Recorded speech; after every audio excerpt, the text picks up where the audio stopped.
A strange man was at the door with a pass for our medical facility. I refused him entry. Darius, how could you know he didn't need our help? His clothes were too finely tailored to be for Whitechapel. Perhaps just a friend of that stray poet who is always about. Richard Nethercott? No, not of the same cloth, this man. I suspect some machination from that journalist. Clayton Darby. Is he still asking questions? Yes. I saw him drifting around St. Mary's Church. I swear he is tracking me just downwind.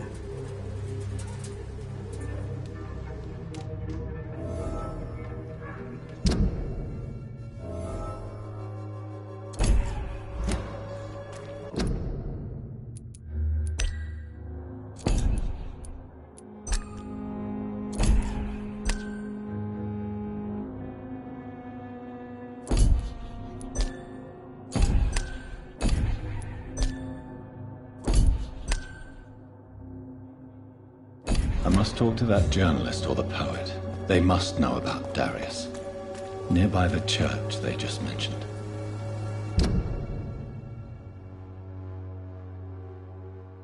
Who distribute flowers at this hour of night? Oh, please, I don't have your money. Come on. Barrett, you know the game. You pay for it. Protect you. For there is no protection against malevolence and trickery. You are blinded by your false faith, imprisoned by your daily routine. Good evening, Doctor. Can I help you? Unable to see the true horror around you. I heard you're investigating an underground medical dispensary in Whitechapel. What do you know about it? Not much, I'm afraid. They are wary of strangers, and I'm not really an acquaintance of theirs. Why do you care?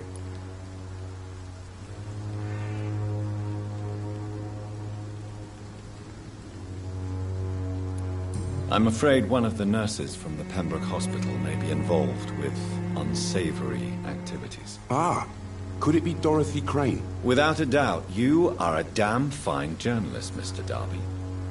What do you know of her accomplice, a man named Darius? I don't know much about the man. He's very cautious. Never goes out. Doesn't seem to have any friends or family. He has no relatives at all? No. Except for that strange man, a poet named Richard Nethercott, who sometimes comes by. Darius would never let him in.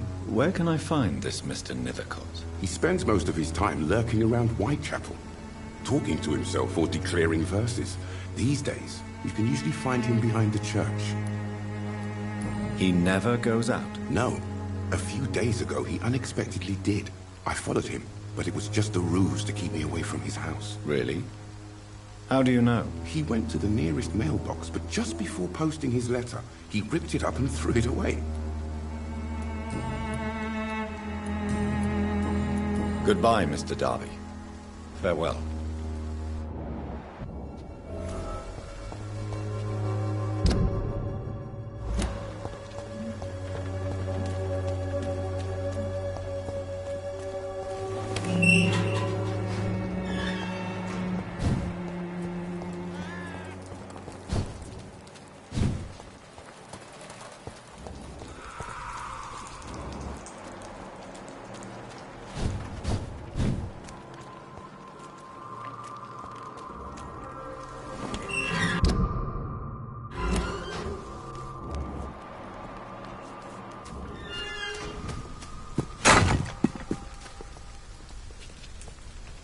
Good evening, Mr. Nethercott. And good evening to you too, my good sir. Can I be of any help?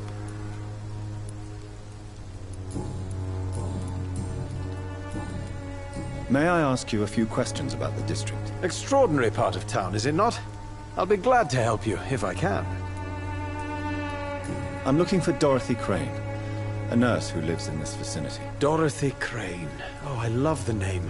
The Crane of Whitechapel. Sounds very mysterious. But, sorry, no, never heard of her. What can you tell me about an old man called Darius? Darius Petrescu? Yes, I know him. At first, I thought he was only a small publisher. I invited him to publish my work, but his reaction was pretty clear. Not interested in your talent? Darius is an old political activist who takes delight in printing tracts and lampoons. Those communist activities only require mediocre writing skills.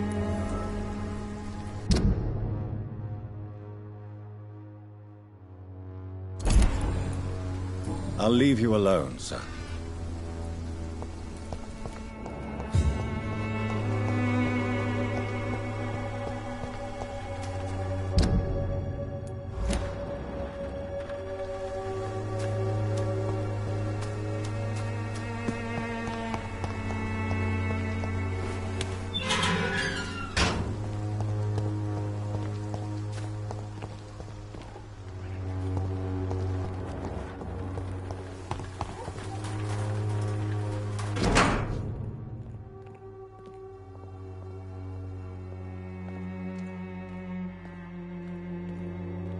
The content of Darius' letter to his children could give me more leverage.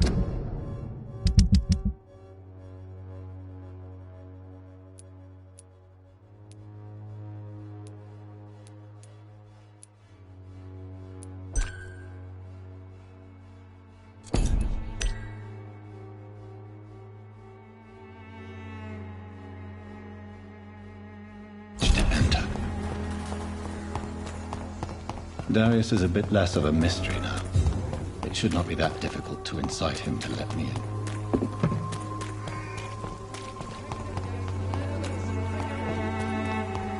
Please, I don't have your money. Come on, Barrett, you know the game. You pay for peace of mind.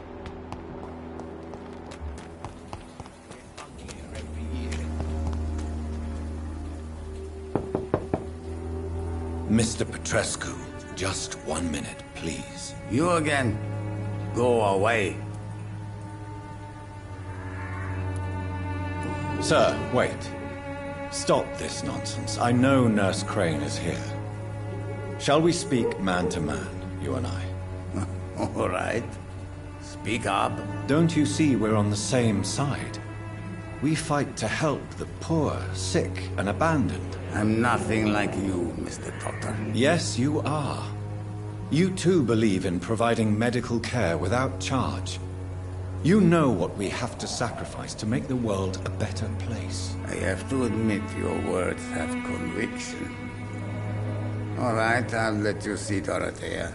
Don't make me regret this, though.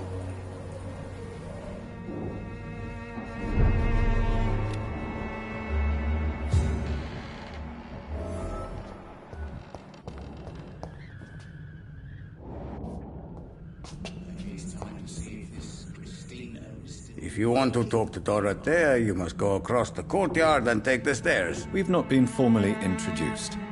May I ask your name and occupation, sir? I am Darius Petrescu. I'm here to keep snitches and spies away from Dorothea. And I also run this little print shop.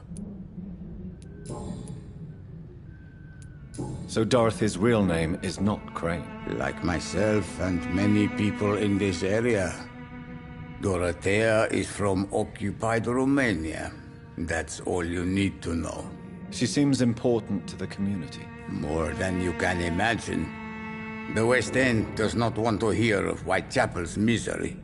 Dorothea is one of the few doing something about it. Tell me everything you know about Camellia, the mute florist. I do not believe in the afterlife, Doctor, but I'm almost convinced Camellia is an angel. She volunteered to give out our medical leaflets.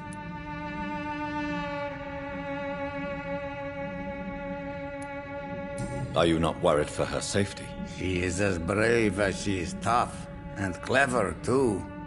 If only I had met her when I was younger. Are you in love with Camellia, Mr. Petrescu? Don't be stupid. If I had met her when I was younger, we could have won our revolution. Who is she, really?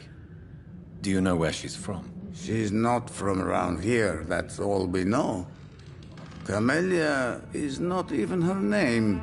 It's her favorite flower. You say she has no close family? Well, there's that awful poet who constantly follows her around like a lost puppy. A good man for sure, but a very poor writer.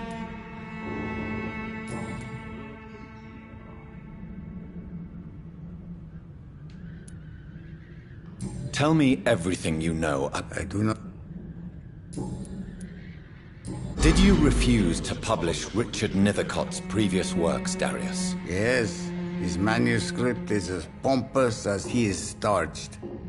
Now there's a man who loves the sound of his own voice. You could have told him so. As a great writer recently said, politeness is the most acceptable hypocrisy.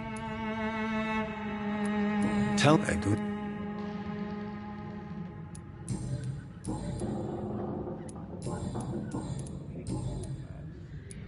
Do you have any family left, Mr. Petrescu? Children or grandchildren? Who knows? I have abandoned my people for so long, they might as well be dead. As dead as I am for them, I suppose. Don't be embarrassed, sir. If you must know, my own father disappeared many years ago, and I forgave him. It's quite awkward to talk about our families like this, but... Thank you, Dr. Reed. I appreciate your trust. This war won't last forever. Did you ever think of returning to your country now it's free? No. I have taught strength and determination to my sons and daughters. I'm an old, dying man who only has memories of better times to cherish.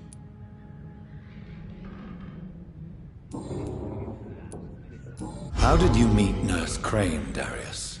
Why does she trust you? I'm her oldest friend in England. Dorothea and I shared many ideas about this country and about the country we left. You mean occupied Romania, don't you? Even if not directly, I fought against your enemies. Really? Then perhaps you have more in common with Dorothea than meets the eye, Dr. Reed. I know you fought for your country when it was occupied, Darius. Tell me more about it. I know my days are numbered, and I know I won't see my homeland again. But I fought for Romania all my life, and I will until my last breath. But Romania escaped the grasp of the Austro-Hungarian Empire. It's a free country again. But it's not the country I fought for. My homeland is not appeased, Doctor. And I still see a dark future ahead for my people. Goodbye, Mr. Petrescu. Yes? Do you need some help, Mr. Petrescu? I am very tired, but that is all. I don't need you, Doctor. Well, I think you do. Take this, and you'll feel better. Free drugs from an English doctor? It must be my lucky day. Goodbye, Mr.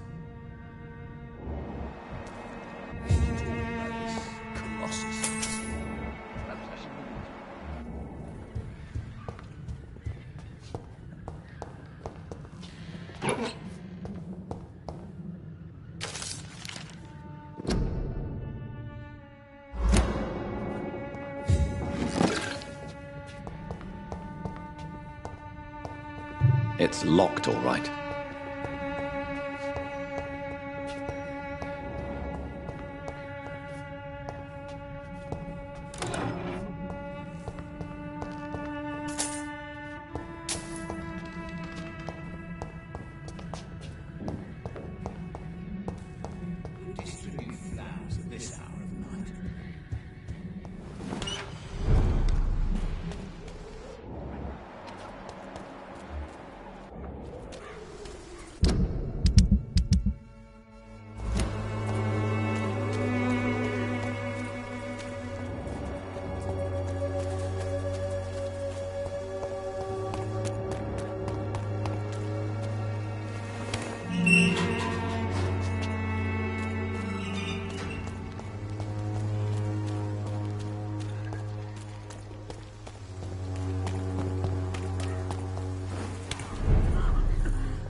What do we have here, nurse? Patient Razvan Vasily. High fever running on 3 days. Complaints of dizziness, muscle aches, and head pain. Diagnosed with influenza. Treatment? Aspirin and salicin for the fever and discomfort. Liquids for dehydration, but he's having trouble keeping even water down.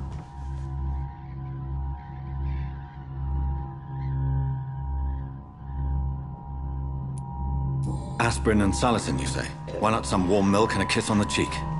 Where are the quinine salts? Tried buying, borrowing, even stealing. There's none to be found, Doctor.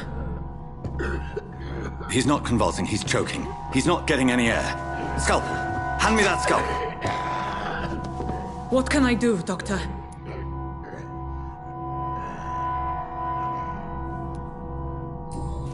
It's too dangerous to operate with these convulsions. Sedative, nurse. Do we have any anesthetics? I'm sorry, Doctor. None at all.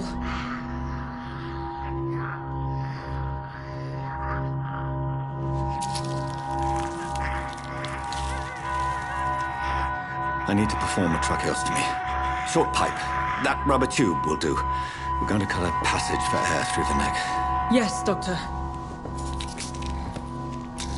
He's breathing again, but he's coughing up blood. Internal hemorrhaging. I need to make another incision into the chest cavity to drain the fluids from the lung. Prepare another tube. A thoracostomy. Doctor, we've nothing to fight the infection. We need an aseptic environment.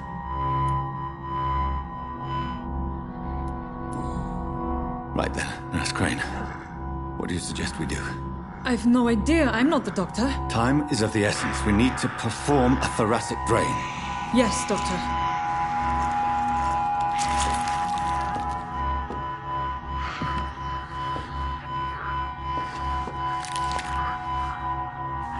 He's still bleeding, Doctor. I'm losing his pulse. The drain must have punctured the intercostal artery.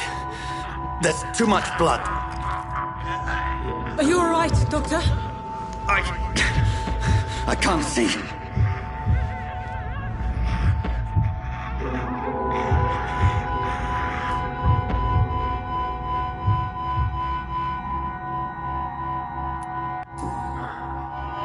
I must first suture the artery. Find the wound. The source of the blood. Needle and thread, Doctor.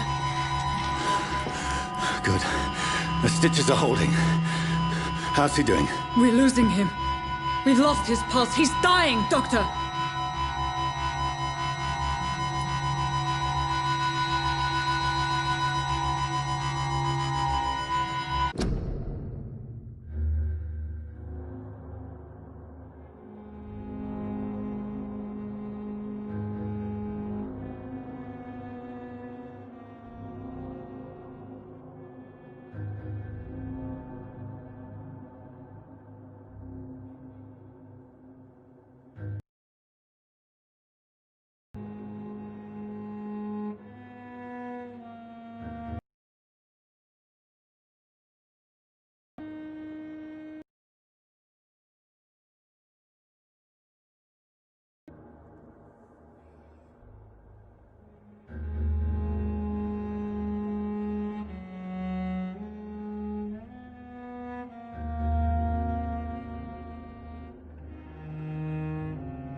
cardiac massage, now. Cardiac... What? Are you making this up as you go along?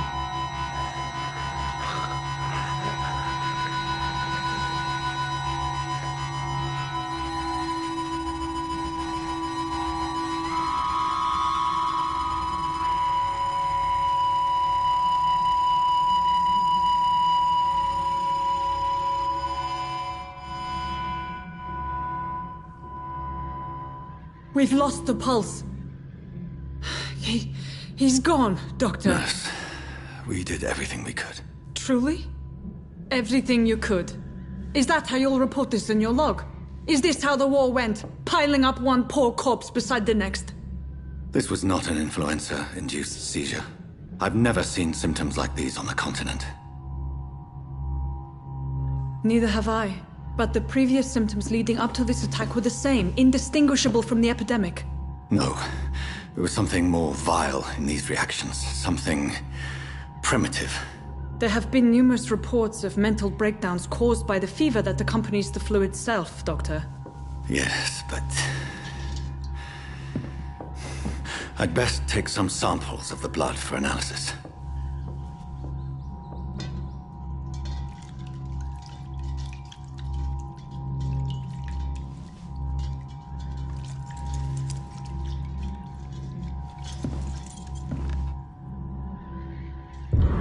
You're here to test my bedside manners.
I suspect it was more than intuition alone that led you to us. So, how might I be of service, Dr. Reed?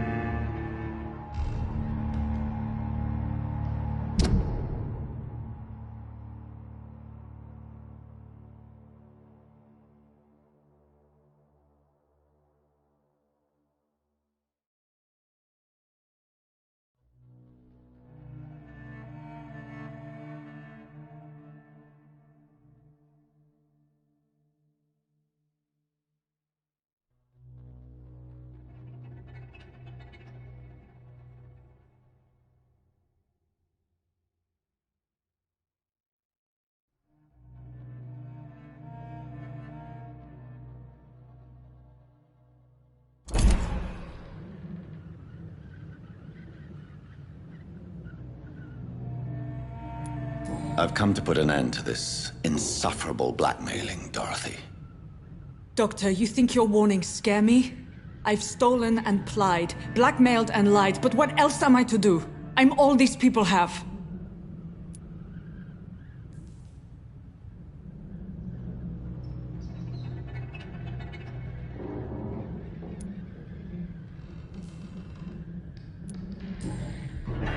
You've convinced me of the sincerity of your actions and their noble justifications. But all the same, blackmail is a crime, and it will stop, Nurse Crane. So, are you going to turn me over to the authorities?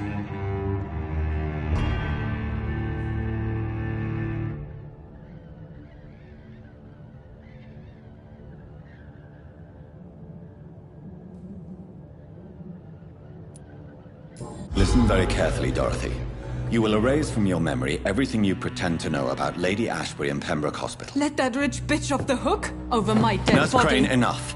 Listen as if your life depended on every word. I know you've a generous heart who gives freely to those in need, but you shall walk away from the shadier streets of your business. I will never abandon... Dorothy, the discussion has come to a close. Your clandestine activities in the Resistance are over. Let it go. I'll let it go. Yes. All gone.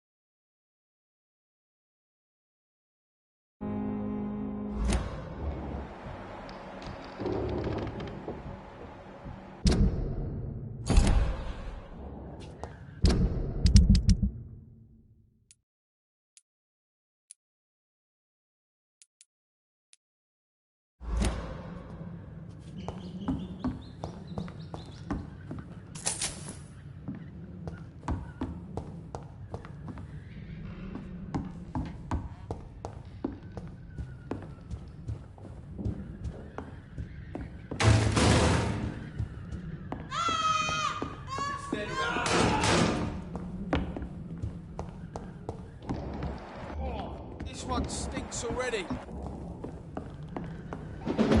He's mine! Easy does it.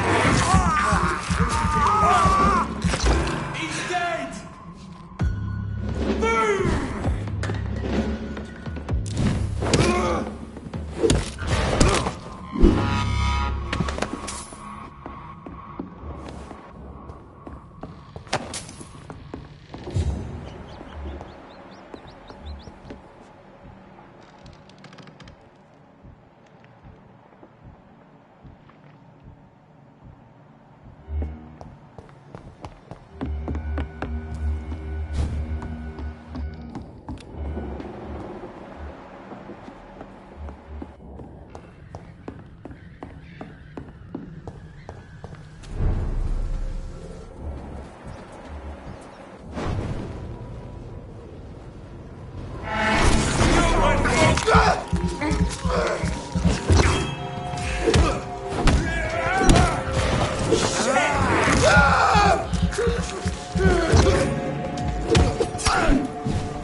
This district seems to get ugly.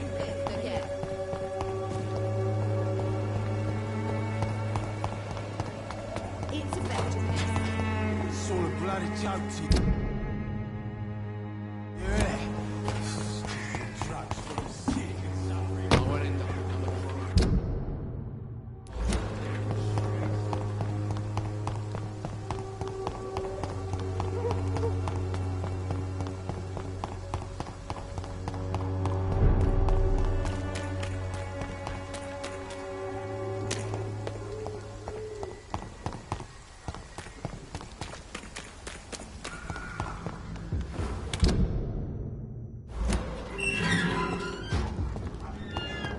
Human blood. Whoever left these marks did so deliberately. Kill it, boy! To you!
For so little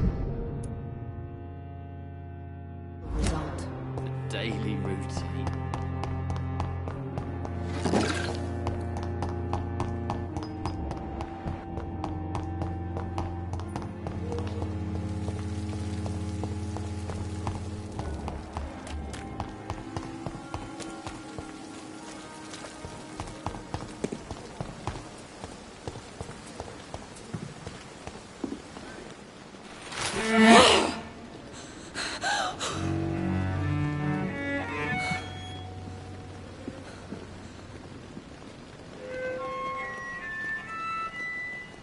I would ask you to avert your eyes, sir.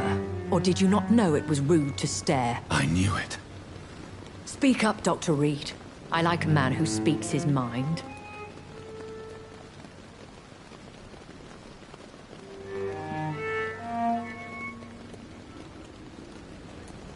You killed him. He trusted you. And you killed him. Spare me your sarcasm, Jonathan. You are but newly born in this world.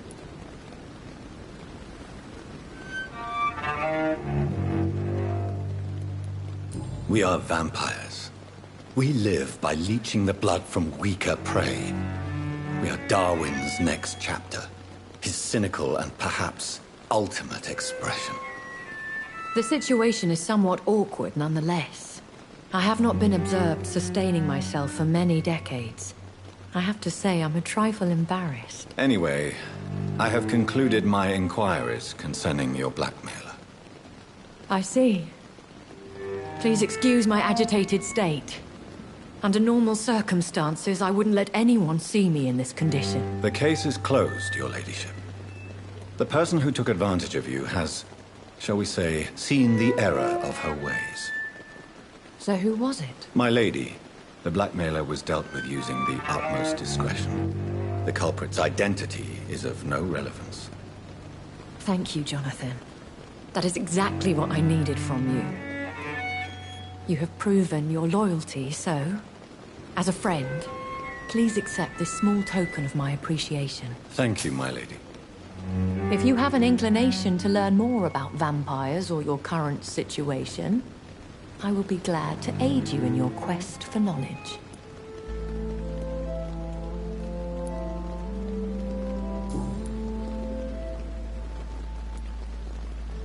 Why does Dr. Swansea allow you to feed on the patients of the hospital? Dr. Swansea is a good and compassionate man. He is trying to find a solution for our hunger. Until that happens, he is clever enough to understand that I only feed upon the dying.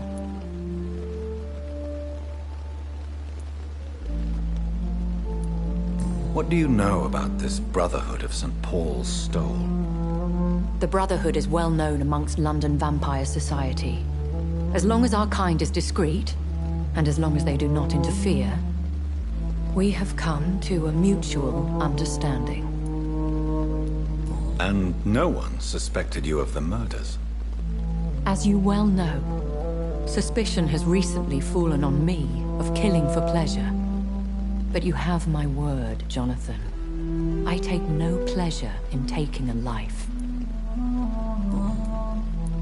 I know this is beyond the pale, but may I inquire your age? Really? And I thought you were gentlemen. If you must know, I'm 27. I've been 27 for a long time now, and 27 I shall remain.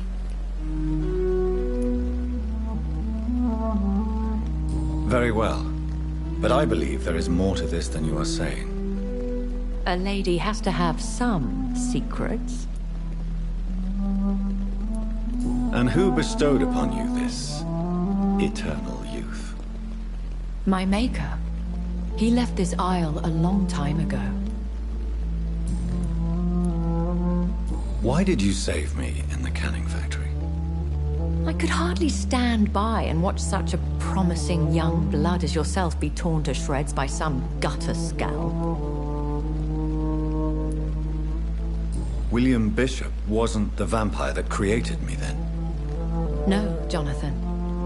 Whatever their strength and demeanor, Scowls are the progeny of careless vampires. It cannot be the other way round. What type of vampire is a Scowl? Not a true vampire. The deformed offspring of lesser vampires. It is a shame these creatures run wild, slaves to their baser instincts.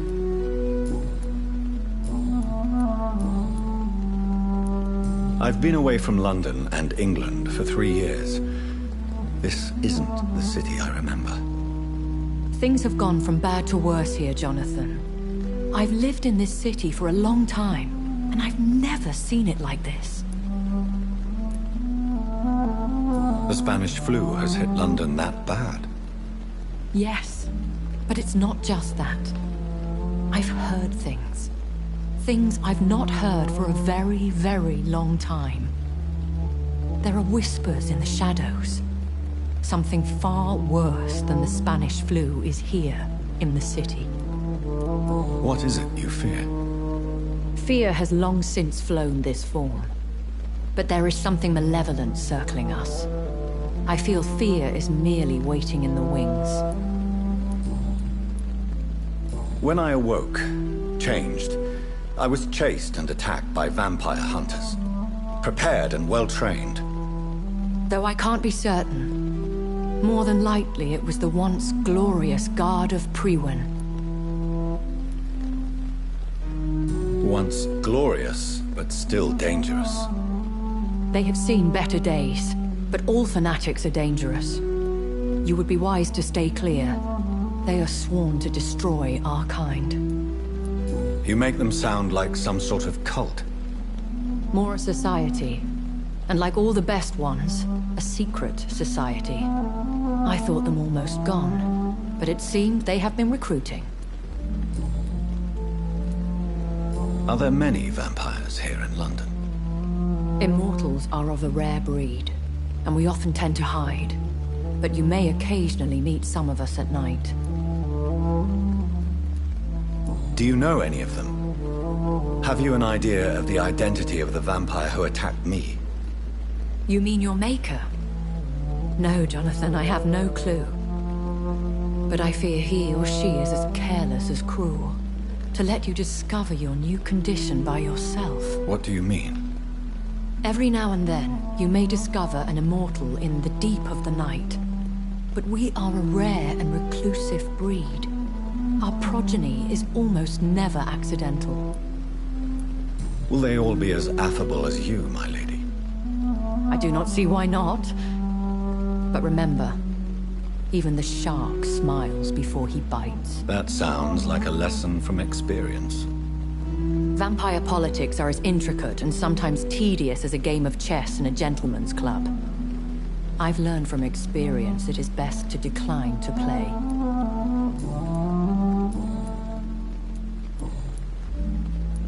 I've been hearing a voice talking in my head.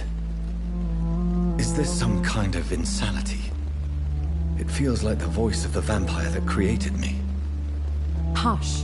Tell no one this. It would be unwise to talk of such things amongst British immortals. Speak no more of your maker.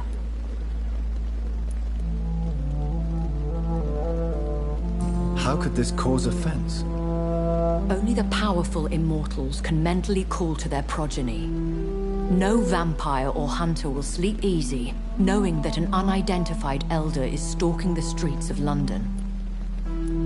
excuse my forwardness, but are you my maker? Me? Goodness, no. Only a foolish immortal would create a progeny without taking precaution, and I'm no fool. A vampire? Is that what I am? What we are?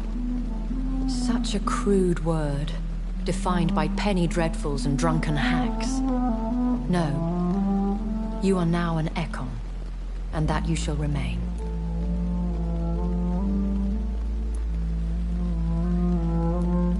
So we are Ekons. How can I identify us amongst other vampires? How to put it? All Ekon are vampires, but all vampires are not Ekon. We are but a branch of the immortal tree. Are you an Ekon too? Yes, I am. We are the closest thing to what man refers to as vampires. Forget what you think you know about us. I don't understand. Why was I created and then left for dead? That is a question only the one who made you can answer. It's not normal practice. I doubt even if you find him, he will answer you, considering how cruelly he treated you.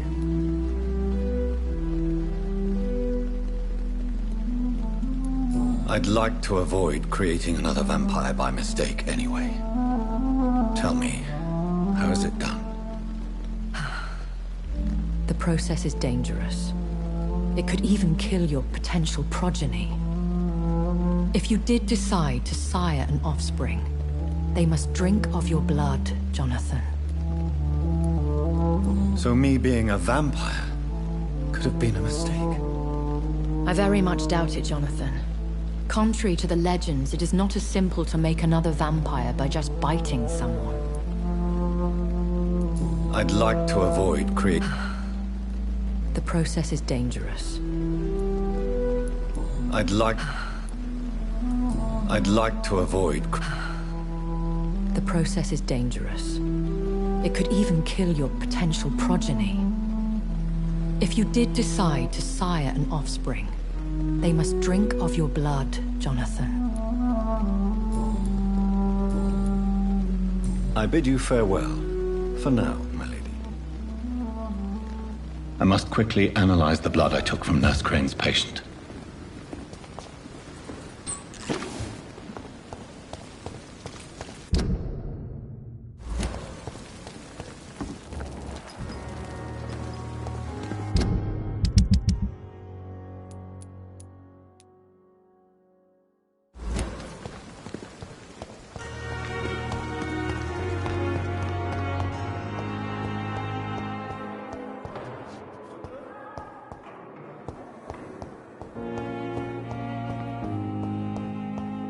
It's locked.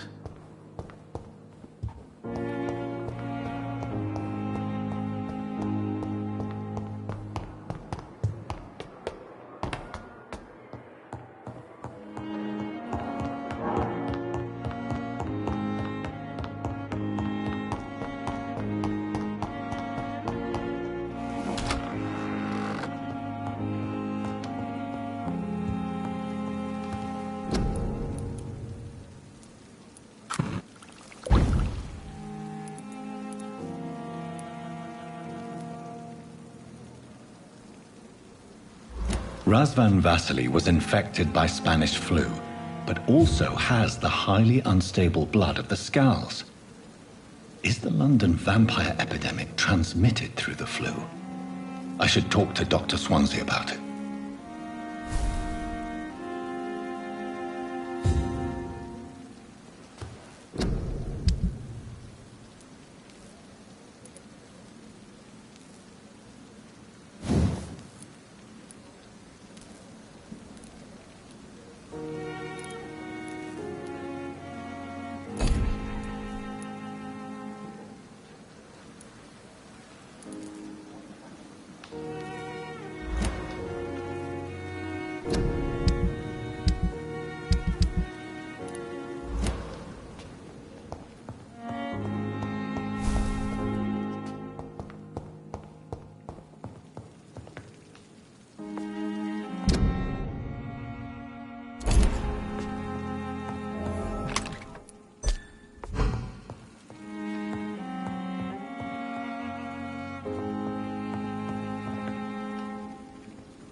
Evening, Edgar. Could I get your professional opinion? Please speak. But I have something important to tell you. This strain of flu, it's very different from the one I saw in Europe. It's downright peculiar. Really? What makes you say that?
I've just looked at the blood of one of our recently deceased. I see. Do you have anything more to go on? This disease spreads and looks like the Spanish flu, but its effects differ greatly. The London strain is different from the continental one. This is very interesting. Did you find something else? Yes. Unlike the flu, the infected begin to show an increase in outwardly aggressive behavior. More than simple agitation. Once docile people become violent. You mean like rabies? Is there a chance we could create a vaccine, Jonathan, like Pasteur? By the stove, that would be smashing. There's a lot we're not seeing here. But it is spreading, and quickly. If we don't act, the whole city could be lost. But Jonathan, we've a fantastic opportunity sitting right here in front of us. A weapon of choice. What on earth do you mean? Why, you, my dear boy. With your expertise and your blood, we could isolate the properties that course through your veins. Think about the possibilities.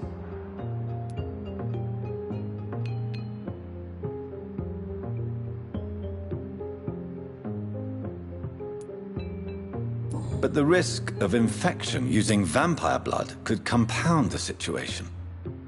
I know, but your blood now carries remarkable regenerative properties. With our minds and your blood, there's nothing we couldn't cure. We'll discuss this more later. Thank you for your time. No, thank you, Jonathan. But as I said, I needed to talk to you. I have some rather bad news. Yes? I'm afraid it's your sister. My sister? She's to be buried this evening at Whitechapel Cemetery. Your mother published the obituary this morning. I see. I'm sorry, Jonathan. Please accept my condolences.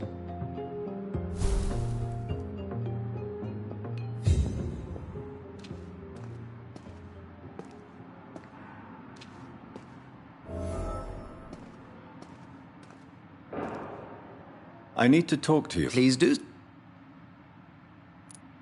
So you manage a hospital financed by a vampire? Yes. Pembroke was founded by Lady Ashbury. She's also our largest donor.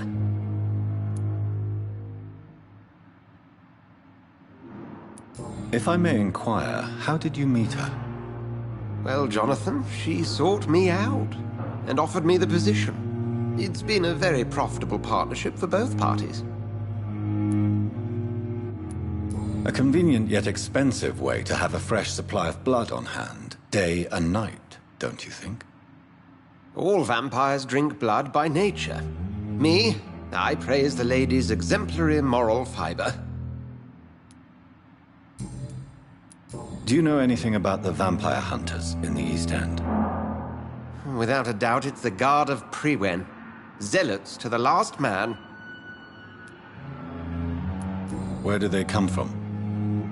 Once they shared the Brotherhood's ideology on non-intervention, but they concluded vampires were a scourge. They're definitely well organized and equipped. They're extremely dangerous and not to be trifled with. To them, you're a feral beast, and I, your accomplice.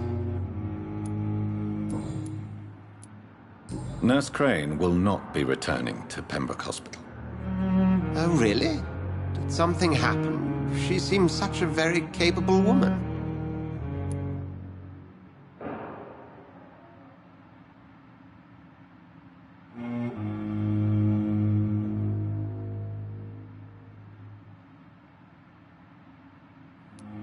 She was blackmailing Lady Ashbury. Thought she was murdering patients as some sick upper-class game. Nurse Crane was playing a dangerous game. She's lucky Lady Ashbury abhors violence. We'll talk later.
It's locked, all right.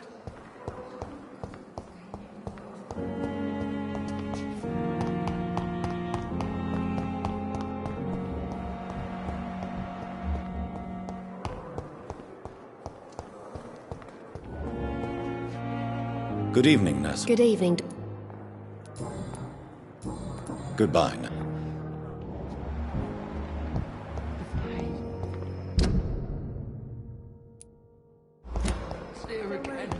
I never thought I would have to attend my murdered sister's funeral.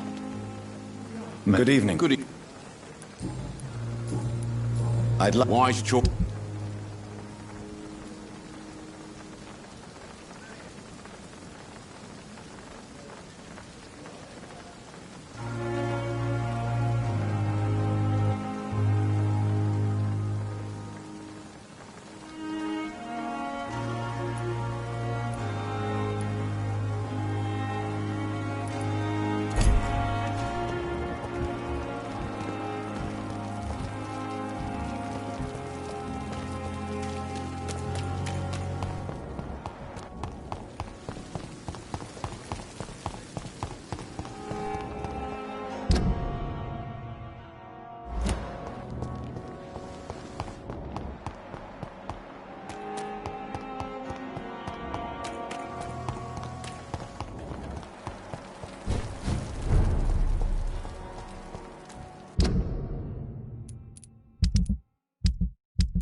is despicable.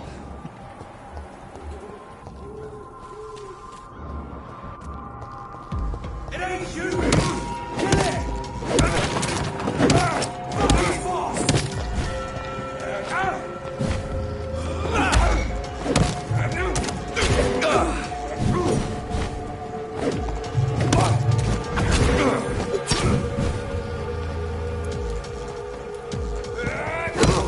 He's done for!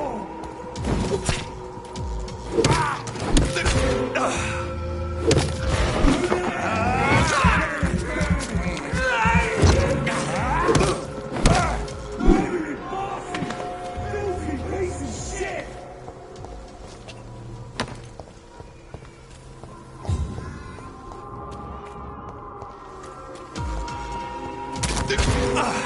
It's been shrinking.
moving on.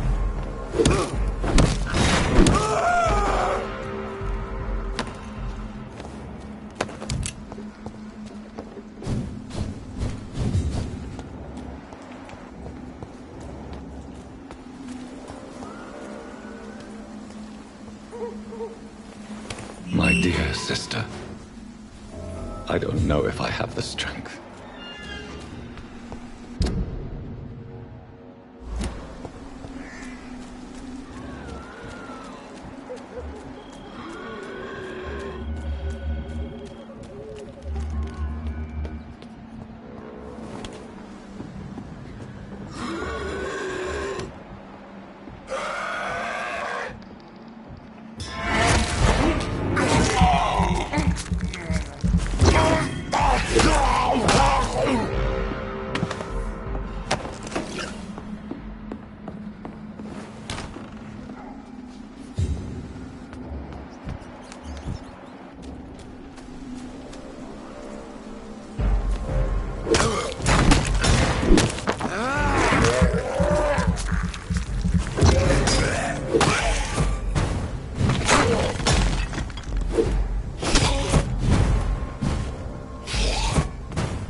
Are you all right, Miss Shun? My name is Xiao Shun. This is the proper way to address someone in my country. I do apologize, Xiao Shun. Are you all right? Yes, I am. This is the only place where I can find some kind of serenity. some way to remember my dear Matthew.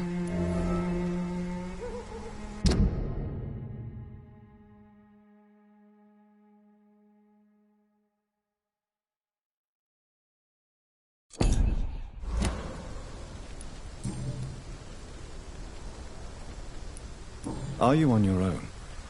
Do you have any friends or family who you could be with? I have family and friends, but I need to be here alone.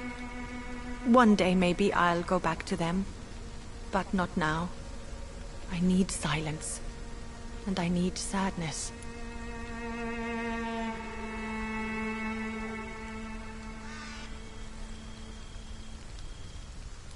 I've seen many deaths in my life, and we all grieve in our own way. Some stay silent, or need to shout. Others need company, and some just can't stand it. Thank you for your sincere words, Dr. Reed. I sense you trying to help me, even if I don't quite understand why. Tell me how your husband died, Xiaoshun. Matthew died of the Spanish flu, like so many others. It's a mundane cause of death these days, but for me it meant the end of the world. At this time, there is so little medical science can do to defeat this terrible epidemic. I'm truly sorry. The worst thing is not his death, even if it tears me apart. The worst is not to have seen it coming, to have lost him so quickly, even before realizing it. Did he hide his condition from you? Matthew was a smiling type, a happy sort. Everything that I am not. Did he laugh at his death to come, or did he not realize what was going to happen? I'll never know. The Spanish flu may be the worst disease mankind has ever faced. Why are you blaming yourself? You don't understand. I didn't know he was so sick. I didn't realize the gravity of his situation until it was too late. As harsh as this sounds, we are all equally vulnerable to this awful disease. It can take the strongest man in just a couple of days. I never said goodbye to Matthew. We never realized how bad it was. We laughed about it even. He always made me laugh. Now I don't have enough tears to shed.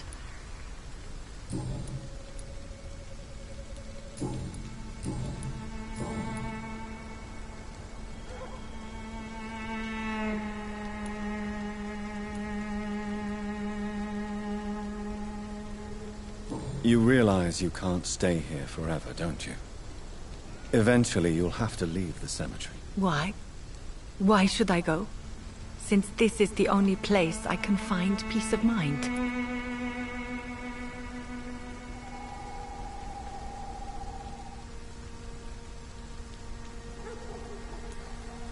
But you're not dead. There is a difference between visiting the dead and staying with them. You sound like you're no stranger to the pain I feel. Let's just say, I too have a good reason to visit cemeteries at night. Please accept my condolences for your loss then, Dr. Reed. Are you a doctor yourself? Is this why you feel so guilty for not saving your sick husband? No, I am not. But I still need to blame someone for Matthew's death. And who else, if not his wife, who did not see it coming? I'm a physician. One of the best in the country. But I was unable to save my own sister, Mary. She died in my arms. Why tell me this? Is it supposed to make me feel better? No. But I wanted you to know that you have done nothing wrong. Unlike me. May I ask what caused the death of your sister? You could say she was also killed by a terrible disease. A disease I have sworn to fight and cure, no matter how long it takes. Thank you for sharing that with me, Dr. Reed. Maybe it's time we start to rebuild our lives, you and I. Have you recent news of Nurse Crane and her dispensary? I heard that she used to help the refugees, but unfortunately you don't see her around anymore.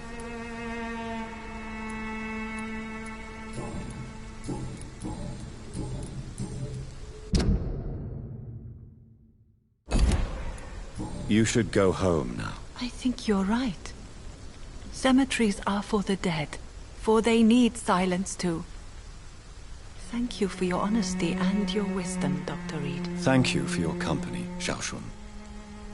Take care on the way home. Maybe I'll see you again in Whitechapel. Goodbye for now. Goodbye for now. You know you can trust me. Why have you not spoken to me?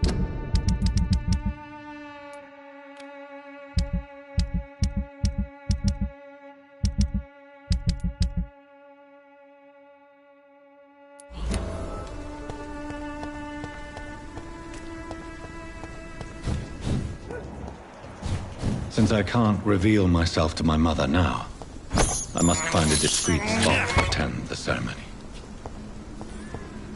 Avery, I leave you to care for my mother. I'm in no state to comfort her.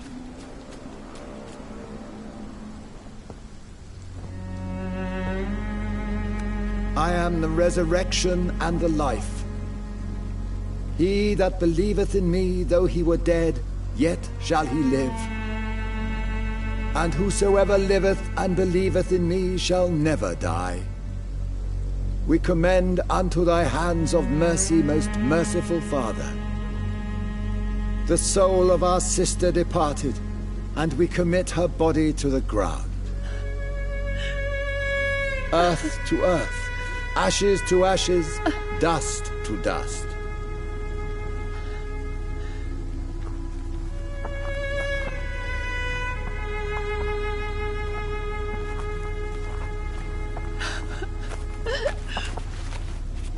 Why kill my Mary and stick her here in this cold, god-awful place? These are the legal requirements for the epidemic, madam. Oh, Avery, I feel so tired. Please take me home. Yes, madam.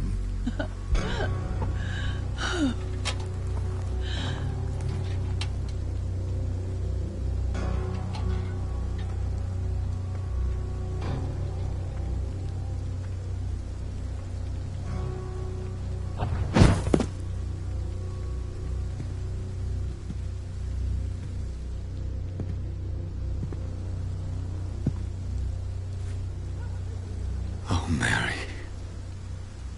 What have I done?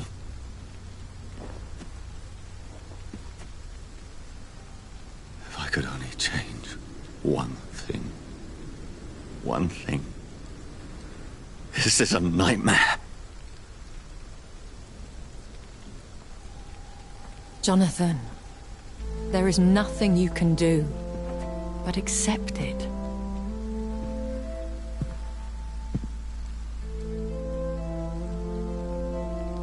What brings you here?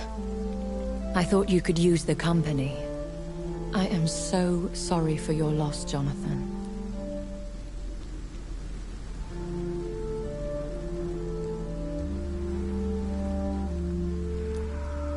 I wish the tears would come.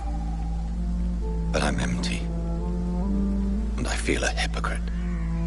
Let your pain run free, Jonathan. Don't smother it. What you feel is your humanity.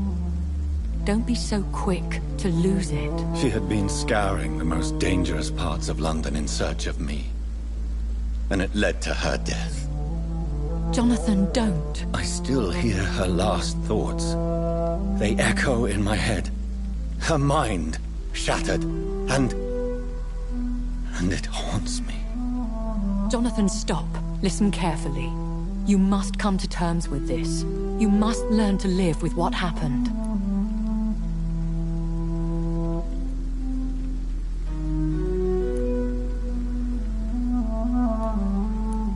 I'm learning. Every night is a new lesson. What I am, what I must do to survive. But my sister, she shouldn't have suffered because of my weakness. Don't you see? You're doing the work of our enemies, feeding your remorse. We are weakest when we grieve, and the guilt blurs our senses. And so this is why you're here. To warn me. You felt this pain yourself. You too have endured this. I don't want to lose you, Jonathan. I've lost so many friends. Loved ones I cherished. Pray for Mary's forgiveness, if you must.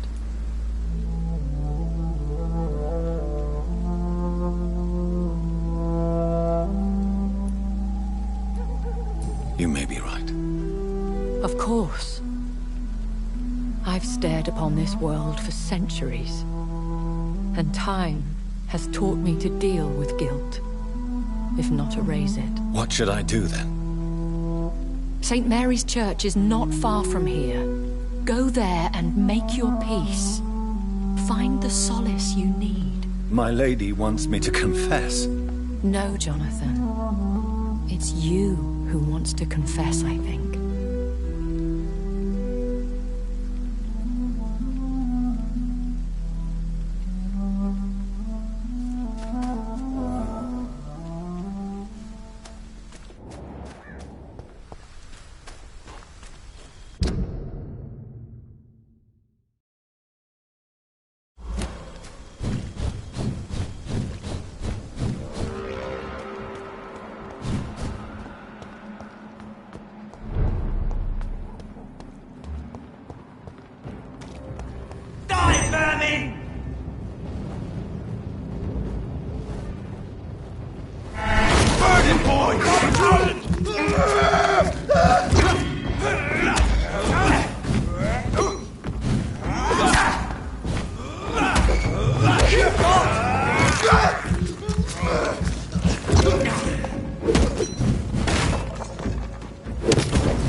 Good evening, sir.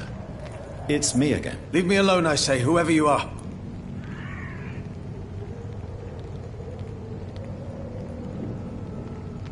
All right. I shan't insist. Goodbye for now, sir.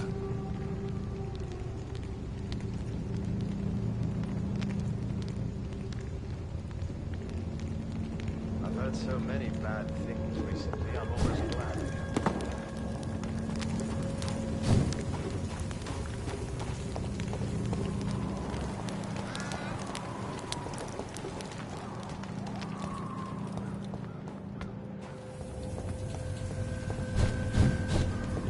And off to church he goes, a newborn seeking divine consent to lick the blood from the soft and pointy crown. Who are you? Make yourself known. Newborn, you reek of guilt and pointless compassion. Shed your skin, forget your old weaker self. What do you want from me?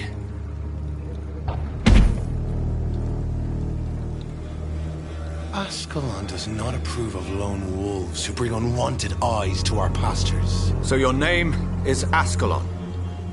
Ascalon's will is vampire law. Learn them, abide by them, or I shall return as your judge and jury.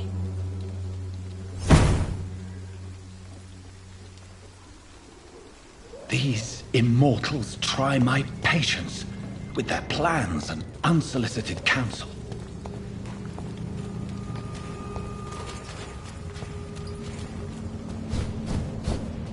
There's one of them! What's the sound?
This is despicable.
Yes? What is it that you want? I'm sorry to disturb you at such a late hour. No worries, my son. I'm still quite awake, having just returned from a funeral. Yes, I know. I've forgotten what I wanted. I don't know.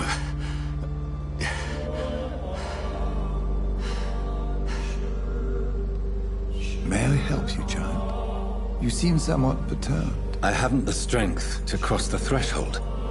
I wish to pray, to cleanse my soul. The church is shut by order of the bishop.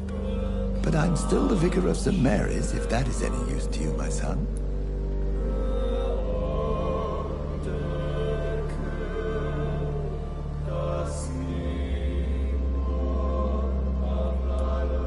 You seem to me a good soul, Vicar. But this is a personal matter. There are no secrets from God, my son. If your heart needs comfort, consider me your chapel. For I can be as silent as stone.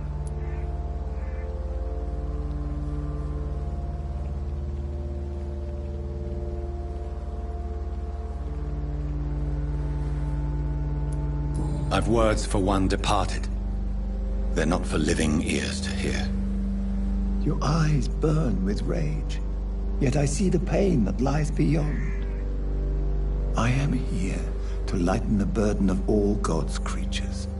Whatever you tell me is between us and the Lord. Very well, priest, as you seem quite adamant. Open your heart, my son. Tell me what burdens you. With whom do you wish to speak?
She was my sister. You seem so troubled by the loss of this girl. What happened to her?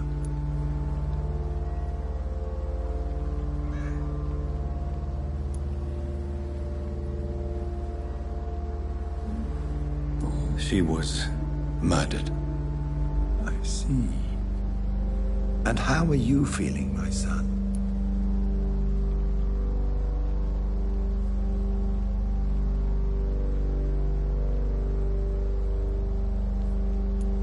I wish I could forget all this. I have a final question for you, my son. This is of the utmost importance. Ask your question, Vicar. What would you like her to know?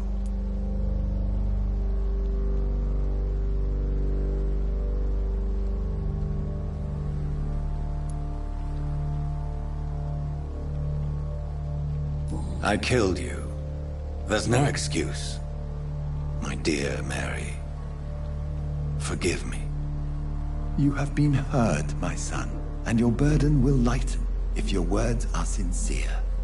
Go in peace now, and live your life in the way she would have wanted.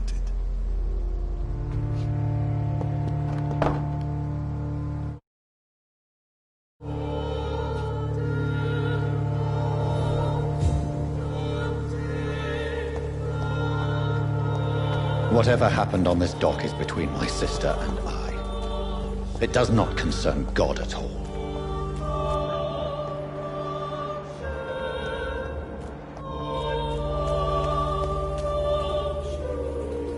Good evening.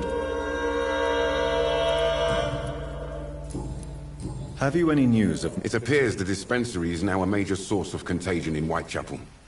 Someone should do something about it. But... Goodbye.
Good evening, Harry. Sure.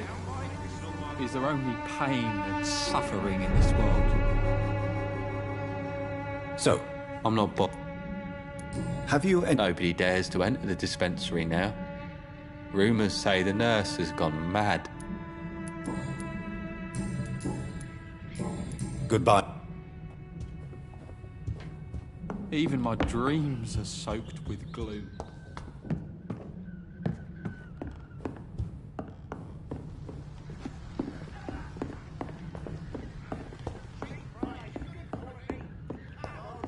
It's locked.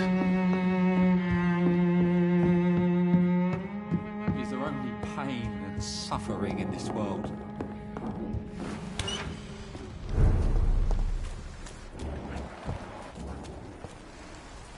Fancy bucket. Do you have any new... It appears those who dare to get elf care from that bitch are never seen it. Barrett, you had an affair with Joe's wife, didn't you? Yeah, I did. She's the only woman I loved. My first regret is that she stayed with Joe after Harry was born. The second is I never shed a tear when she died.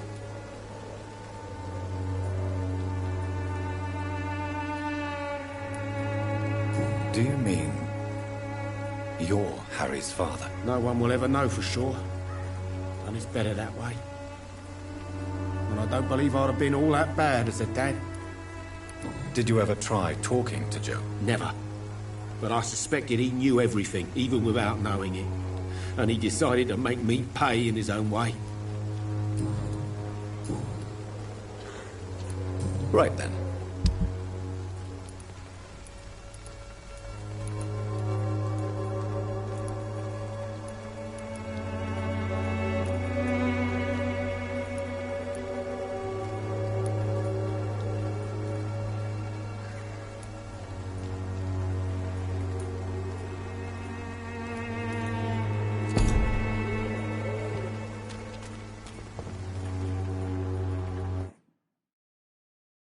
I should never have taken up my father's business.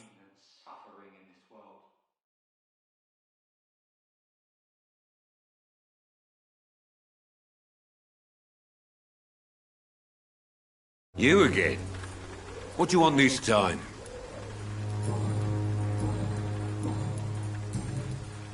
Have you recent news of Nurse Crane and her dispensary? I saw her wandering the streets. Yesterday, I think. She didn't recognize me. People say she's lost it. It's a sad story. Goodbye, Mr. Peterson.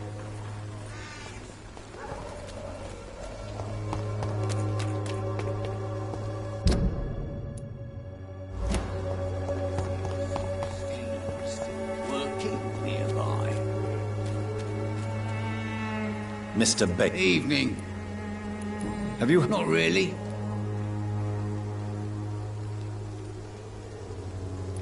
Why am I not... Maybe it's because you lack faith. Being a skeptic. A man such as yourself, knee-deep in the muck of Whitechapel, must know more. Speak now. Heard it closed after the owners died. Refugees don't want to come to Whitechapel no more. Scared, I hear. You sound disappointed. As long as she was there at the dispensary, it attracted more immigrants and kept my place full. Such a shame. Goodbye.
The money.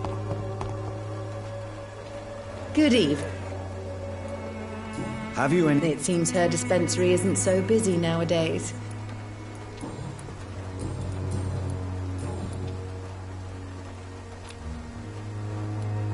I'd like to see...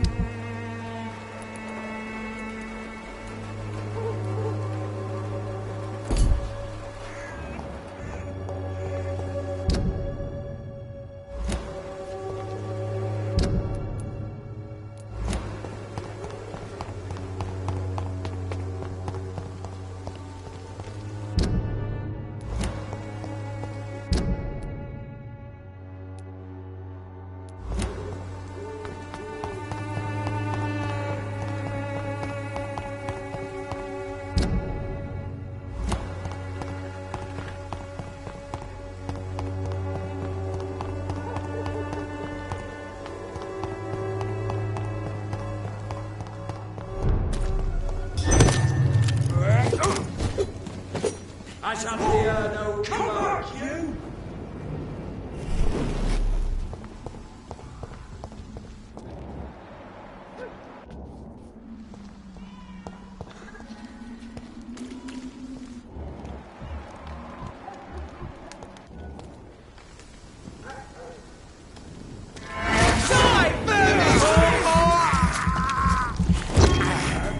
The power of the Lord commands you.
fear be gone. I would harm no child of my making. This is your doing. You made me. Made me this creature. What are you? I am the land. You are our champion.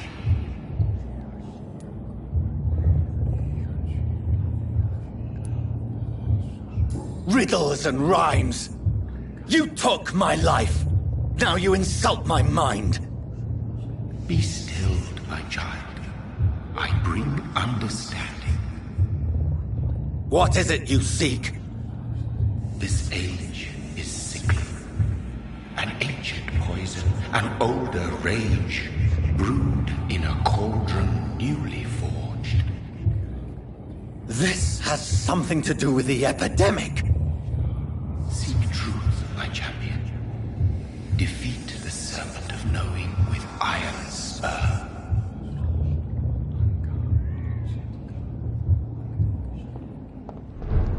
I've had enough of others making decisions for me, pretending to know how I should feel or behave. So the vampire who made me is some sort of disembodied entity? Or was he just projecting this vision in my mind?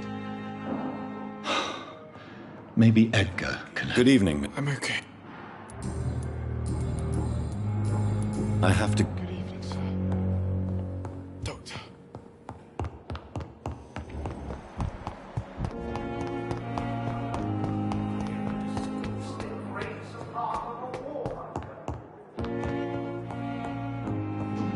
It's locked, all right.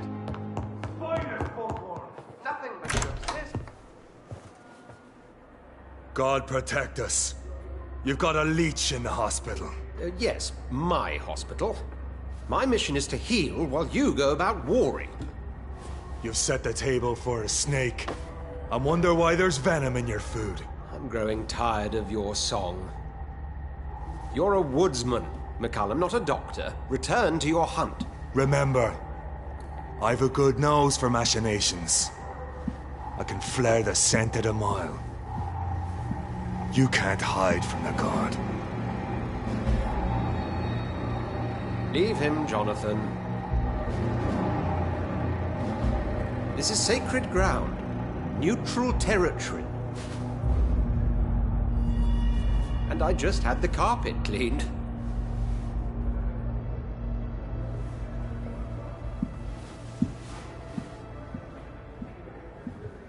By the sacred stole, this is very bad news. Bad news indeed. What happened? The hospital has been attacked. We have injured patients, at least one dead and several missing. This has spiraled out of control. Even the most infirm are asking to be allowed to return home.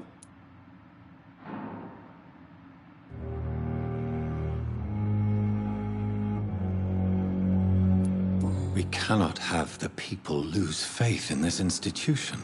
This hospital is their only hope. Of course, you're right. But we cannot afford a public scandal. It would ruin us. We must restore order, and quickly. You mentioned a dead patient.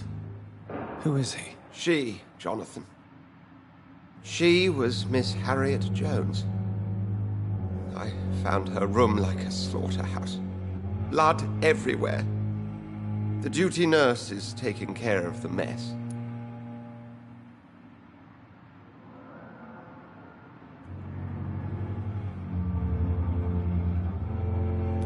Very well. I'll help you. I know this place means something to you. I have noticed how you suppress your appetite when around the staff and patients. You need to know you can trust me, Edgar. I do, dear fellow, I do. Please then, tell me. Sean Hampton, the man we thought we'd saved at the docks. It seems he was infected after all. So Hampton became more beast than man. Exactly. And now Guard of Prewen suspects the hospital of vampire activity. Do you realize what that could mean for us?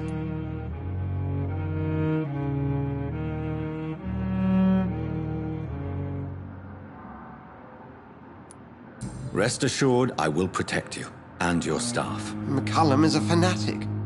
The Guard will stop at nothing. You don't know what they're capable of, Jonathan. Very well. Since I brought Mr. Hampton here, I will put an end to this.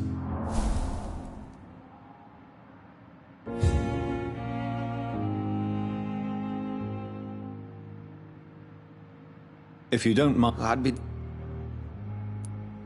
I just recently met the strangest creature in Whitechapel. He was immense. He mocked me and accused me of hypocrisy. Perhaps it was a skull. London's streets are overflowing with them these days.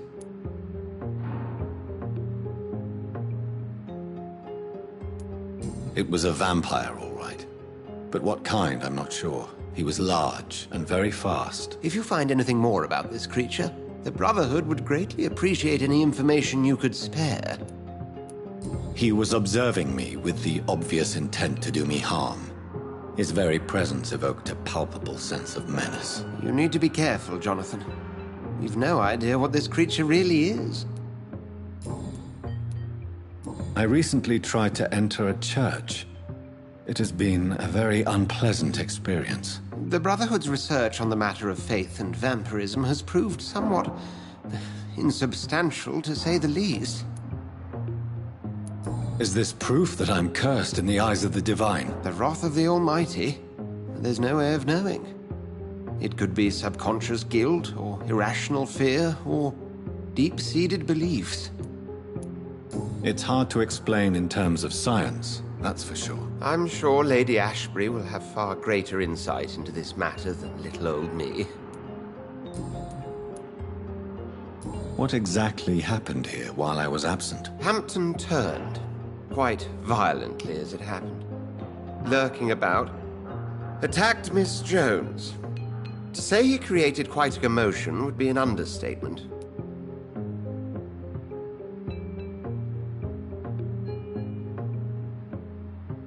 Are you sure it was Hampton that killed Miss Jones? There was blood everywhere, but no body. And you know the state she was in. I fear for what he did with her. Hopefully he just hid the corpse.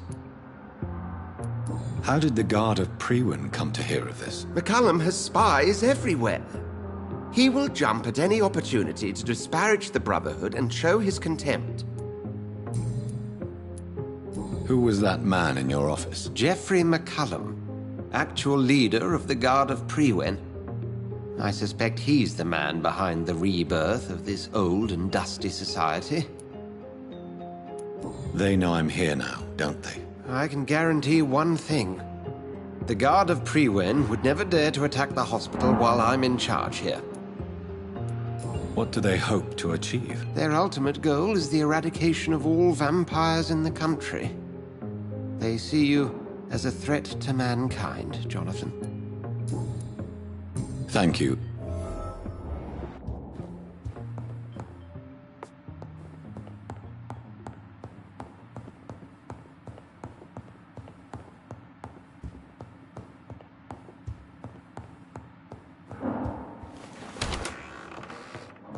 Sean Hampton lives and breathes for the well-being of his flock.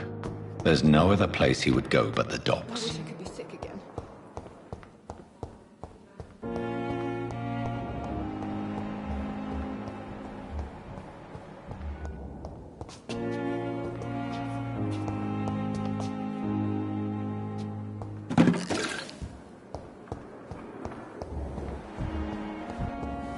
Fear and disgust on every streetcar. What on earth happened here?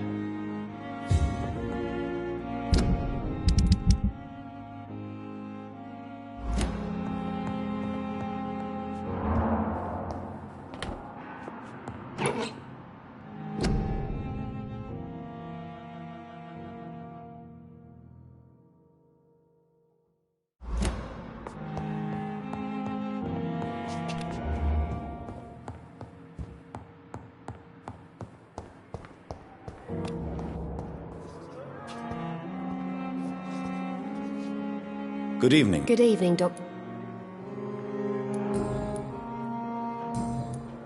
What can you tell? Everybody's afraid. Death has always been a frequent visitor. As a nurse at the... Yeah. Goodbye. The daily routine. Good evening. Good evening, Doc. What can you tell me? That Mr. Hampton killed Miss Jones in her room, then ran away. And did you see all this? No. I was working by the tents when it all...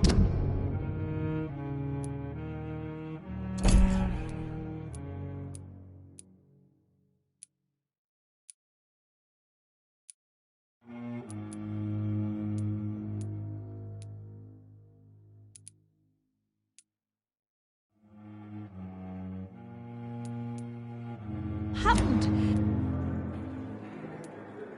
Where is Miss Jones's body? I don't know. I'd imagine the morgue. It all happened so quickly. Did you see Sean Hampton leave the hospital? I think I saw a silhouette exiting the hospital gates after the shouting started. At first I thought it was someone who was just scared, but... well, maybe... Goodbye.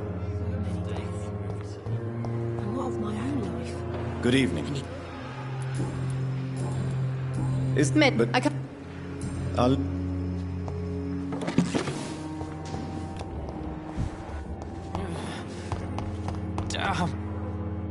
Good evening. Evening.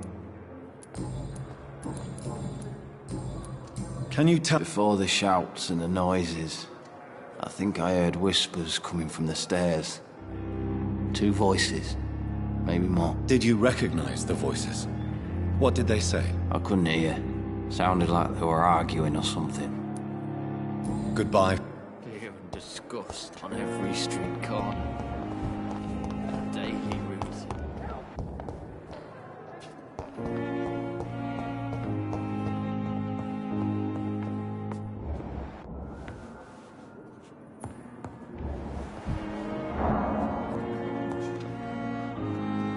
I'm quite busy. What can you... Nothing like this would have happened if we'd had enough staff and prop... So you don't think the blame... We all hold fast here, Dr. Reed. Thank you.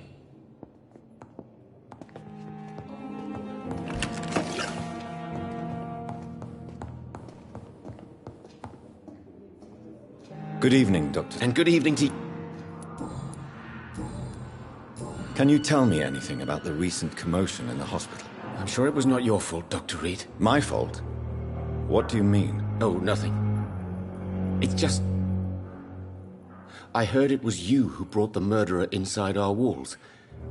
But you couldn't know, could you? Goodbye.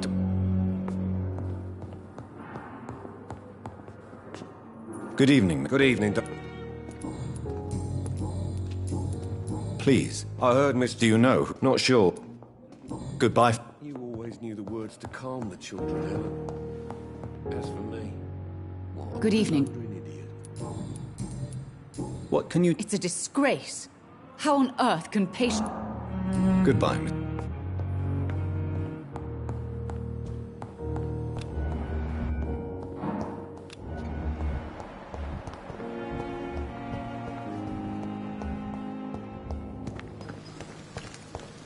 I cannot enter. Good evening, Doc. Tell me the truth about your appointment as a medic during the war, Rakesh. The regiment administration appointed me by mistake. I had to learn the job on the spot, sir. Very hard, sir, but I rose to the challenge.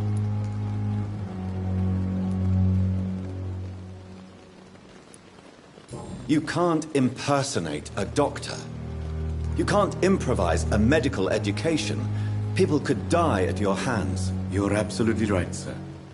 But as a field surgeon, it was more like being a butcher. Do you believe you have really helped these people? My ratings were within the averages of the regiment. I saved lives, Dr. Reed. Does that not say enough about triage and war surgery? Do you realize how many soldiers died because of that decision? You should have refused. Yes, sir. I swear I did, sir. But no one listened. When the first wounded arrived, I had to do what I could. It is an unbelievable story, Mr. Chidana. It was a time beyond belief, Dr. Reed. But I'm happy not to deal with the wounded. I prefer caring for the dead now.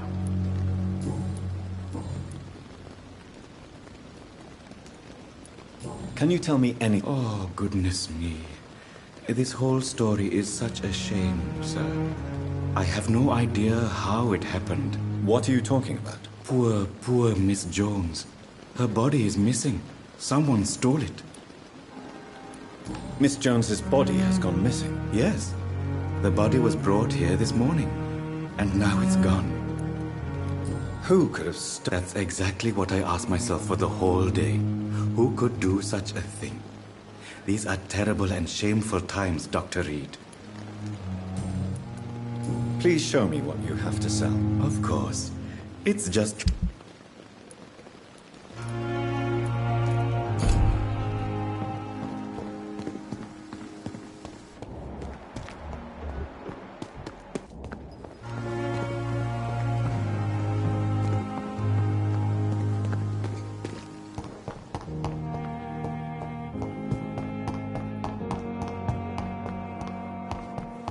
Disgust on every street corner.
It's locked.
It's locked, all right.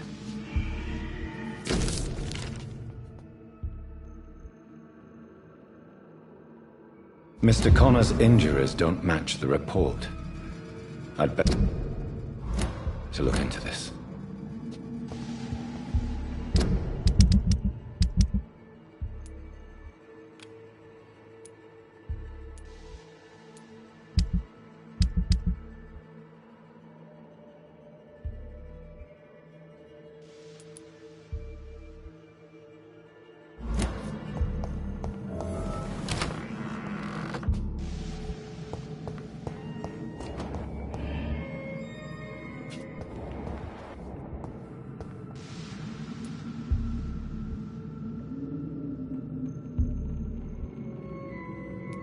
Traces of a pinkish foam at the corner of the lips.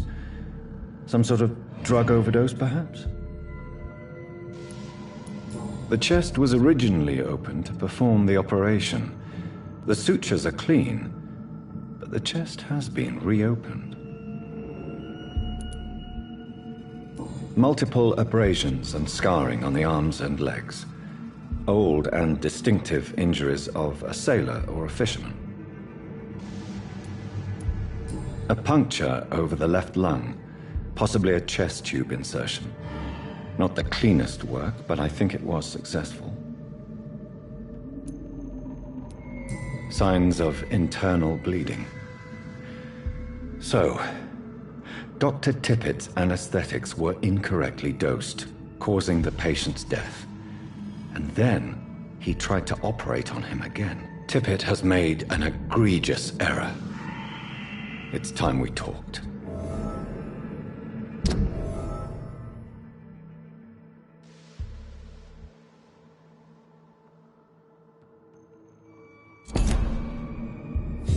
Tippett had...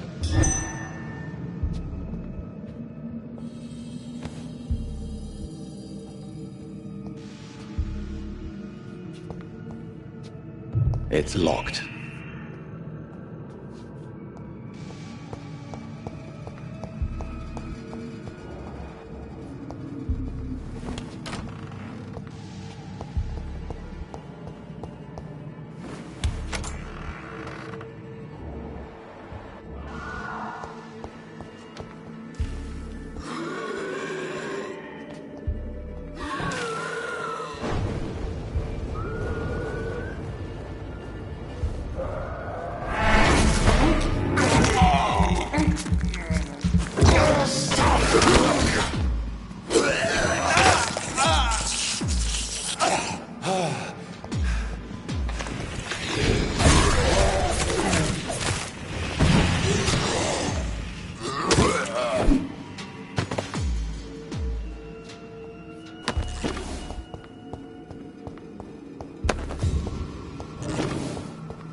Good evening, Nurse Brannigan. Good evening, Doc. Tell me what Dr. Tippett did. I know his mistake caused a patient's death. If I had not covered up his error, Dr. Tippett would have been fired from this hospital. I could not let that happen. You can't allow your emotions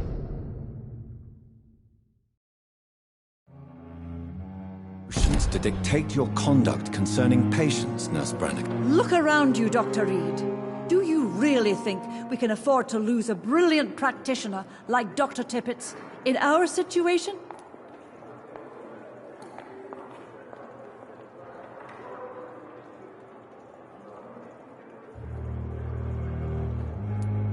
Perhaps you did it with the best intentions, Nurse Brannigan, but you took a great risk. Must I remind you that a man died? You mean you've never made a mistake? Never covered your tracks? Come on, Doctor. I wasn't born yesterday.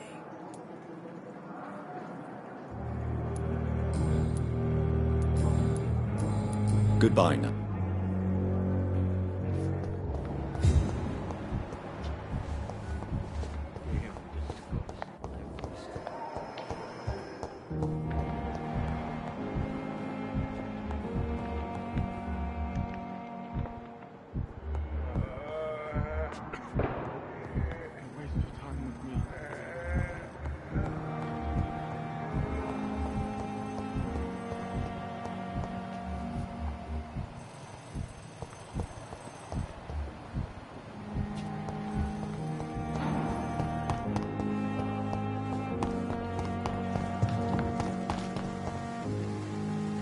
Oh, Jonathan, I cannot believe my eyes. Poor woman, butchered by some savage scowl.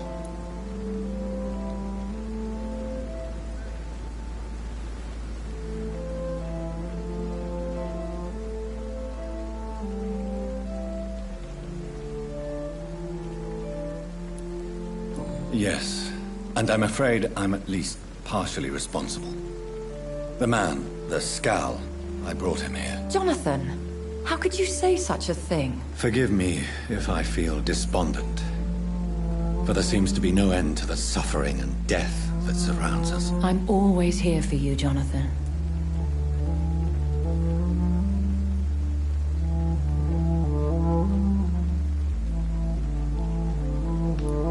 What do you know of Ascalon? I was threatened by a creature, a vampire in Whitechapel, stating I had to obey the law of conduct. What more can you tell me about him?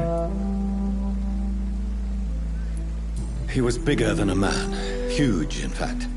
He seemed to radiate violence. I thought he was going to tear me apart. Then he vanished. Fergal, the executioner of Ascalon. You were fortunate he was not after you, but rather out doing his master's bidding. What is Ascalon? The Ascalon Club are the most powerful vampires in Britain and exert tremendous influence. Take my advice and stay well away. I have experienced a certain difficulty when faced with holy symbols or trying to enter religious buildings. Have you? Now that's quite a question. I don't know why, but yes, it has happened to me. Is this a sign? A hand of God in action? Are we repellent unto heaven? I don't have the answers, Jonathan. But I believe superstition and magic is just fact awaiting the lens of science. Aren't you frightened? Very little scares me, my dear. To be compelled to avoid symbols of faith does not concern me. Have you embraced this woman, like the other patient, this Mr. Renfield? Her name was Amelia. And no, I did not kill her. I vowed a very long time ago that I would never take another life, unless they ask.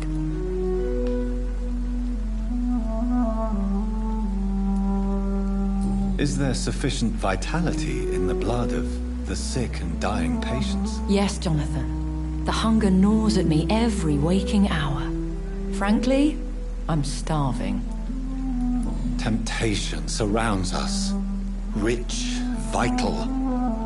How can you resist? Over the years, any pleasure I once gleaned from feeding is long gone. I drink for sustenance. And though I still thirst for more, I restrain myself. Thank you, my lady.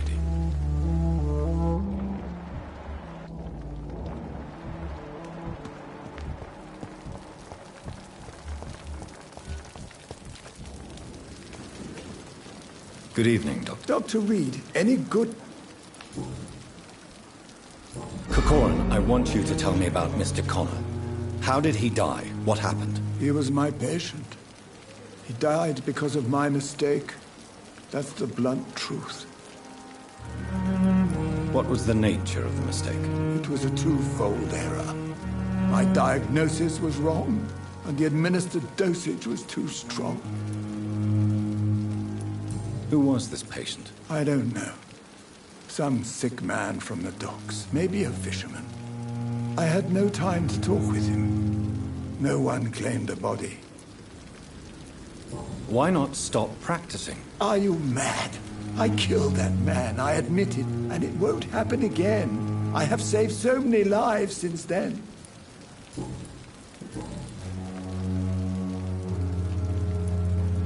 Can you tell me... It's a tragedy, pure and simple. The hospital is meant to be a... Do you think I should not have brought Mr. Hampton back here? It's not your fault. You rescued that...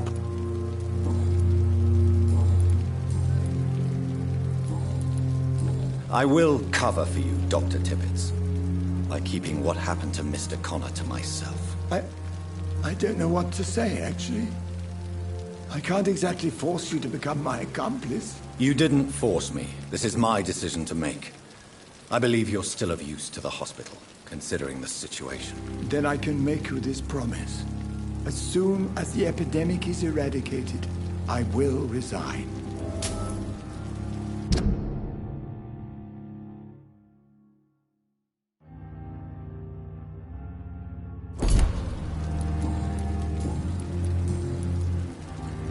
What will you do after your resignation? Do you have a plan? I always fancied visiting Cyprus. Such a beautiful island. I could buy a house there, by the sea.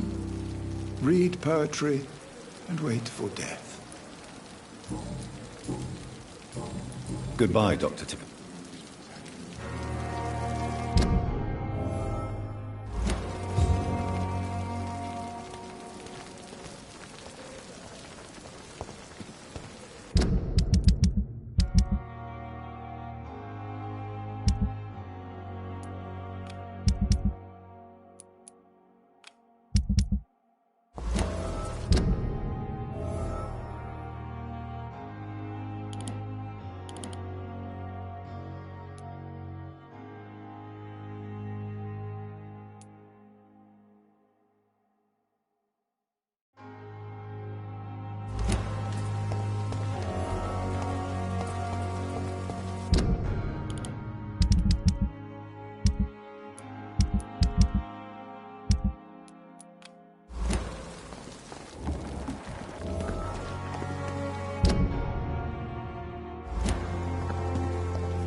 Hospital.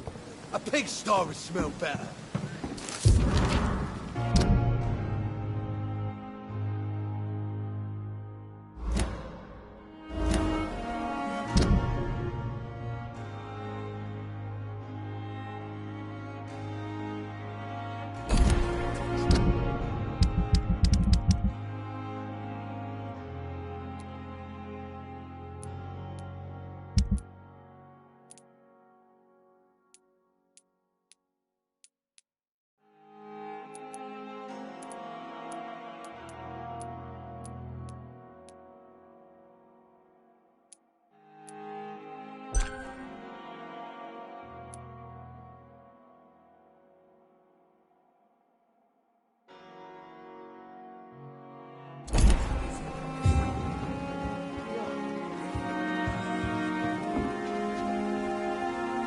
Hey! What can you tell me about your marriage, Clay? Marriage is the sweetest cage, they say. Well, I found myself locked in one with a wild animal. You mean your wife keeps you on your toes? No, I mean, we both have claws and we both love to bite. Am I right to assume your wife's letter pissed you off, Clay? I was so mad, I threw away the knife she got me when we got married. Your wife gave you a knife as a wedding present. That knife has always been my lucky charm. If I'd had it in my hand when I got stabbed on that pier, I'd not have been wounded.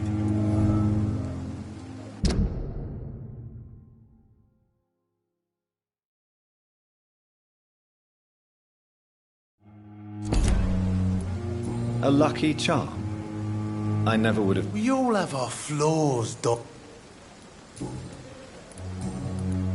What can you... All I know is I ain't letting anyone rip my throat out in my sleep. I found myself a nice blade, Doc. I'm ready. I'll leave. When I get back, I'll have a word with Tom. He's really pissed me off this time.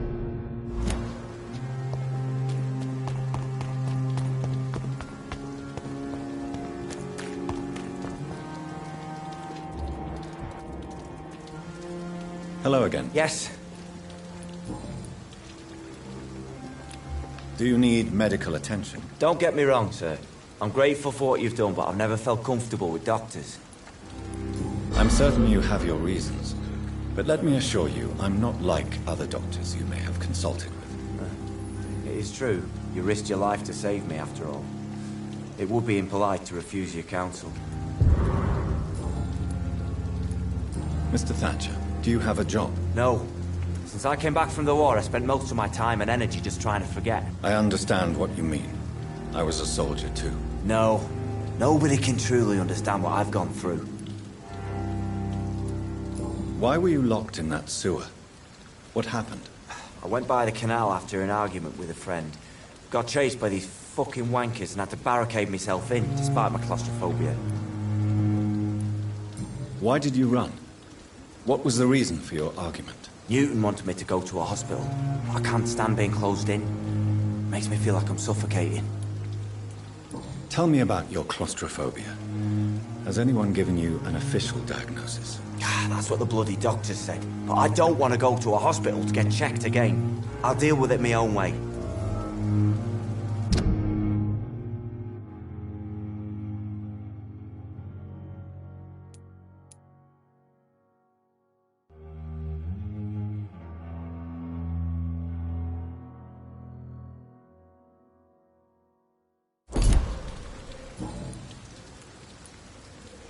Oswald, why did you not go to the Pembroke Hospital to seek medical help? I don't trust doctors.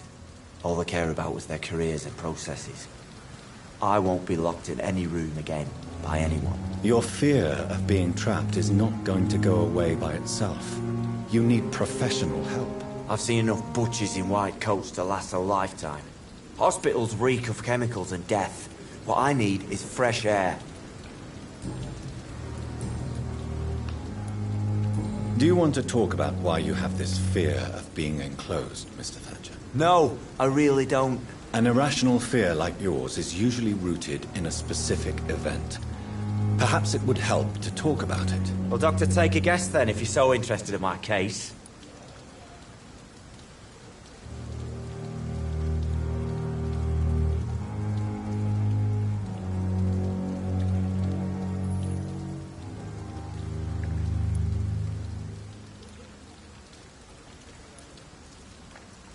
Perhaps you were trapped or locked in somewhere as a child. The horror of war could have brought this memory back to the surface. Are you joking? I grew up on a farm, had a bloody fantastic childhood.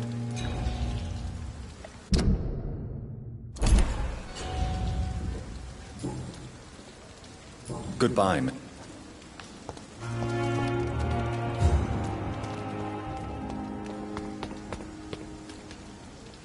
Hello again, Mr. I'm eternally grateful, Doctor. What could go? Stop. Ice. No, you don't. What's going? Rat. What war? Did you know? Yeah.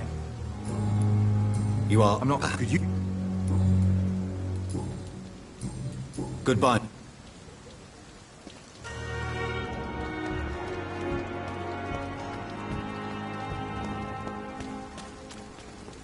Good evening. Eve. Goodbye.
Best run along home, sir. This one's mine.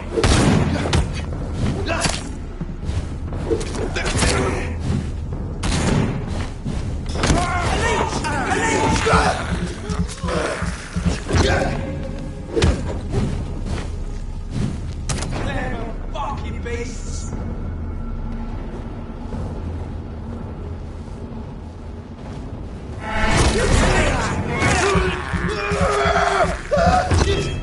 It's on him! It's on him!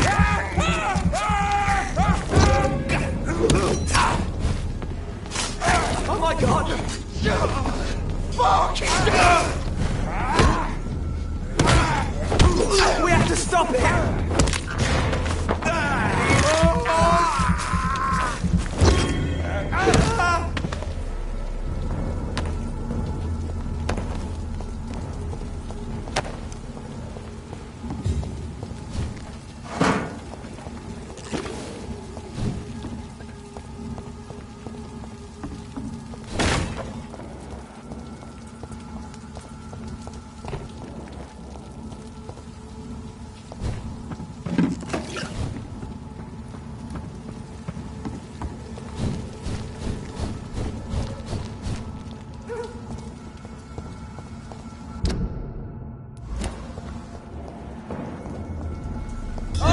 Come out, you coward!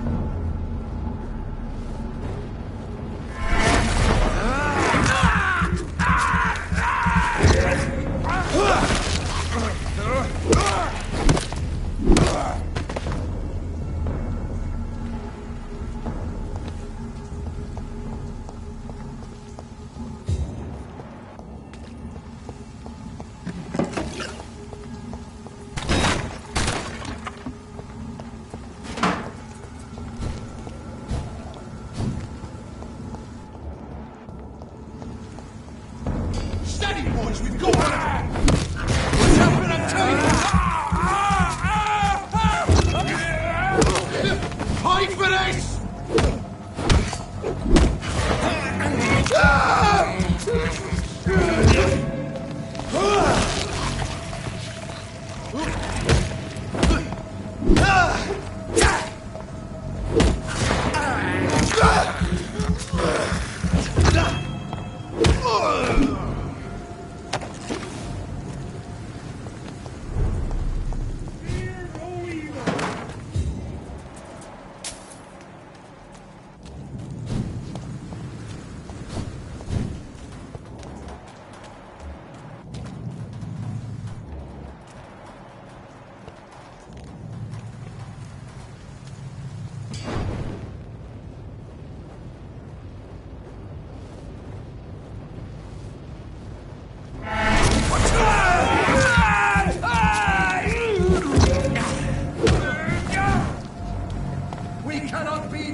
demon! Back! Watch out! It's fast!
listening?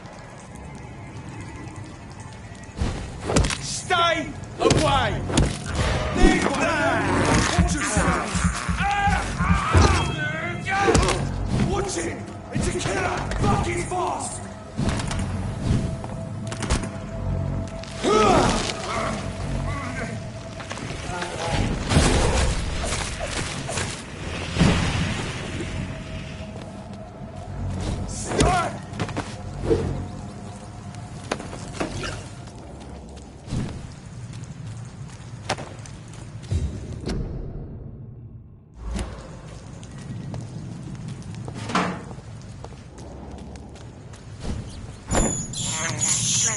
I have this thirst for blood.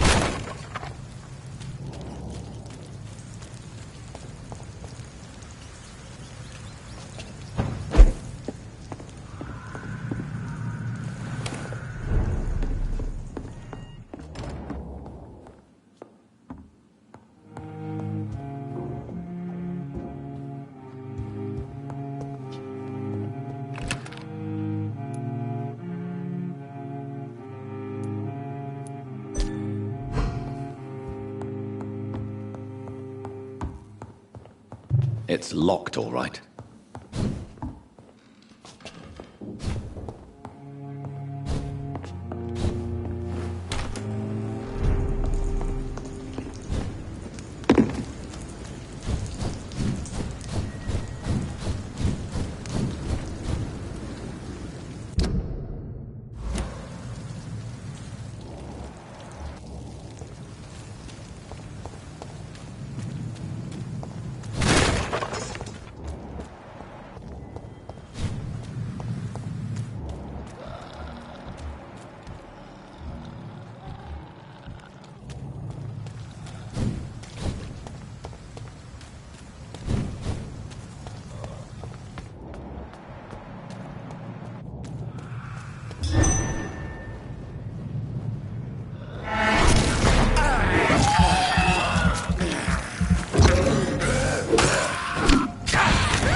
you again.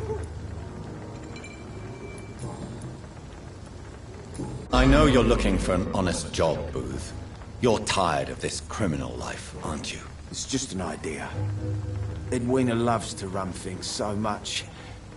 You can never really leave the gang. Wet boys for life, you know. Do you know where I can find Sean Hampton? I need to talk to him. The sad saint. Why on earth do you want to talk to him? He was one of my patients at the Pembroke Hospital. Oh, yeah. I heard the poor bastard had been abducted by some cunt. You better ask Tom Watts. He knows Sean Hampton well. Goodbye.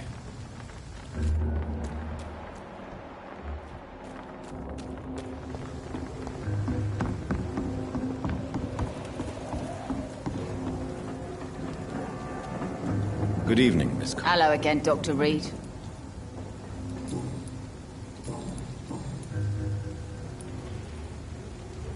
You still use your husband's name, Edwina. Why is that? Why shouldn't I? He may be a bloody bastard, but I'm still his wife, and his name means something round here. You never paid him a visit at the Pembroke Hospital, did you? And I don't intend to. In Clay's case, I'm not against a medical mistake or a little help from the Spanish flu.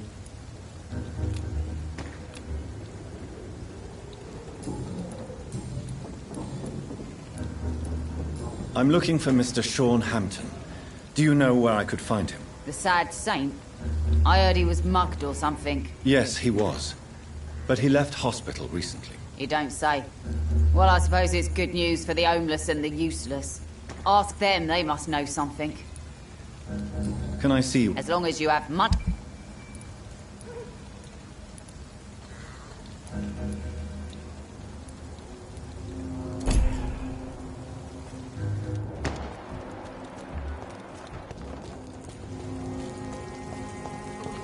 Mark my words, miss. These murders are the work of a vampire. A vampire? Whatever do you mean? I'm a tracker of... Not a drop of blood left in his body. This is the work of a vampire. For if the sewer dog is back and hunting all these poor folk, he needs a catching. A sewer dog? What's it look like? It's an old story. A monster with daggers for teeth and icy claws. He comes of a sudden, nighttime, claiming innocence, then vanishes. Teeth, claws, murders by night? Your sewer dog is my business. He's the kind of prey I hunt, milady. You still work? Miss Cavan. You better ask. Why not answer? We respect. Goodbye. Good evening, sir. Have you witnessed any suspicious activity or strange events recently? And what do you define as a strange event? More to the point, who are you? My name is Ichabod Throgmorton, vampire hunter extraordinaire and warden of the East End. A vampire hunter? Really? I know what you're thinking. I'm just another lunatic howling at the moon, but I'm not. The bloodsuckers exist, and they're close. Mr. Throgmorton, I'm Dr. Jonathan Reed. I'd like to hear more about these vampires you're hunting. A man of science? Well, I'll be glad to enlighten you. What can you tell me about this neighborhood? Did you hear about what happened to Jack Gillingham? Oh boy. It's a shame I wasn't around to protect him. It's impossible to protect everyone. The violence seems endemic in this part of town. But it's my duty. I am convinced Jack Gillingham was killed by a vampire. These evil rodents are spreading like a plague.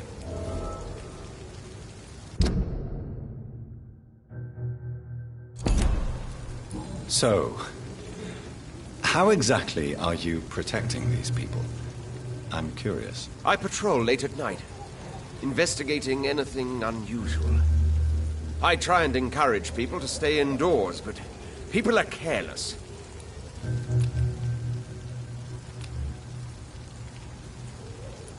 Can I help in any way? Actually, yes.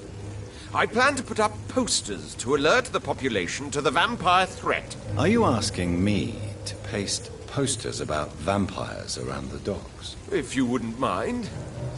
If you did that, then I can focus on my patrols. How do you identify a vampire? It's simple, really.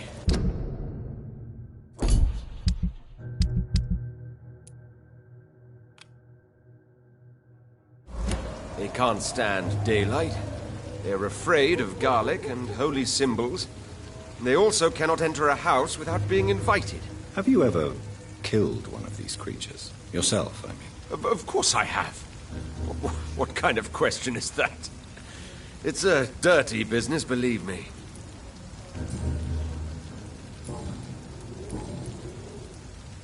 Have you heard of the Guard of Priwen? Of course. They're dedicated hunters. A little militant for my taste, but they do let anyone join. Were you ever tempted to join the Guard yourself? I did think about it, but I'm more of a silent hunter. They're more of a sanitary militia. So you hunt alone? That sounds risky. Vampires are just like every other predator. They hunt when they're hungry and follow certain patterns. It's just a matter of observation and patience. I'm looking for Sean Hampton. Can you help me, Mr. Throgmorton? The sad saint? He should be at his night asylum at this hour. But I cannot tell you how to find it, sorry. Really? Why is that? It's nothing personal, Doctor. I'm sure your intentions are good, but people who sleep there, they have plenty of reasons to hide.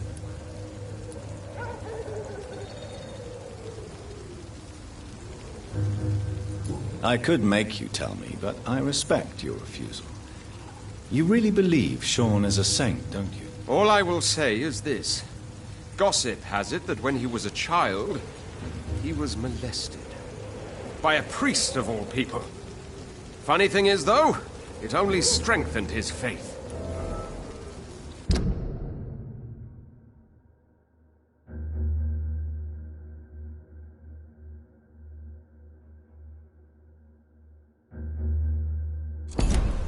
Maybe at least you can tell me who could help me find him. Tell you what, go and chat with Tom Watts.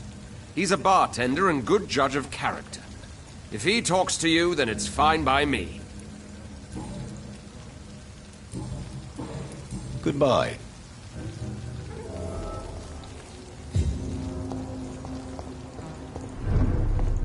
Poor Jack. He didn't deserve... Good evening, Mr. What? Is there any... I'm looking for Mr... I really don't know. I heard he'd been abducted. Who could tell me? About the... Goodbye. Stupid or something. I've never even been to India. Welcome back. Tom, I need to find Sean Hampton as quickly as possible. I've been told you could help me. I heard the sad saint was recovering at Pembroke Hospital. Did he leave or something?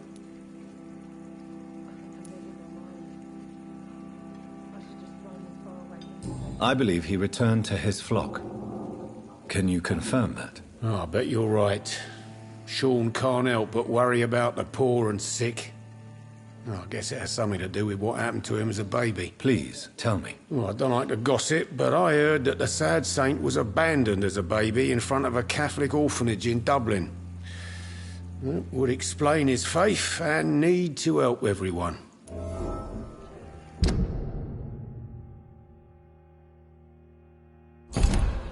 The important thing is I find him, quickly. Why not try his night asylum?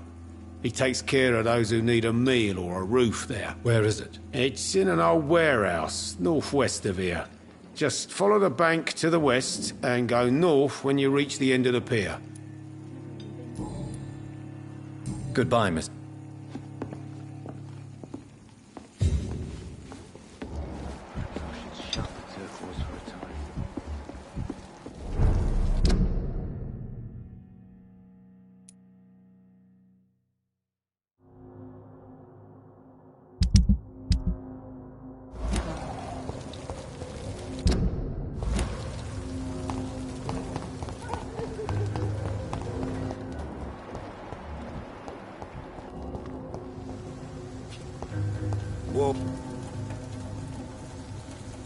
Good evening, sir. Well, I'm Dr. And I... What can you tell me about this part of it? People used to... Missing the good old days, are you not? Trust me, son. The longer you live... And back you... I was their lead...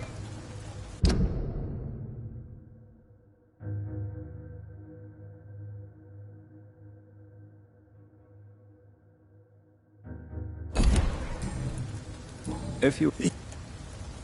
You... And I... I'm... If... The soup... Who... The... It's...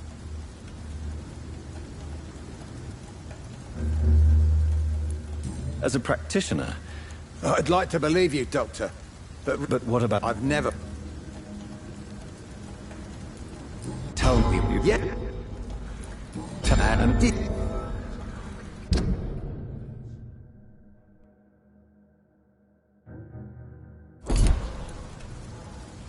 Why did your... You... Now... So you... No. I'm looking... The sad... Interesting. Goodbye.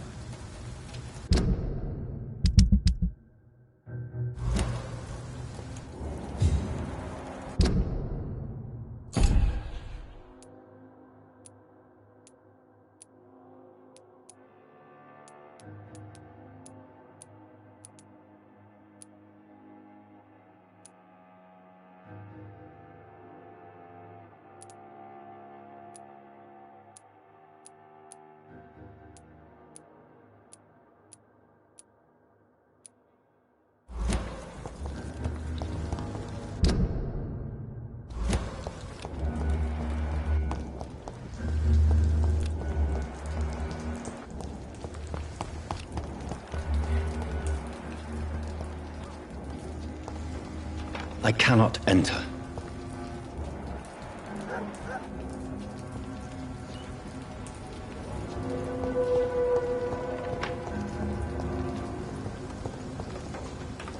Evening, Rufus. Evening, Miss...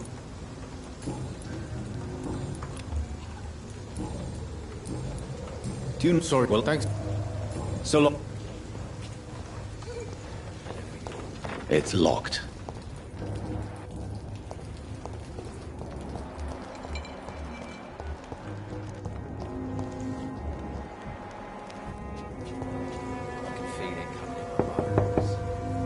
Good evening, madam. It's Dr. Reed again. You best come back in the morning. The disease takes away the good people too, madam. Why not let me in? It's Mrs. Fishburne. Stella Fishburne. And yes, indeed. Why not let a doctor in? I can't remember the last time I had a good sleep. I've been nothing but worry. It's locked.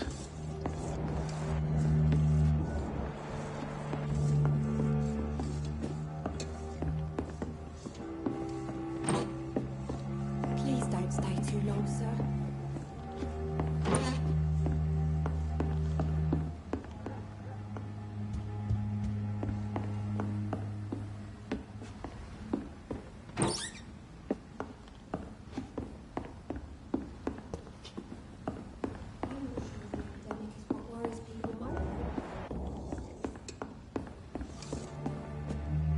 So you have questions about the... Yes. Forgive my rudeness at the door. It's just my son doesn't like strangers coming in the house. How is life around here?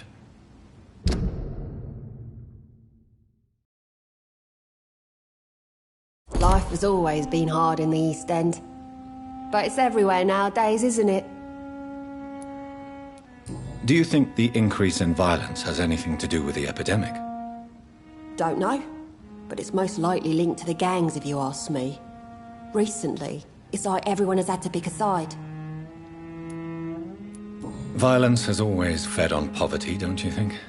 It's a cruel law of the human condition. And selfishness is their rotten fruit.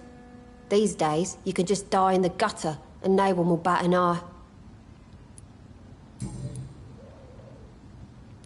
May I ask what you do for a living, Mrs. Fishburne? Since my husband died, I worked at the Dawson Rope factory, but it closed before the war. I occasionally help at the night asylum, in exchange for food. Did your husband die in the war? Oh no, my Jack was a docker.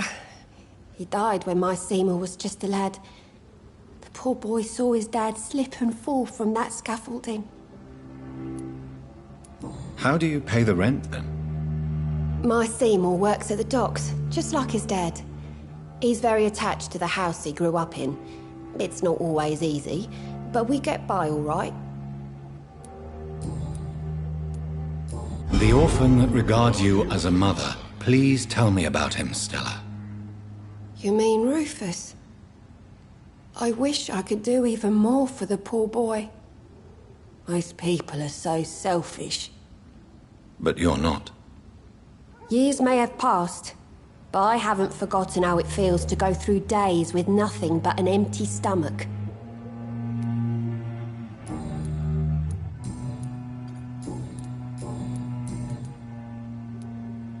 I'm trying to locate Mr. Sean Hampton.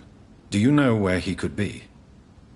You talking about the one everyone calls the sad saint? The man who takes care of the homeless? The very same, Miss Fishburne. I'm sorry. I don't know where his shelter is. But if you ask around, I'm sure you'll get your answer.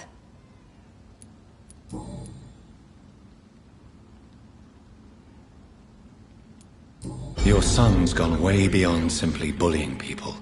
He has a taste for blood, and you know it, don't you, Stella? One night, he told me straight up, in his own words. It was several days after one of his episodes.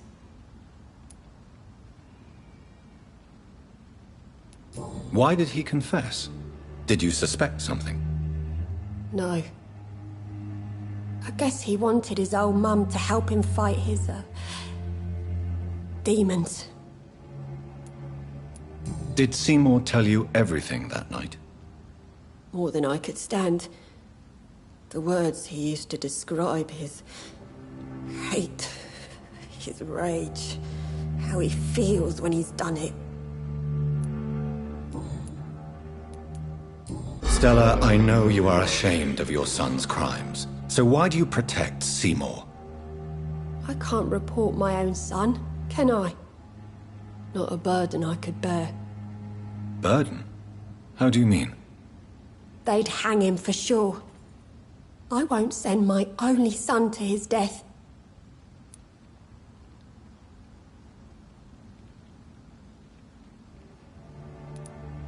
I'm convinced you raised Seymour the best you could. You're not responsible for what he became. If someone ever found the courage to speak to the police, I will take my share. Tell me about these demons Seymour needs your help to fight. Seymour used to be such a happy child, and he is still a helping son most of the time. But when he gets angry, he can hardly contain his rage. All men and women are born innocent, Mrs. Fishburne. But there can be a monster within any of us. Do you think he can be cured, Doctor? Do you think something can extinguish this rage inside my Seymour?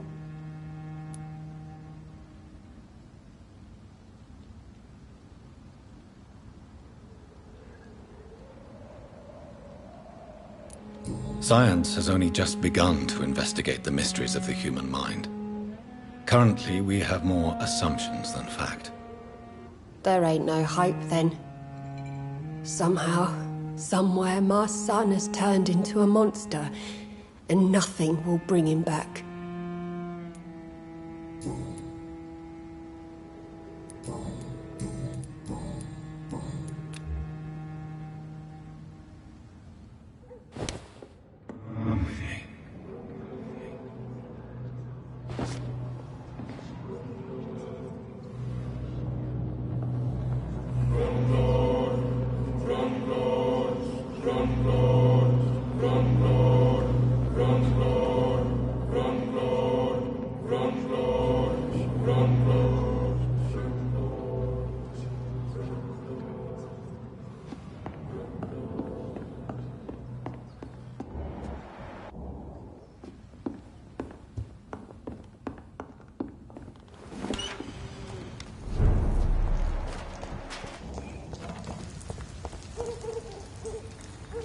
Evening.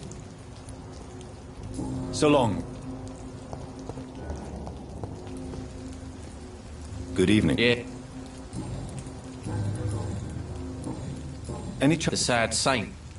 Actually. Really? Goodbye, me.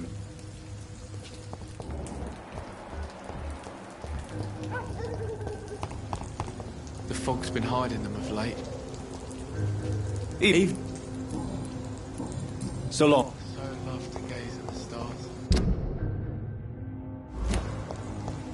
The fog's been hiding them of late.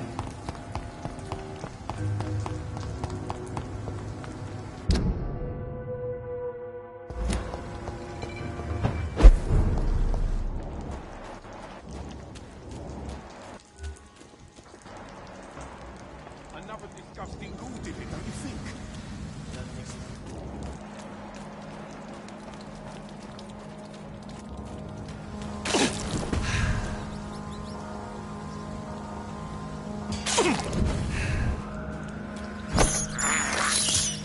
This is despicable.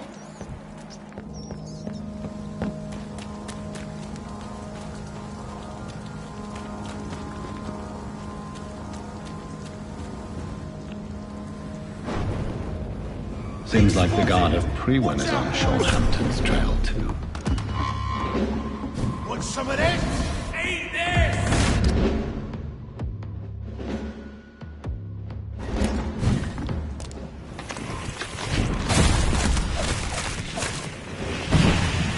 Killing's all you deserve. That's gonna hurt! Its head! Die, leech! Die, vermin! Die, vermin!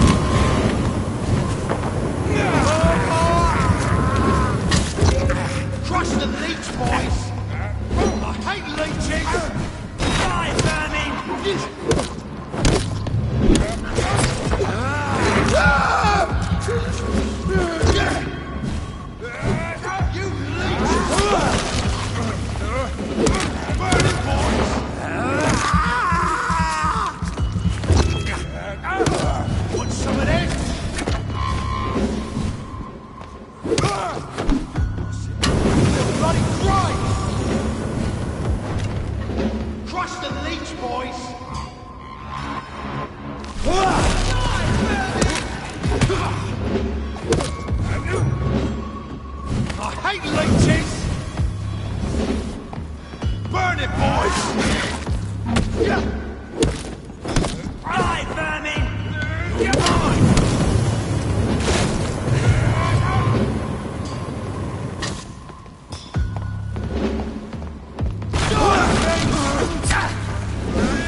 The wounds on this corpse are deep, the result of rabid rage.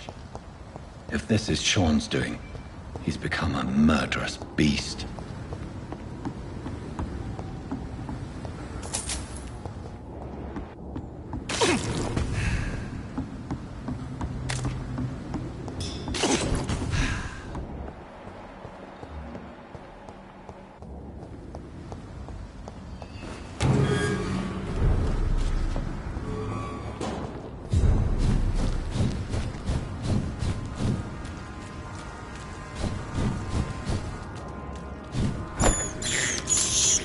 I can't believe I'm doing this.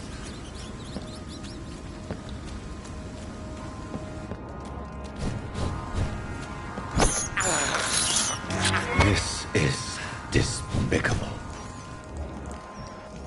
I cannot enter.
Step away, sir.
This poor man has just been slaughtered by a vampire. The body's still warm.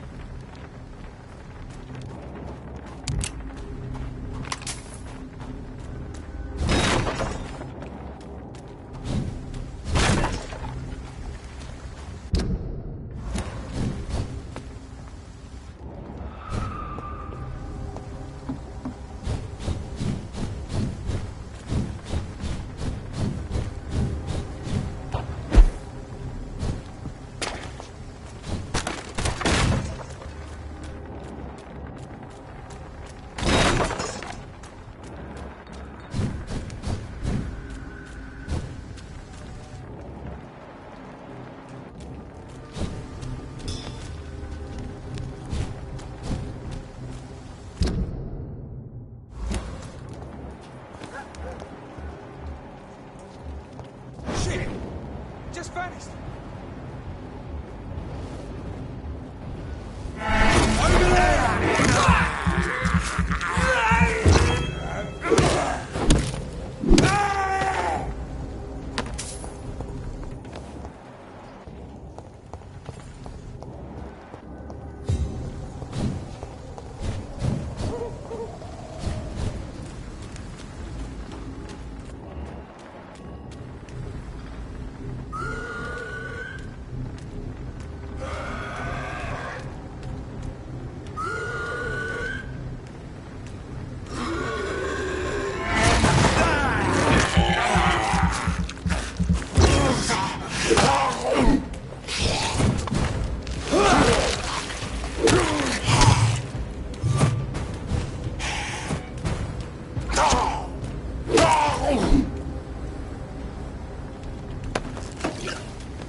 This is not a place for you, sir. Over there!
fear no evil.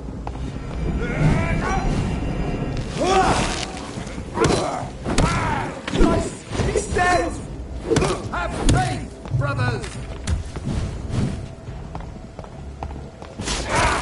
Christ, he's dead!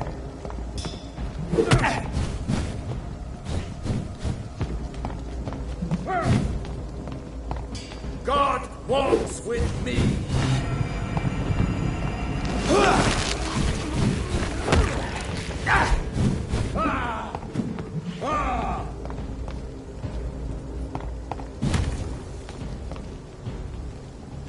The power!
I have this thirst for blood.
Good evening, miss. I'm Dr. Jonathan Reed. May I have your attention for a minute? Good evening, sir. My name is Giselle Paxton, but I don't have time for men like you. Have we met before? No, but I just need to look at your fancy clothes to know that you must be desperate to visit the docks at night. That's quite judgmental of you. Sir, I've led enough strikes when I had a job to identify you as an enemy of the working class.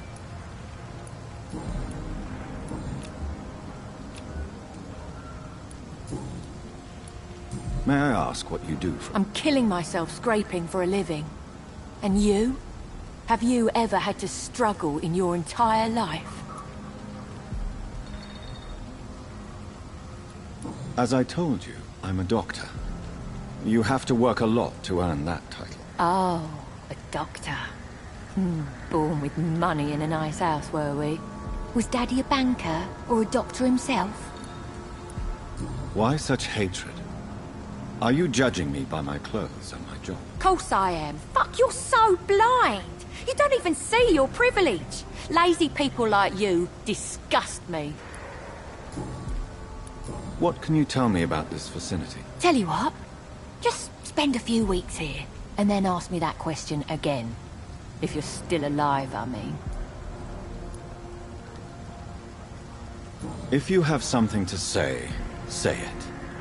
I'm getting tired of all this. Oh. You want information instead? Well, here's some for you. Giselle Paxton does not like you at all, Doctor. You don't know me, Miss Paxton, and yet you see me as an enemy. Your manners, your clothes, your words tell me everything about you, sir. I know your kind, and you don't belong here.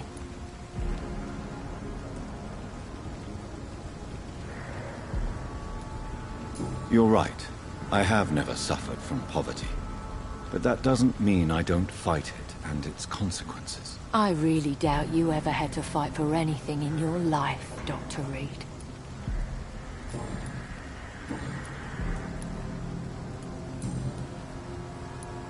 You speak of strikes and class enemy. Am I right to assume you're involved in trade union activism? You bet I am. Well, I was.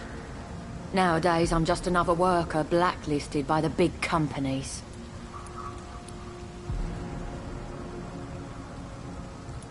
Isn't the whole point of trade unions to help workers in need? Why don't they support you? A few nights back, I lost the money my companions had asked me to hide.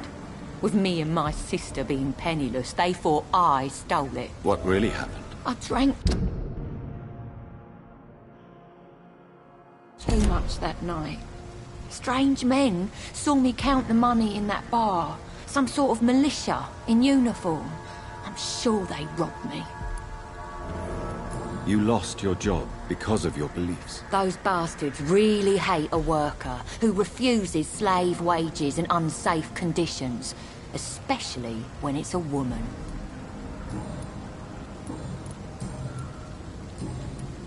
I'm looking for Sean Hampton. Can you help me? What is it you want? Does he owe you money? Has he displeased your Royal Highness? I'm no snitch, Mr. Fancy Pants. Well, I'll leave you for now. Goodbye, Miss Paxton.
No civilians allowed, sir.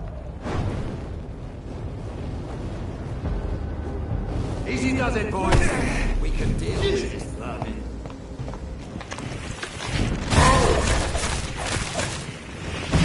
Have no fear, brothers. Prima shall prevail.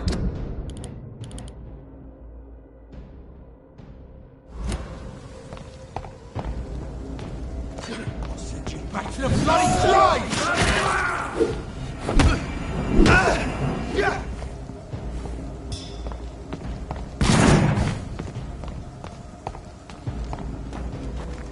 Bloody monster!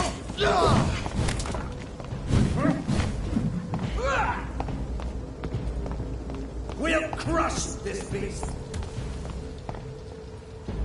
What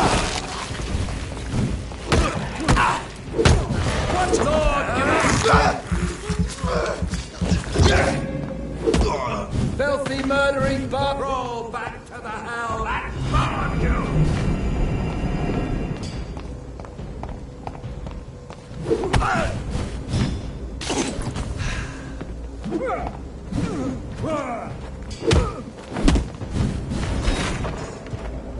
Gone back to the shadows!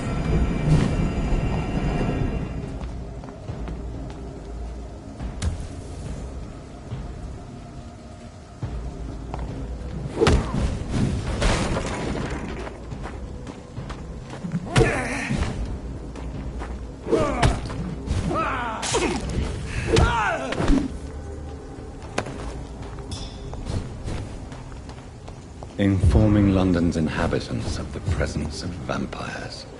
What does that make me? A double or a triple agent?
Done.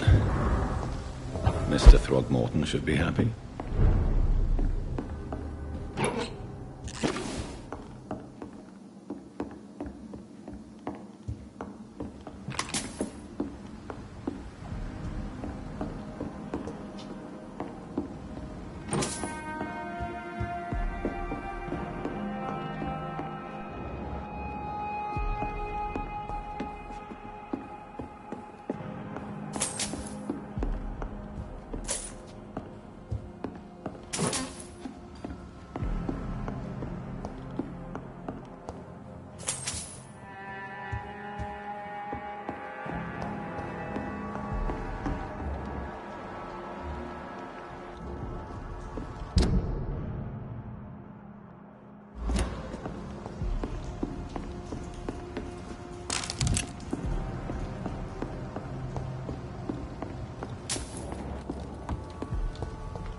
Please, sir. Come and have a gander.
You always ask me for advice, Jack.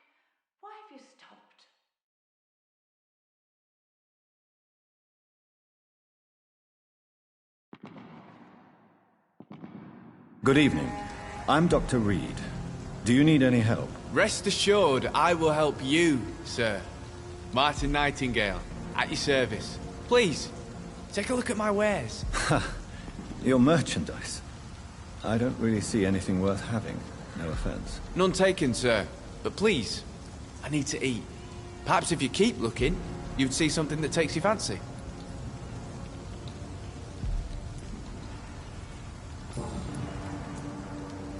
Let me be frank. You're as much of a businessman as I am a werewolf, right? Who the hell are you to question me? It's hard enough to stay clean when you don't have a place to sleep. I'm doing my best here. I meant no offense, Mr. Nightingale. I was merely pointing out the fact that you're unlikely to survive long if you continue wandering this path. And what should I do then, sir? Should I join the Wet Boot Boys like so many others? No thanks. I'd rather be a bad seller than a dead gang member.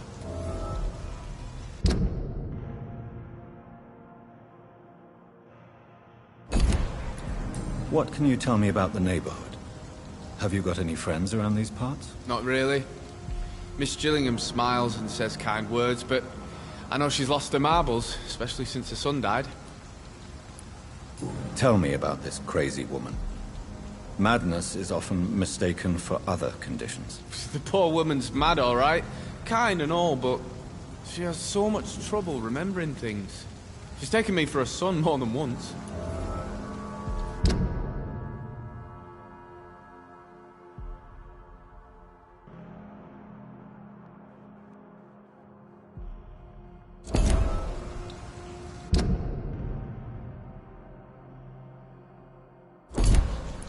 How interesting.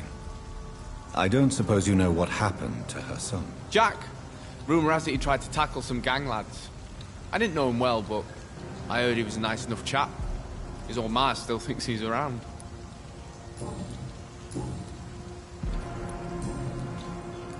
Why not try seeking help instead of peddling your wares?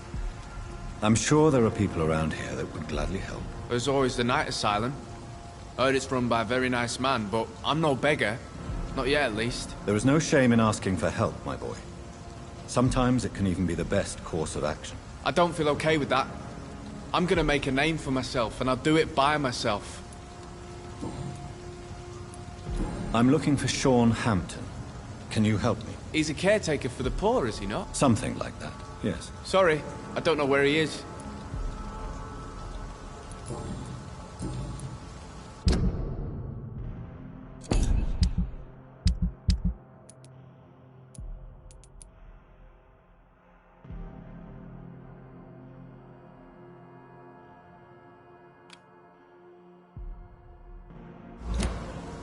Goodbye. Please, sir. Come on. Good evening. There's no need. Goodbye. Are you certain you're not lost, sir? You seem quite the stranger to these parts.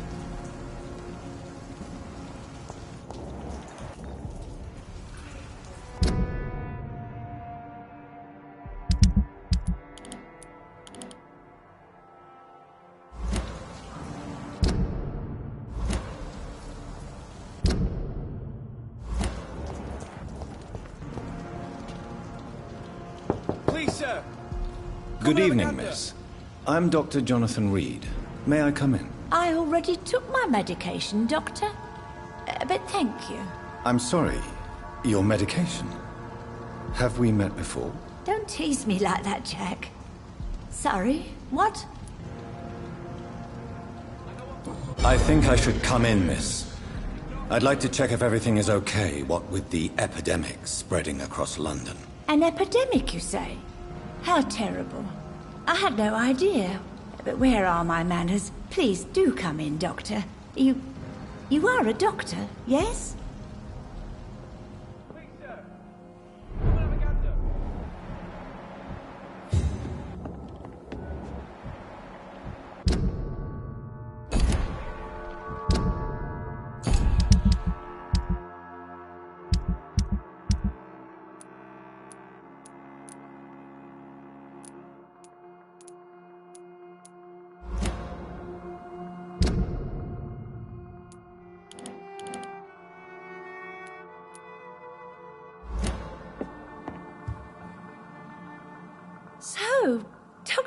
Tippets.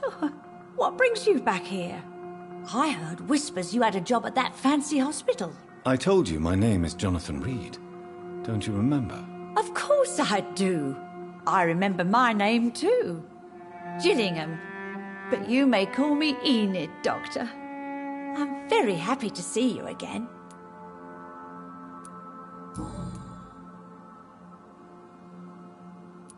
What can you tell me about the... Oh, no. My... Enid...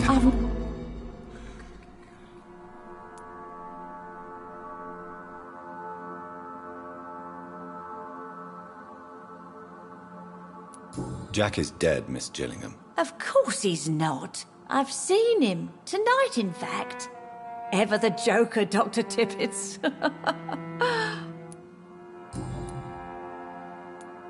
I'm...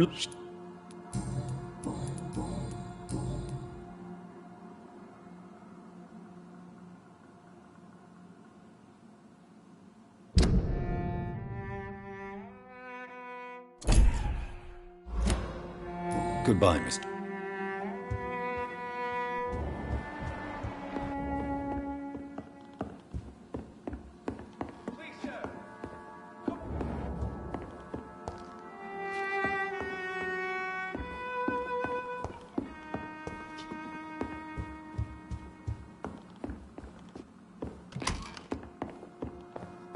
It's locked, all right.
Good evening.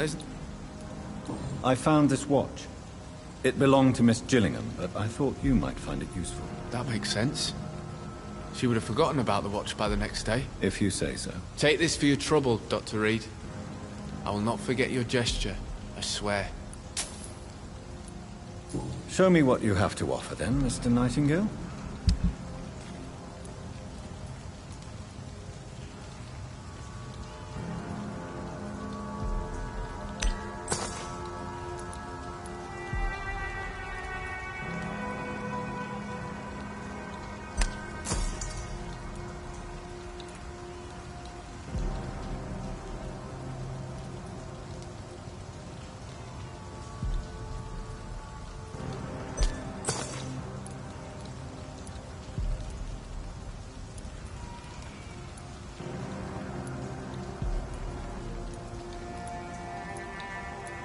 Please, sir!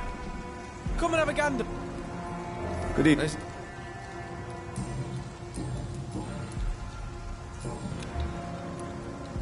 Goodbye. I know I've got something that'll strike your fancy.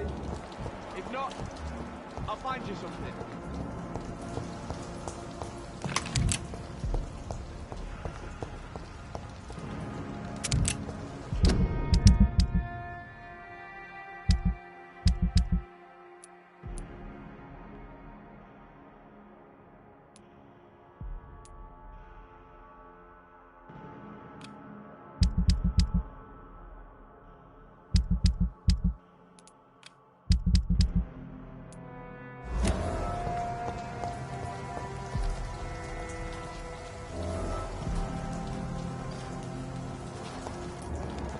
Please, sir.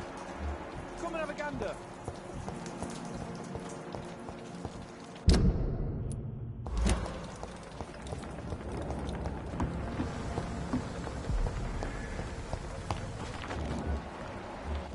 What have we here? Lost your horse, Governor? Or are you just out of your mind?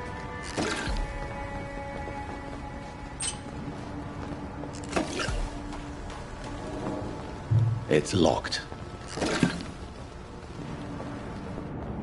Yeah. People are still working at this time, while you're lot slurping soup before bed. Ewing. Well,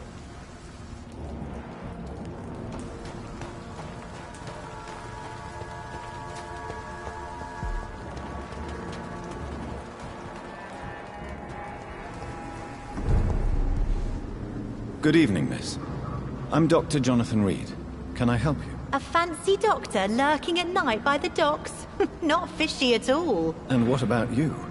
Working outside at night in this dangerous part of town? You want to know my secret? I'm trying to earn money. And I'm Lottie Paxton, by the way. Is it not dangerous to work here at night? As long as I have good legs, I can run away from trouble. The sad saint now provides me and my sister a bed and a roof. I don't want to lose that. Are you homeless, Miss Paxton? Mr. Hampton's night asylum is our new home now. It's a safe place for me and my sister. What can you tell me about the Sad Saint? It's just the nickname of Sean Hampton, the sad saint of the East End.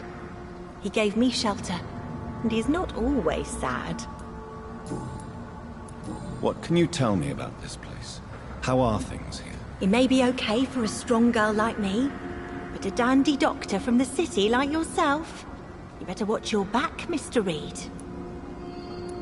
You really think I should go back to a safer place, miss? No. I think you had better stay and help as many people as you can. Just avoid the wet boot boys. Those bastards are worse than the epidemic. Which local dangers must I avoid? Well, the gangs, the thieves, the drunks, the jobless. A man with your fancy clothes will attract a lot of attention. Well, I am not someone so easily intimidated. Glad to hear that. And if you get into trouble, you can always seek help at Sean Hampton's shelter. No one would dare to be violent there.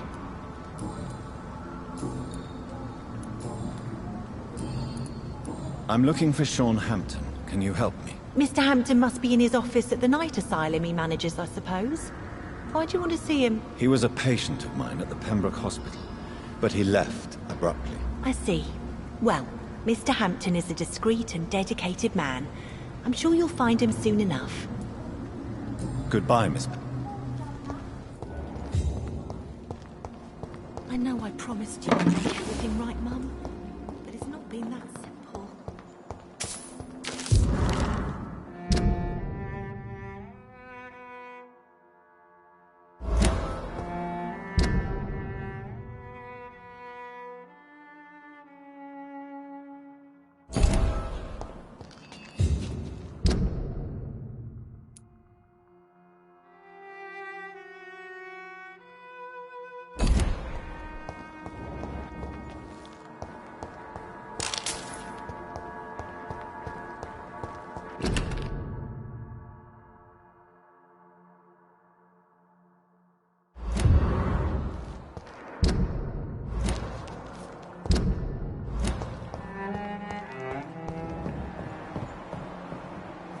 It's locked, all right.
It's locked, all right.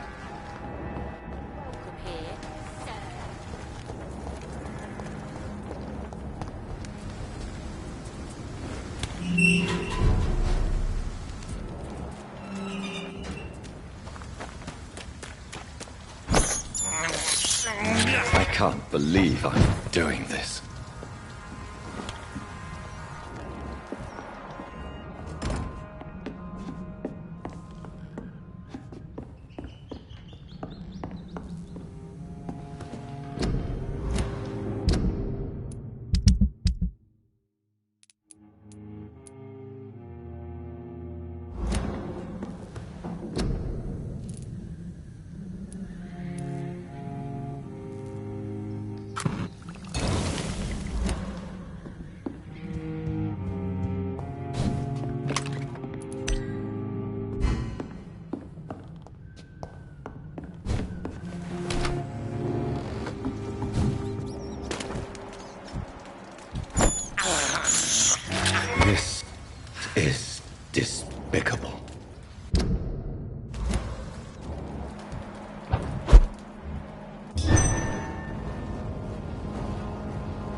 safer places to be than here.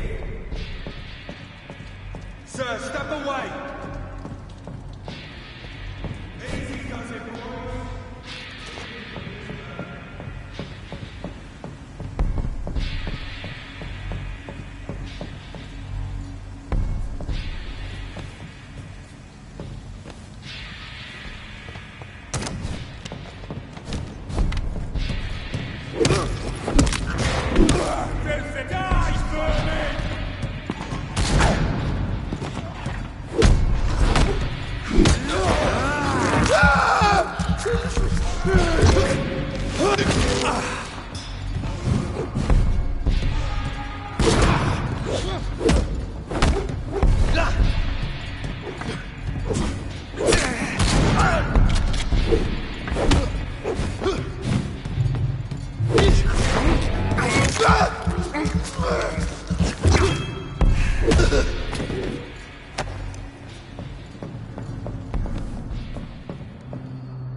I can't believe I'm doing this.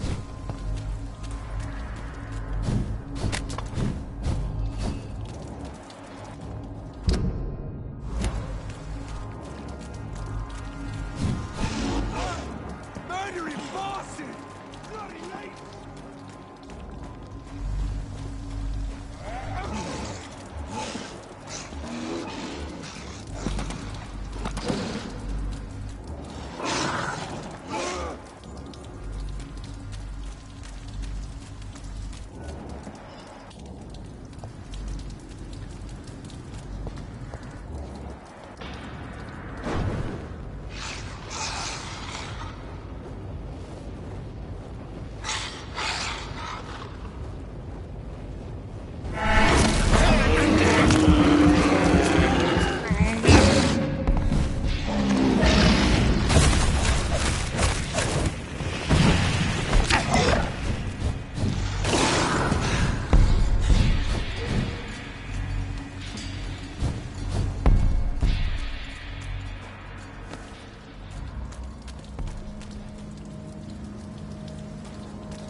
I have this thirst for blood.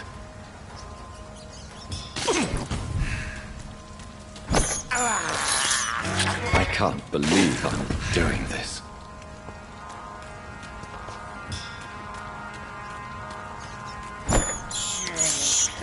I have this thirst for blood.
can't believe I'm doing this. I have this thirst for blood.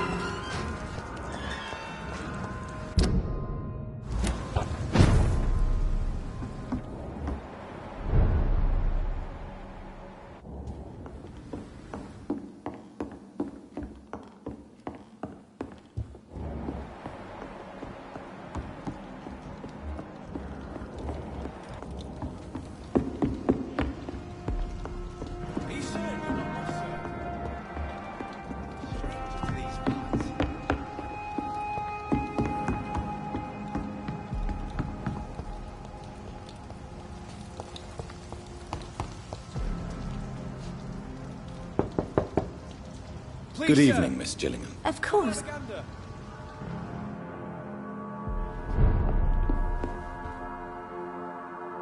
Sir? Do you require I'm glad you asked, Dr. Tippett. Oh, Thank you. goodbye, Miss.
Sir, come and have a gander.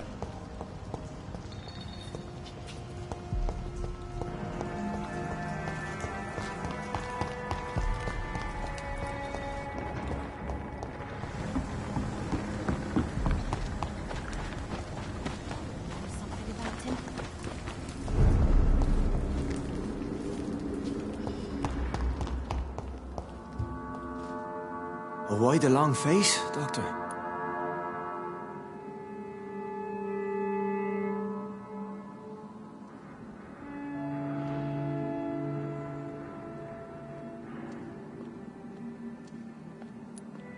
Is it all that worries you, Sean?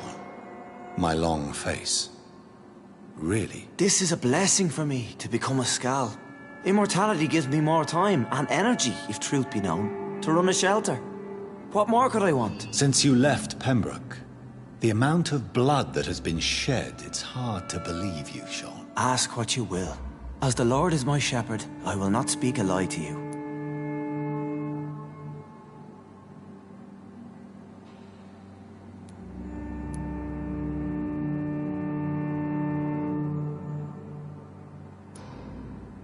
Aren't you afraid of what you've become? We are blessed, Doctor. Can't you see it?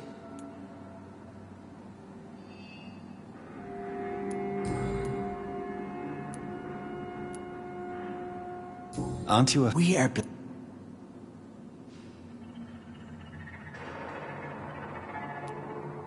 you think this is a blessing when God's own house and hope... If that is your burden, But you must... No, not your scripture. Whoso eateth... Why return here? This is my home. These people are my flock. You will always find me where I am needed. Wonders never cease. Skal managing an asylum. And what of you? A vampire doctor? Meals laid out before you. Yet you restrain. And what about William Bishop? He tried to take care of you. But this hunger, this thirst, cannot be restrained. Alas, poor William. He had a good soul, but was weak in spirit. He could not shake the thirst for booze, never mind blood. But have faith. My will is far stronger than his.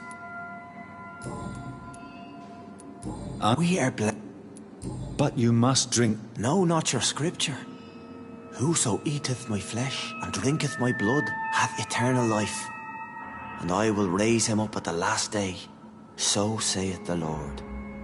I only need to eat flesh, no blood. Why did you kill Miss Jones at the Pembroke Hospital? Killed old Harriet? You must be mad, Doctor. Why would I do such a thing?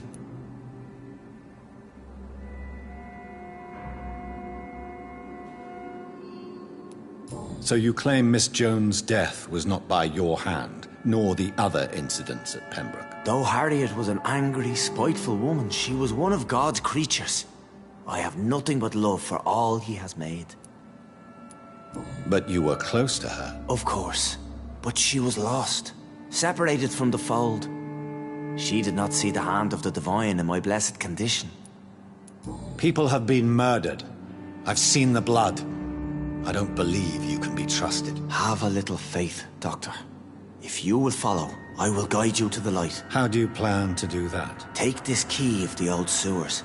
The entrance is by the riverbank, south from here. There you'll find all the proof you need.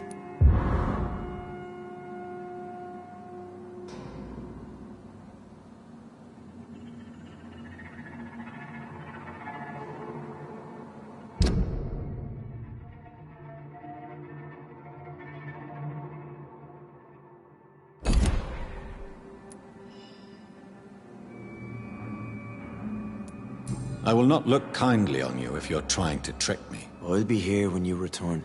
If you still think I'm a threat then, well, I'll surrender myself to your judgment.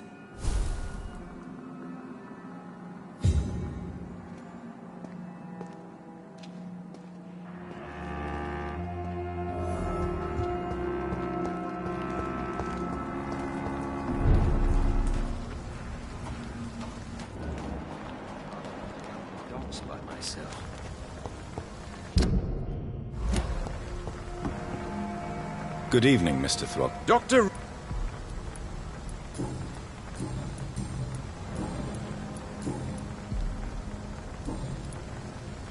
I put up your public service announcement. Consider the common folk warned about the vampiric presence.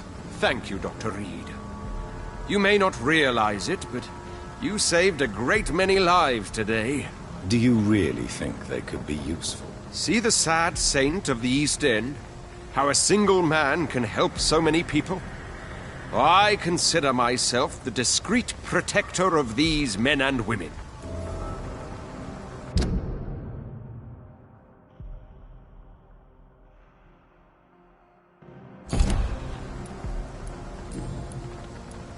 You've never faced, let alone killed, a vampire, Ichabod. You're a fraud.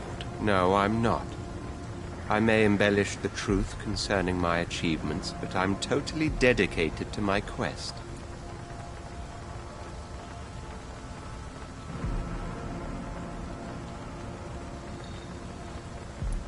Stop fooling yourself. You've never faced a vampire before. You wouldn't stand a chance. Well, that's not true, sir. I've already faced one of these creatures. Oh, really? And you're still alive.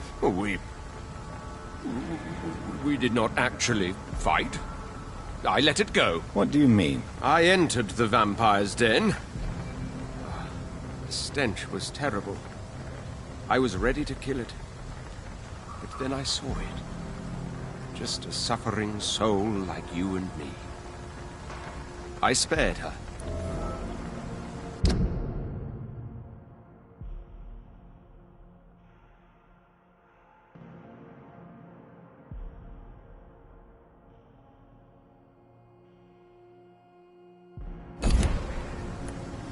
Tell me about the vampire you spared. She was a girl. Her body was a mess. I could see pus running from the deep wound. She was crying in pain. You cared about her. That's what defines us as human, Ichabod. Yes, but she was a truly evil creature. I'm haunted by the tragedies she caused ever since I spared her.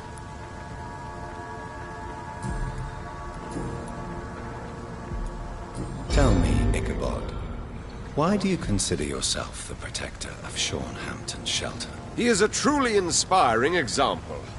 Dedicated, pious. His shelter is open to all, whoever they are. Most admirable. Goodbye.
This could be the public house Giselle Paxton mentioned. I should investigate further.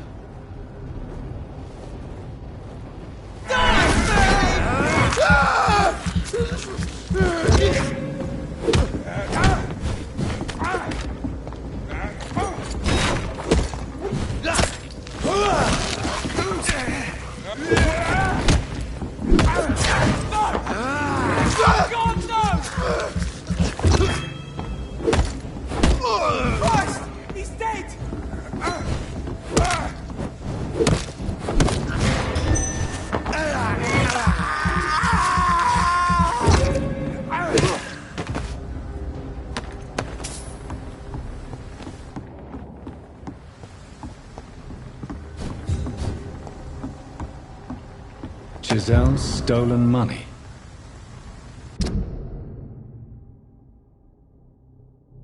Everyone has some unethical ways of financing their war.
It's locked.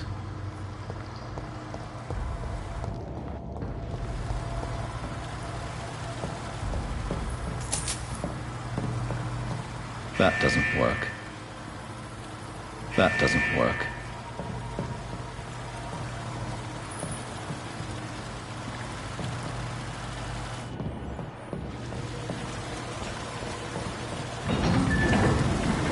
So that's it. These wheels control the water level.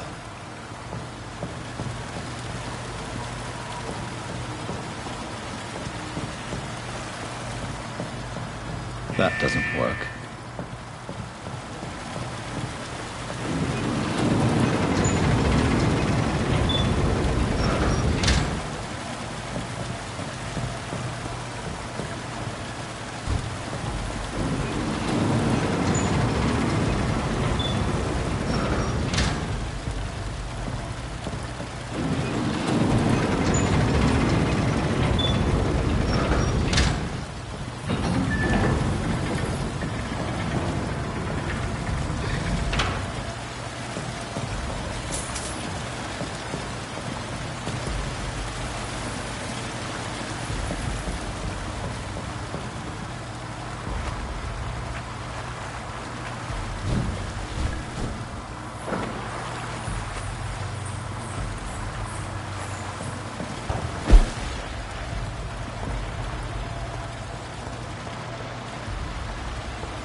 Gate should shut properly now.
It's locked, all right.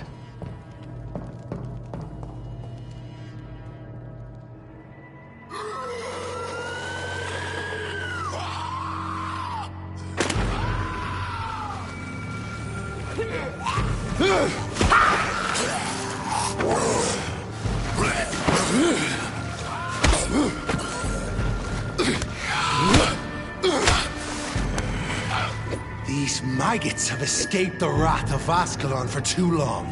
It is time to purge the sewers of their filth. You again!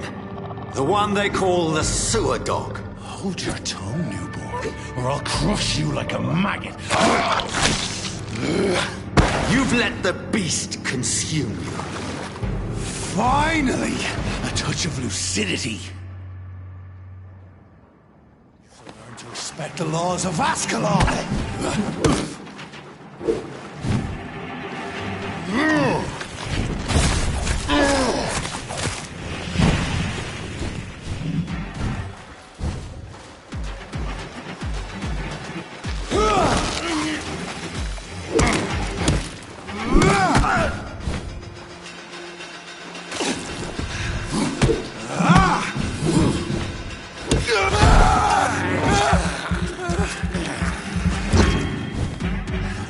Snap like a hare's brittle bones, newborn!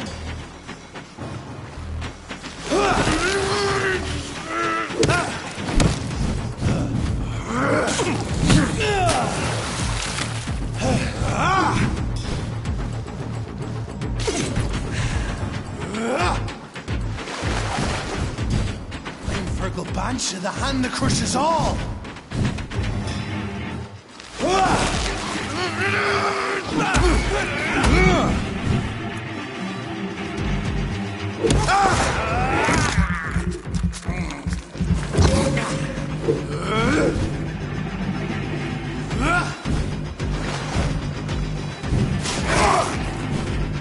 Whence you vanished, I'll slaughter these skulls while singing your name!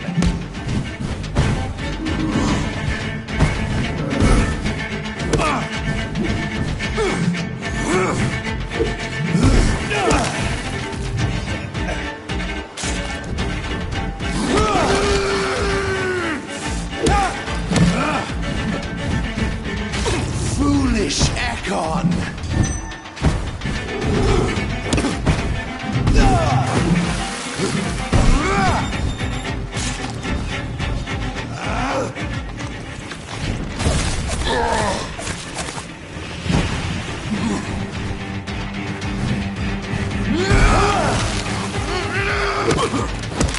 How are you coming?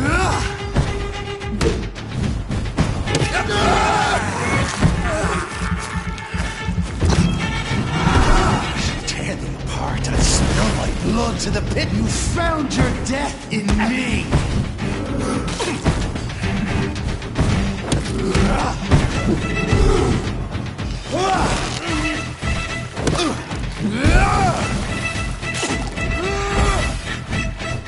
Return to your apothecary and needles.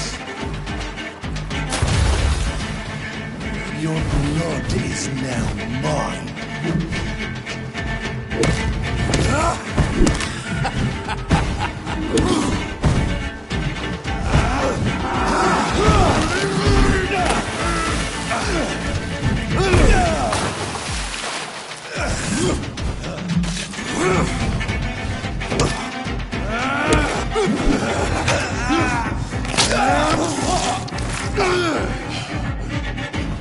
Slow as a snail!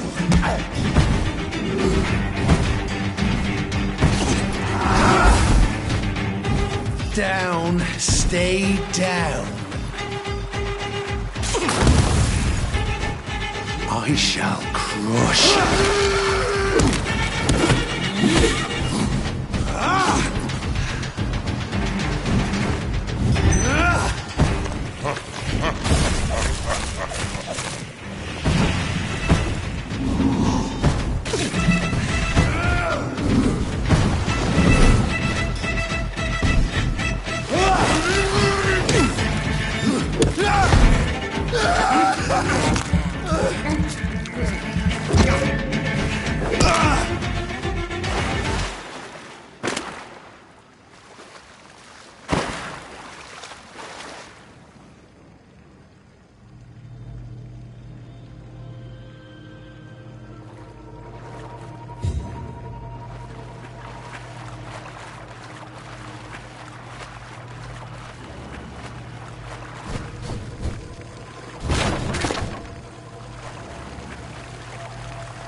It's locked.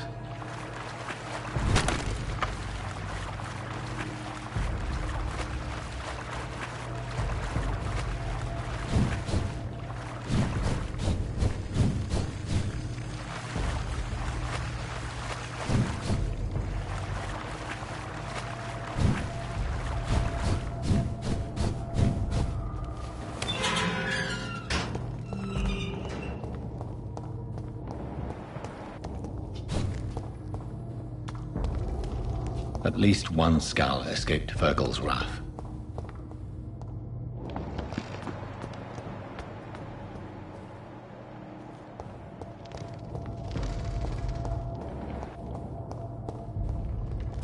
The poor creature is bleeding to death. He cannot be far.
Isn't the blood of a vampire, but it will quench your thirst.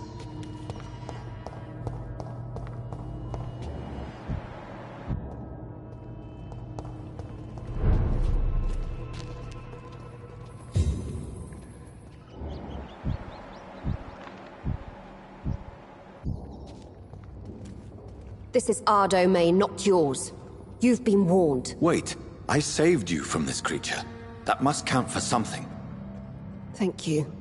Now go. Go back to the streets and houses. There is no love lost between us, Vampire. But thank you.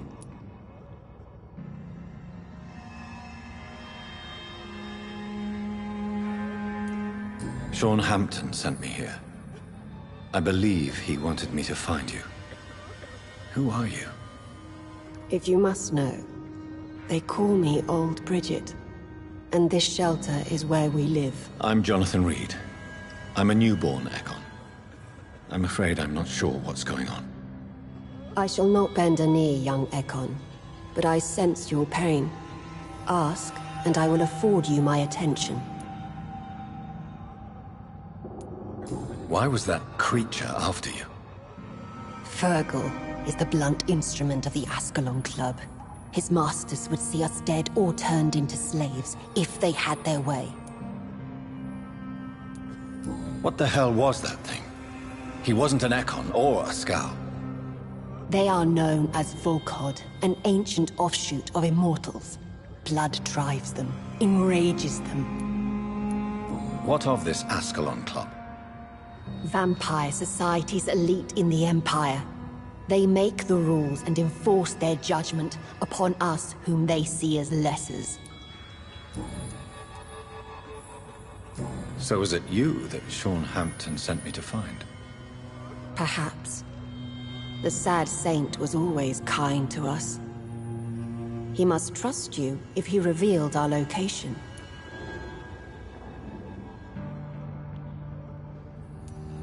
Sean is a skull. All those I've encountered have been violent, crazed creatures. How can he be any different? Maybe because he is the sad saint. Or perhaps because I am old Bridget of the Sewer Skulls. Sean killed a patient of mine. And that's just one of the murders he's being hunted for. If you refer to Harriet, she is now among us and under our protection. Harriet Jones is alive. That's it. That's the proof Sean wanted me to find. I must talk to her. No. Harriet is not alive. But you can speak to her. I must warn you, she is fragile and may not receive you warmly. I don't understand. She is filled with bile and hate. Her mind is sharp as a tack, but her body is so weak. I've never seen its like before. She is resting in a room on the far right of this hideout. Thank you. I will bear that in mind.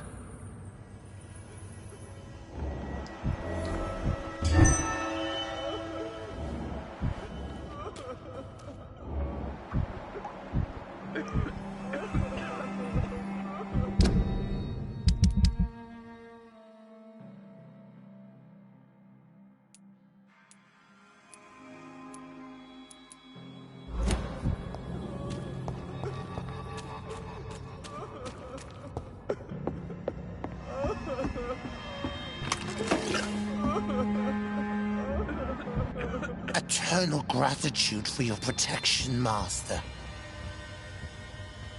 We're at your mercy. Will you end us?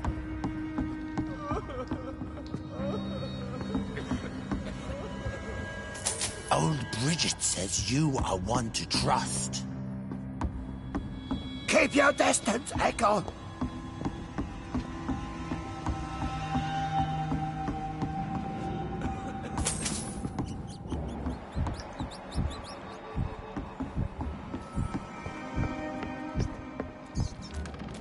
How is London? I've not seen beyond these walls in such a long time. Your place is not here. We're at your mercy. Will you end us? We're at your mercy. Will you end us?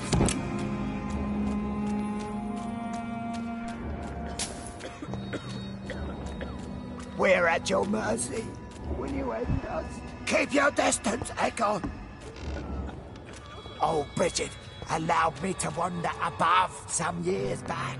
It was unpleasant. Ascalon has stalked us for ages upon ages.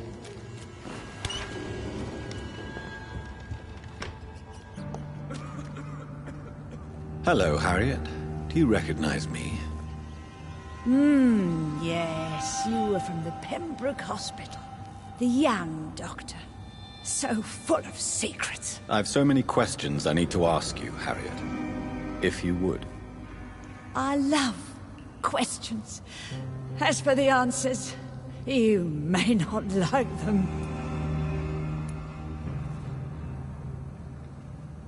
How do you feel?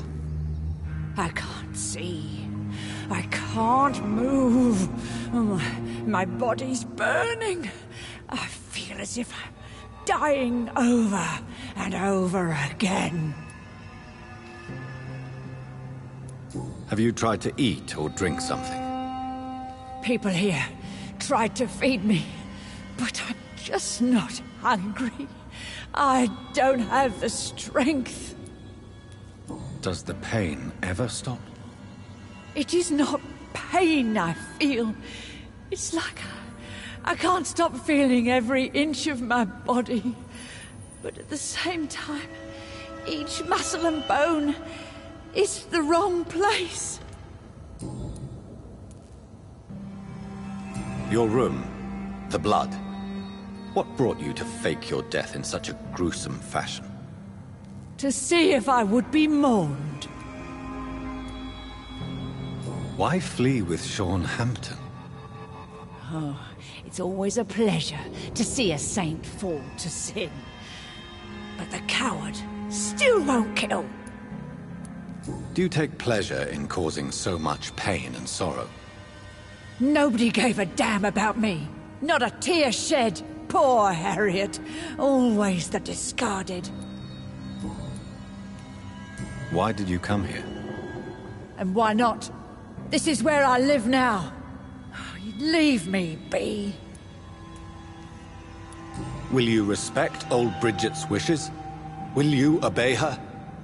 Bridget is kind. She only needs to keep me fed and I'll be good. So you desire to stay here?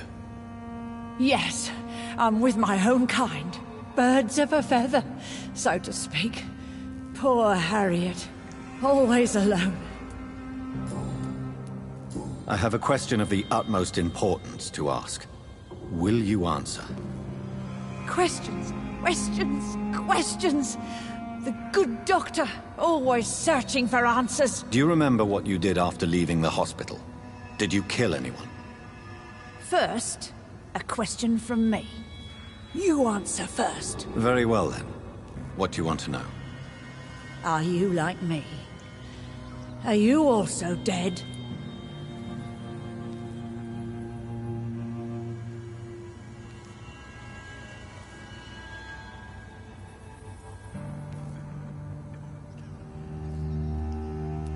We are similar, but not the same, Harriet. I like what I am. I truly do. I relish the pain that courses through me. I know you fled the hospital with Sean Hampton. Did you or Sean kill anyone in your flight? Anyone? Try and remember. I will not lie. I wanted blood, and I wanted revenge, and Sean pulled me from it. Brought me here instead. But the shadows heard my prayers. The shadows killed that bastard.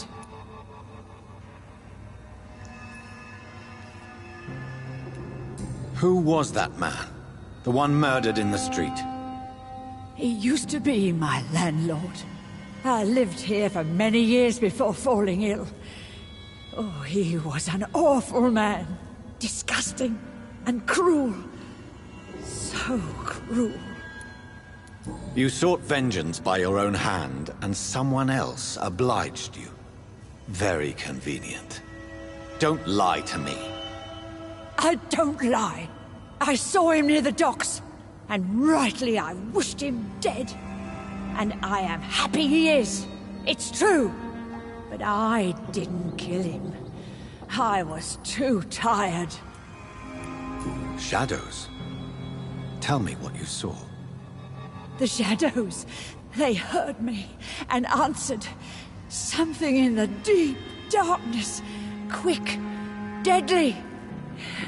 It asked me if I wanted revenge.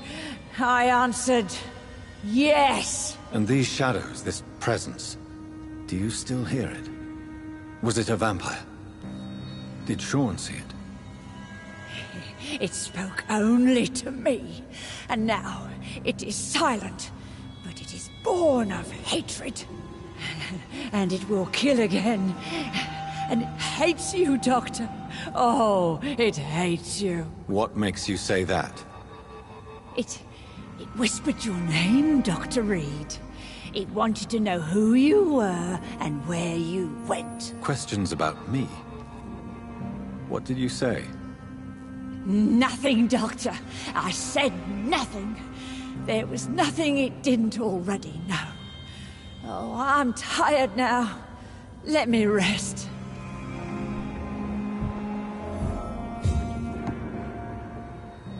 No more words. Please.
Have you found the answers you were looking for, young Ekon? There is too much left unanswered. So many questions. Get to know us, spend time with us, and I may be willing to answer more questions.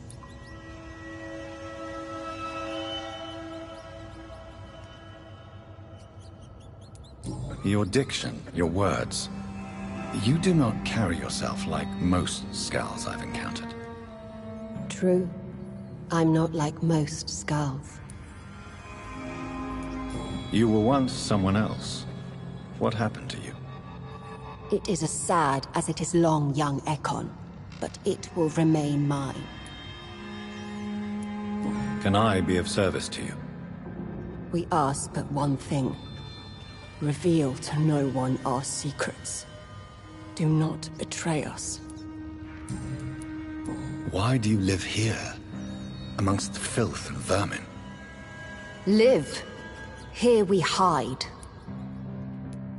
What are you hiding from? From the guilt, the shame, from the hunters and the light. And of course, our past. Why don't you leave the city?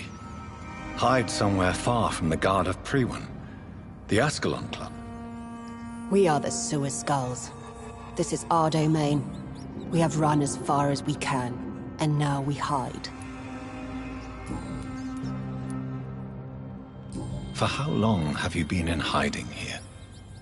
Skulls have been hiding under London since vampires first entered the city. Where did you hide before the sewers? We claimed ancient tunnels, forgotten caverns, catacombs. We are Skulls, groveling beneath the feet of our makers. What manner of creature is Harriet? She is different from everyone else. I really don't know. I'm not even certain she is a Skull. I've no idea as to what blood made her. What is a Skull, in fact, in your honest opinion? The progeny of a vampire, disavowed by her maker. Perhaps a fruitless branch of a noble tree. A word used to enslave us. I cannot say. You mentioned that vampire blood has tremendous potency. You believe it to be stronger than your own? The vampire's sweet blood. That rich, dark wine that we crave. For it made us, and it can sustain us. I thank you for your time, madam. I must go back to Shornhampton now. Your kindness has been ample payment, Ekon. To protect us, I'll close the access to our hideout, but you can use our shortcut to reach Mr. Hampton's shelter. Just follow the arrows. Thank you, old Bridget. I hope we'll meet again.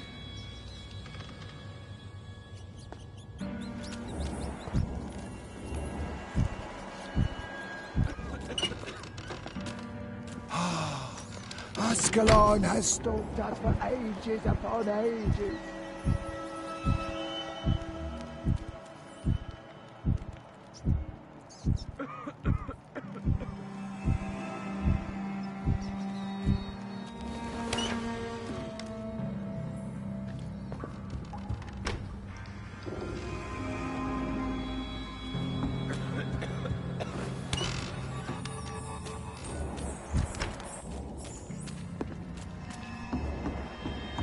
How are you, Madeleine? I've not seen beyond these walls in such a long time. Eternal gratitude for your protection, Master.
Are you all right, sir?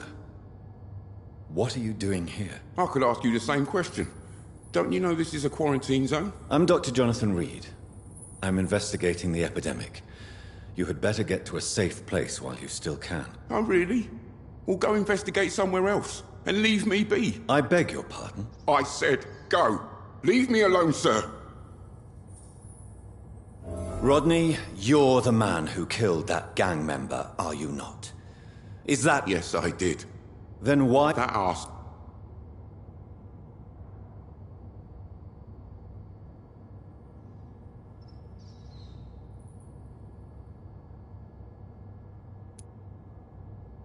Unfortunately, I have met several murderers during my lifetime.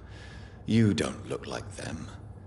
I can tell you're no cold-blooded killer. You're right, sir. At first it was just a simple argument between us. But the man had a bad fall. Believe me, Rodney, you... won't survive here long. No matter what you did, you must go back to where you used to live. I'll go back to the docks then. But if I die, remember that the blood of Rodney Grader will be on your hands.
I cannot enter.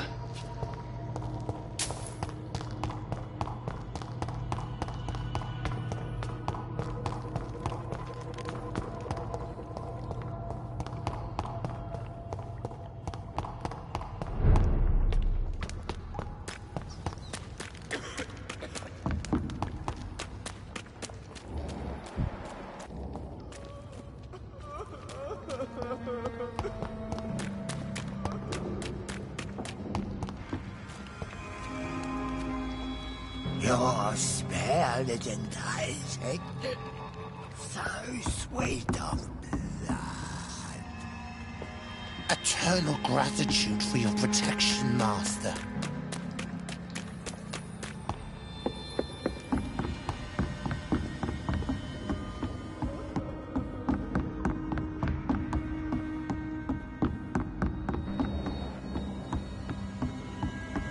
Old Bridget says you are one to trust.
The vampire hunters will never find us here.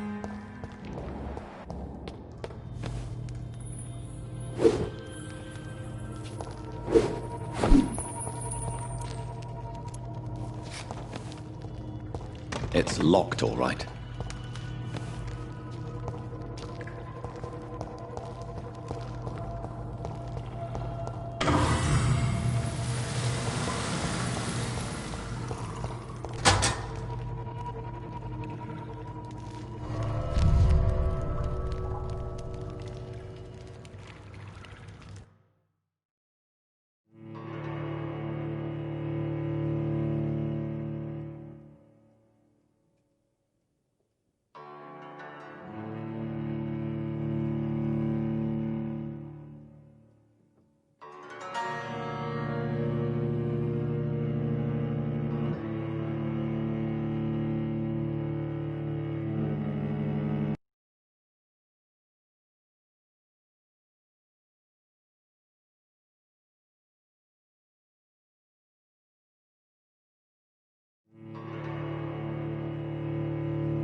It's locked.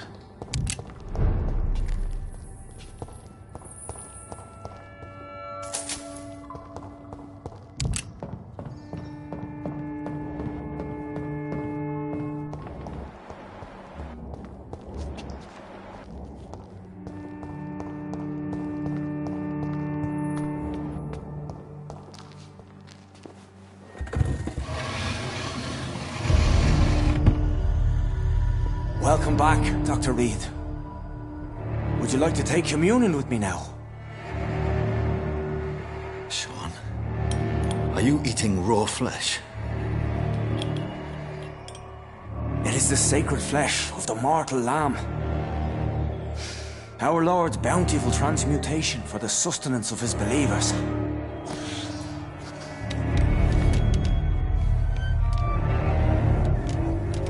Thank you, Lord.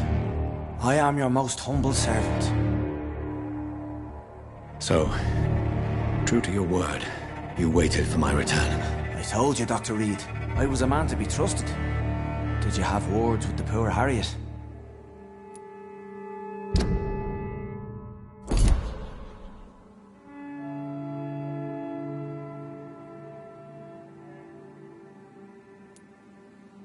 You make no distinction between the living and the scars, do you? We are God's children, Dr. Reed. One and all.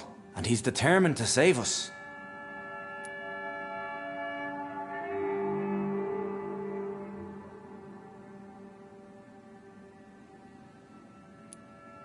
Does this place belong to you? How can you be so certain you can keep it open? This warehouse was once property of the Dawson family, but has been bequeathed me through donation. The Dawsons? The wealthiest family in London? Have they a clue as to what goes on here? Not at all. The donation was made before the war. The building was run down. I never met Aloysius Dawson myself. So you have the run of the place and no one's taken notice? As long as we keep to ourselves, we interest no one. This is a haven, and I pray it remains so for eons to come. What will be the result if you continue to assist both Skulls and the living? For the last decade, that's what's been happening. And they found a better life. What's to change? You're forgetting the epidemic. Things can go south very quickly. I've seen it. Oh, these are terrible times. Only those pure of heart shall prevail. You've turned Skull now. Don't you see the danger to anyone giving you their trust? We are all sinners, awaiting salvation. This is a simple truth, ordained by the Lord Almighty. I am a... seeker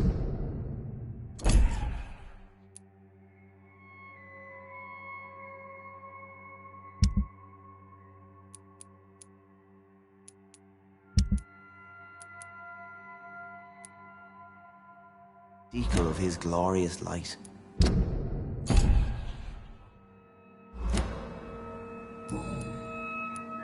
Harriet, Miss Jones has been behaving in a most violent manner. She's going to need special attention. That's precisely the reason I brought her here. To meet old Bridget. She's the guide Harriet requires. Who is this old Bridget? I don't know, Doctor. She rarely speaks of her past, but I know she has a long one. She's likely the oldest soul in the city. Harriet is possessed by her hatred. You cannot let her roam free. She's dangerous. She has joined her own kind, Doctor. Old Bridget is a saint to the younger Scals, guiding them to salvation and peaceful existence. I believe I've learned all I need to know. I'm certain you've killed no one, but one day I believe you'll cross the line. Logic is a false prophet. Faith is the only path to salvation. What do you mean? We have been blessed with God's eternity. We are the instruments of his divine will. We shall feed the hungry forever and ever. Amen.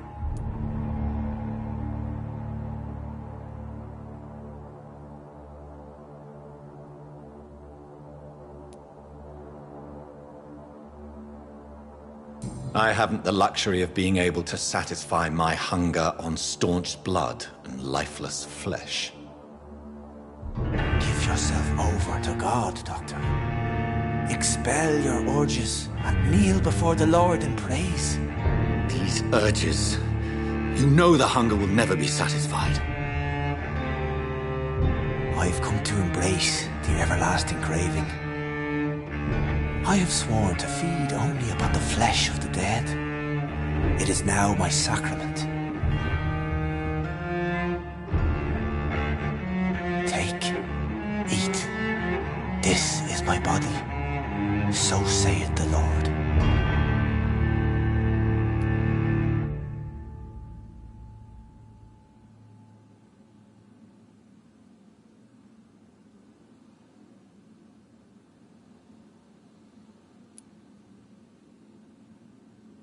My discoveries.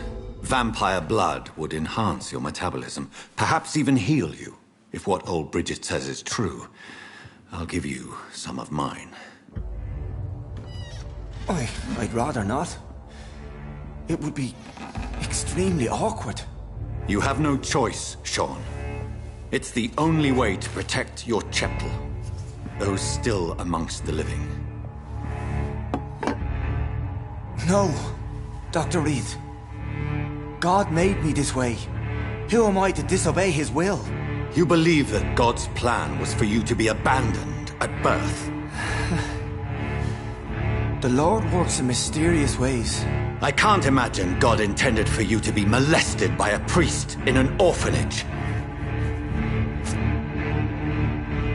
Drink, friend. No. I said kneel and drink. Now.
Another corpse thrown in the streets.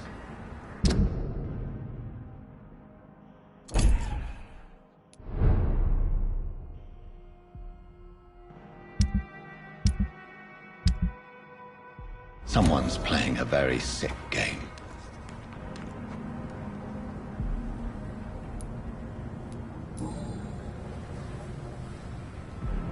I know this brooch. This is my mother's. A birthday gift from father.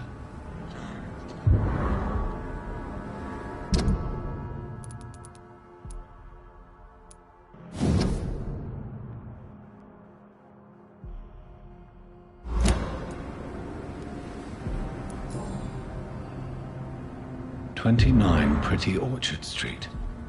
That's near Poplar's district.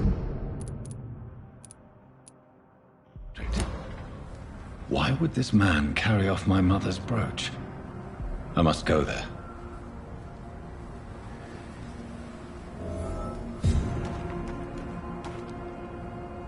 Glad to see you again.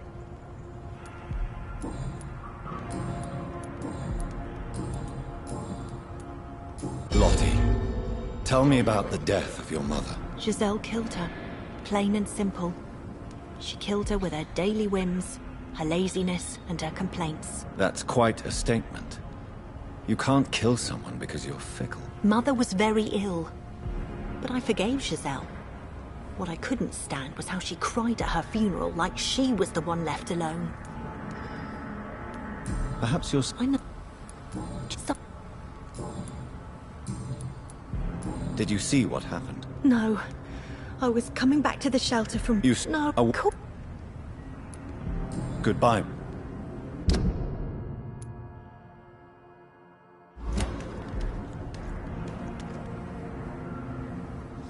You again?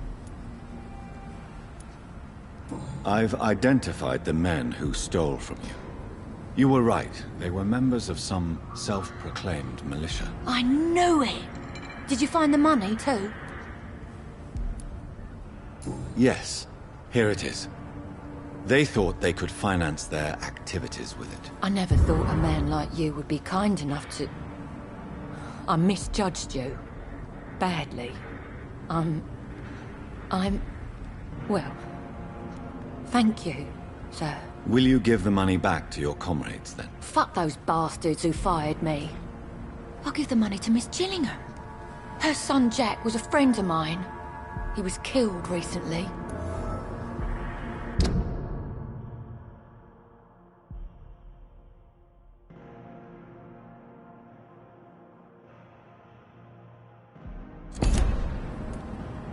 Did you see... No, Giselle, why... Giselle...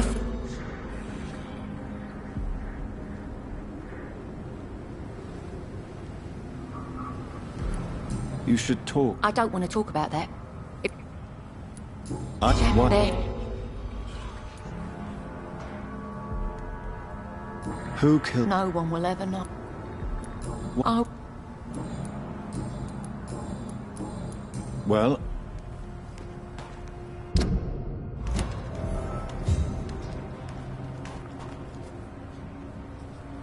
Good evening, Miss... Doctor? Did you see what... Actually, yes. He was thrown from the roof like a vulgar log. Why is it that you sound so... afraid? You didn't see it. He was dead before he hit the ground. The strength required to do such a thing, well, it beggars belief. Who could have done that? Who? Well, a vampire, of course. Look, bite marks on the neck and lacerations here. There is definitely a vampire close by. Goodbye.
hand if I were you. It's a leak! I'll put it into you! I hear inches.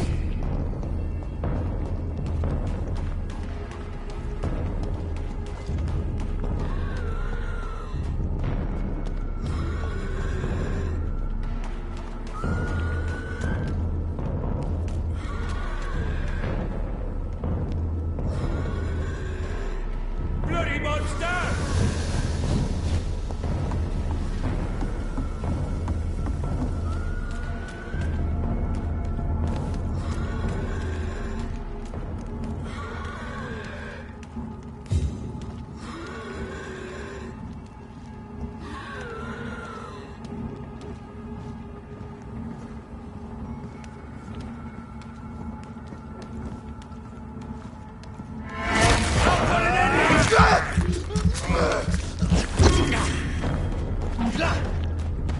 Killing's all you deserve.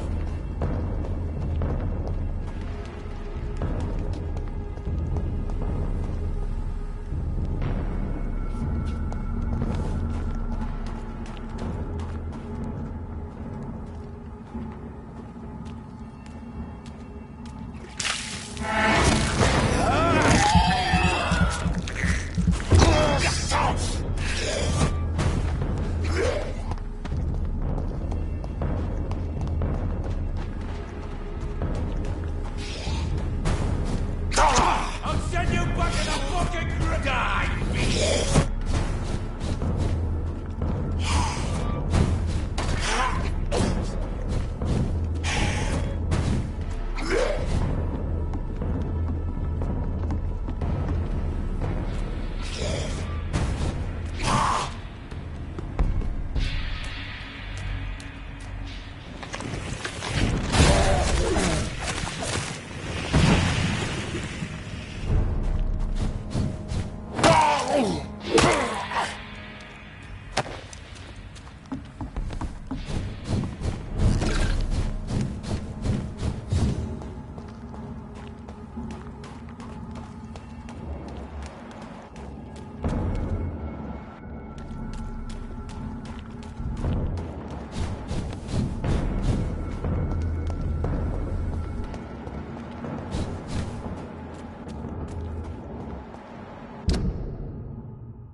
I cannot enter.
Best stay back, sir.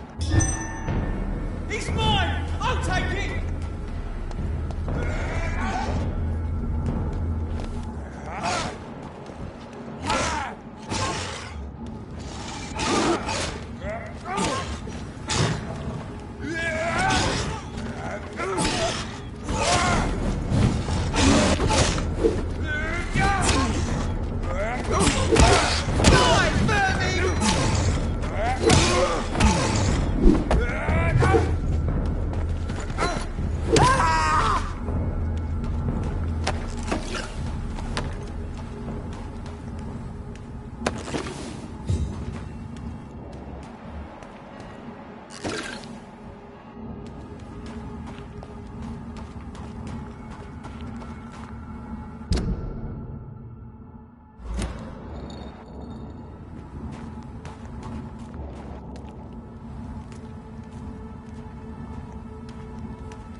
It's safe here for a gentleman. Get your weapons ready. We found one.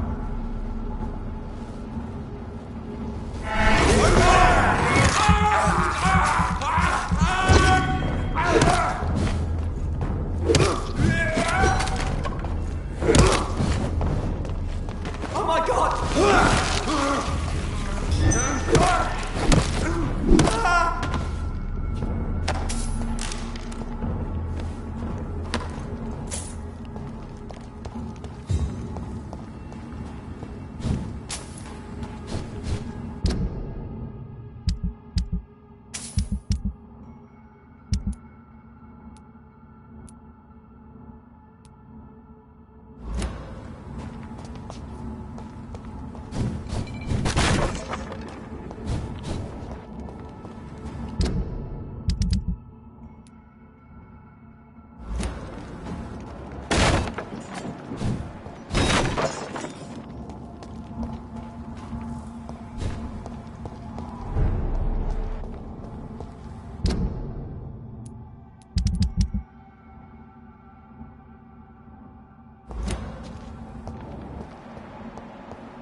29 Pretty Orchard Street. This is it.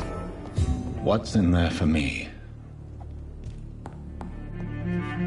There's been a fight here.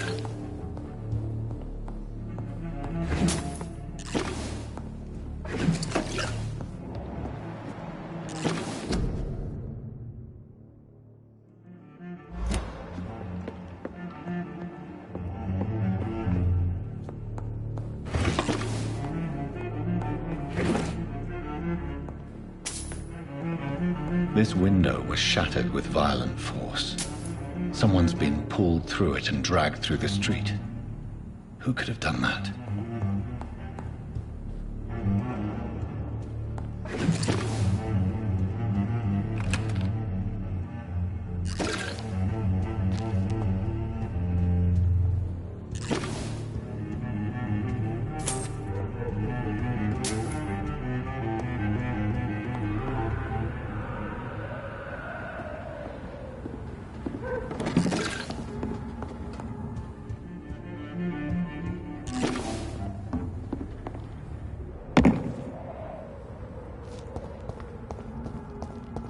Where does this blood trail lead?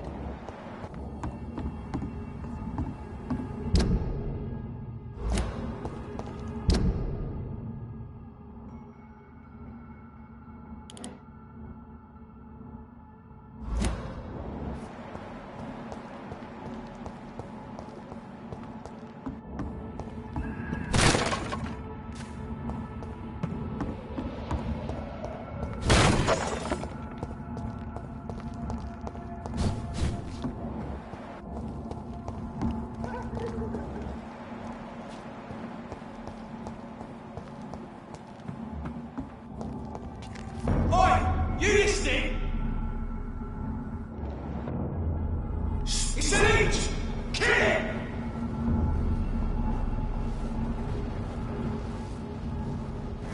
See that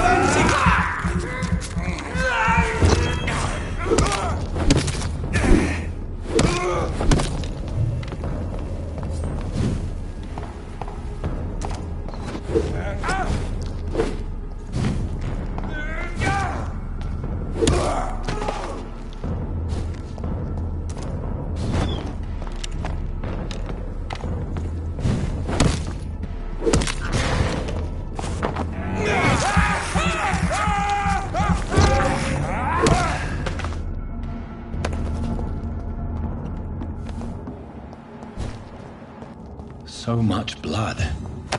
Whoever was killed got dried out.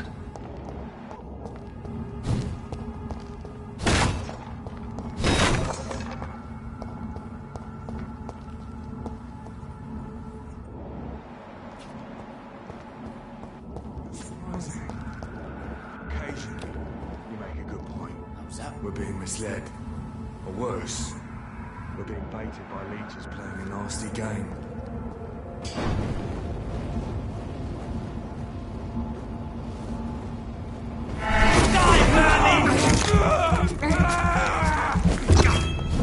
No rest!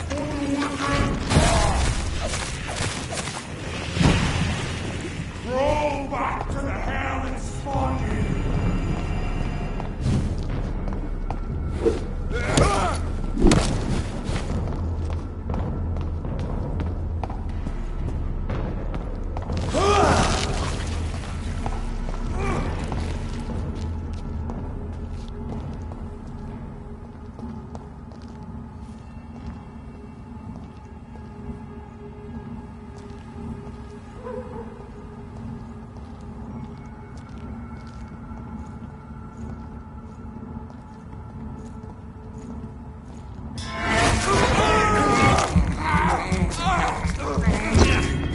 Remember your vows, friend!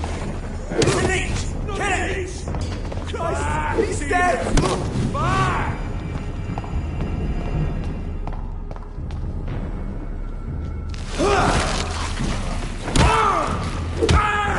Stay back, beast!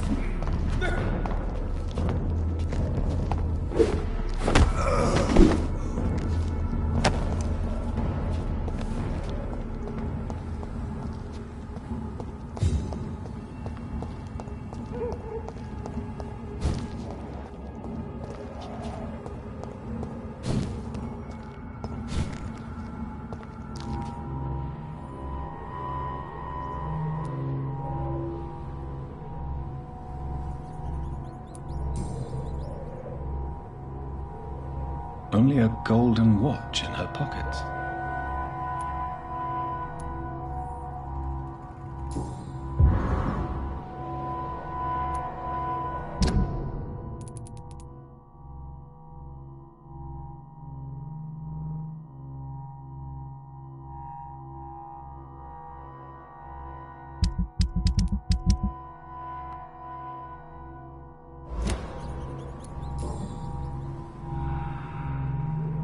This is the very flower my mother tossed on Mary's coffin. Someone is targeting my family.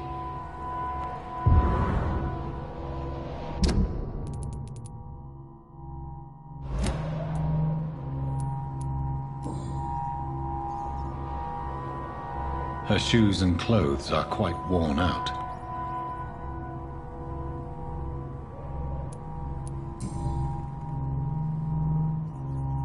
The marks on this woman's neck were made by the fangs of a vampire. I see you.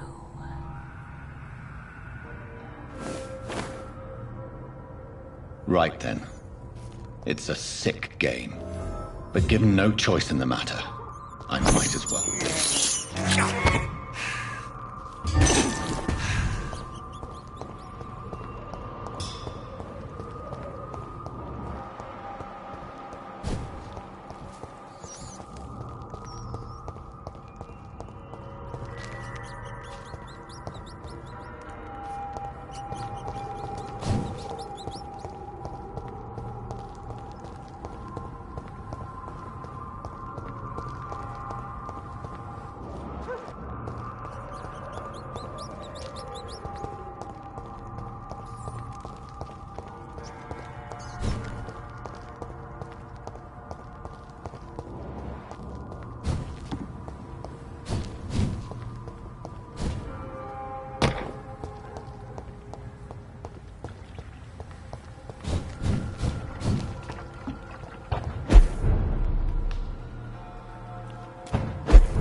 What was that?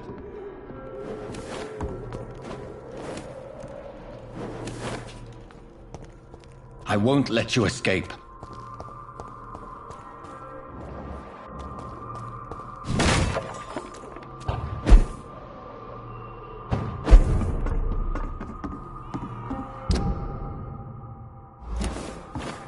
You're very fast, but I'll catch you.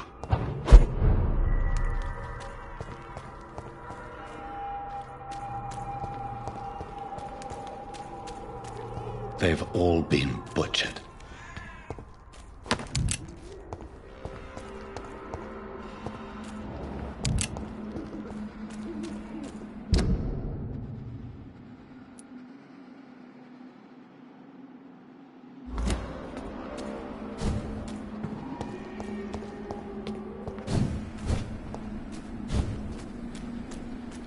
I can still sense a presence.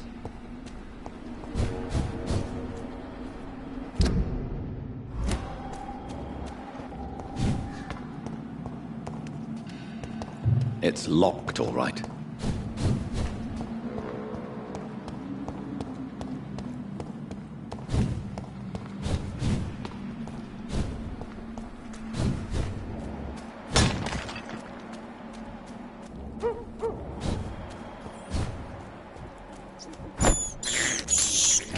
This is despicable.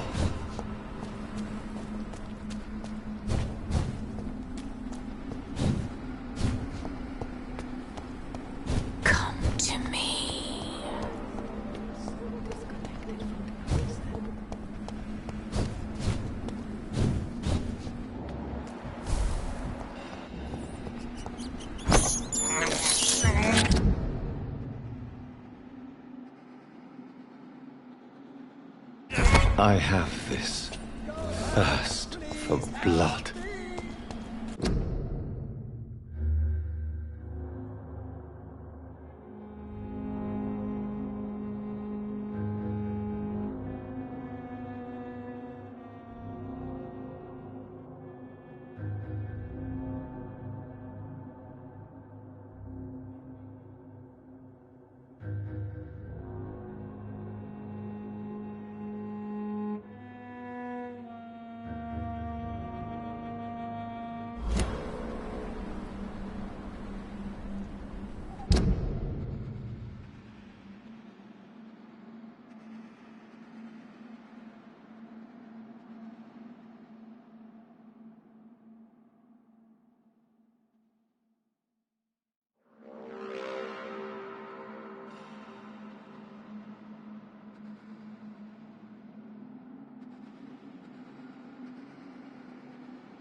In the name of...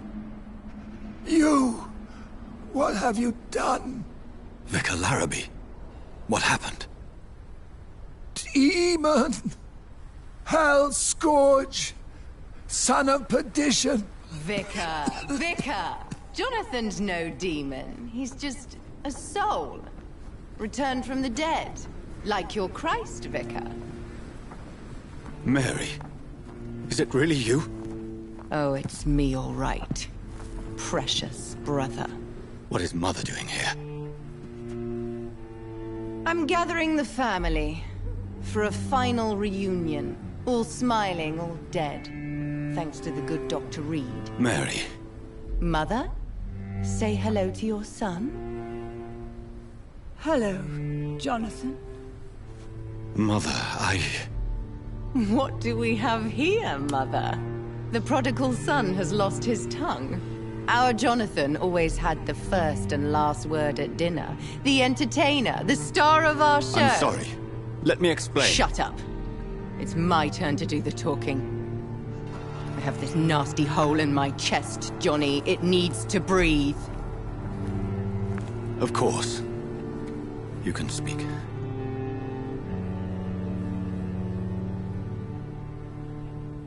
My prayers went so long without an answer. My husband, killed in France. My child, carried away by the flu. My brother promising to return in his letters, then disappearing in thin air. I went from hospital to hospital. Cemetery to cemetery. Grave to grave. I've lifted every stone in London, searching for an end to the nightmare. And there you were. In front of me. On a dark pier. The hunger had taken me. The joy to have finally found you. I longed for your arms, a final happy ending to so much tragedy, to tell me all would be well again, as you did when we were children. It was this filthy dock where you greeted your sister. I dug a tunnel from my grave with my fingers and teeth.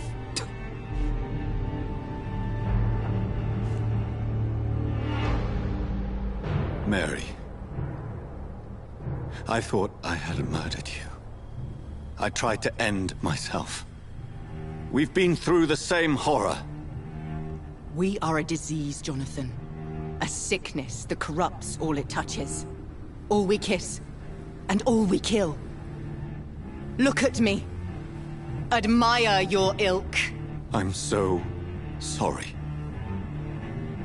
Apologies will not suffice. I demand reparation. I want a miracle. Are you a miracle worker, Dr. Reed? No? I'll show you mine then. The family Reed, reunited and complete, living forever in a red sea of eternal love. Time to go, Mother. Say hello to my son for Mary, me. wait. I have made friends with vital knowledge. Vampires. We are not alone, Mary. With time, we can learn to live almost as we lived before. How long? What? How long will this masquerade continue? I've been watching you.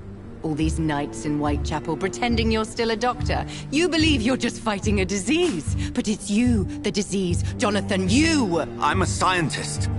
I'll find a solution. Let our mother go, please. You're always the one to sway me to reason, Jonathan. But before, your motivations were always pure. Now you're tainted. Let her go!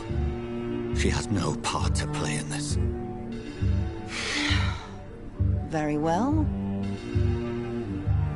Have you heard our good doctor? You can go home, Mother. Go home and rest in peace. Yes, I'll go home and rest. It's so easy to make them obey or forget. Puppets for our pleasure. I've seen you have your fun. You are mad. Oh, So that's what I am, Doctor. Mad. I was beginning to wonder. I've been hearing these voices in my head, one in particular, that of my dead brother. This is the reason I must kill you. Not for your betrayal, not for our poisonous kiss, not even for the lies you tell yourself. No, it's so that smooth and wicked voice will stop ringing in my ear. Mary. No, don't! Time to die, brother. And this time for good. You left me to rot in this grave! Ah!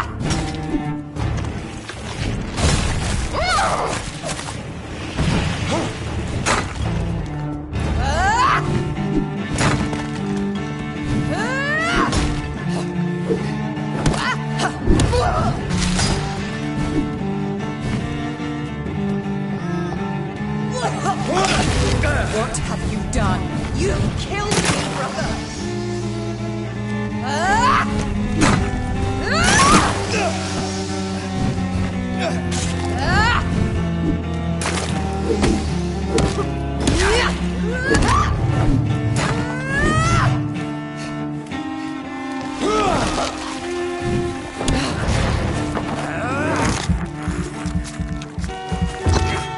Abomination!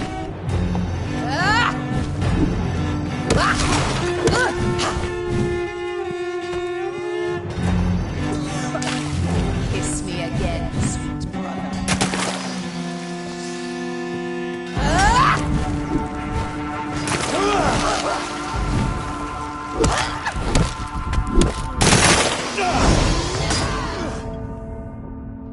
You've burned away Nurse Crane's mind. You're a monster!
Maybe I...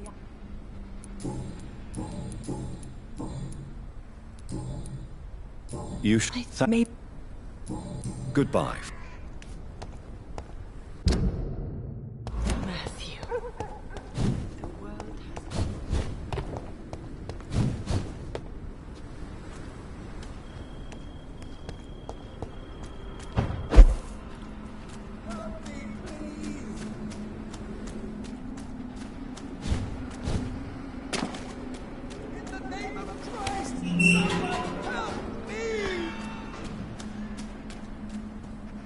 Abomination!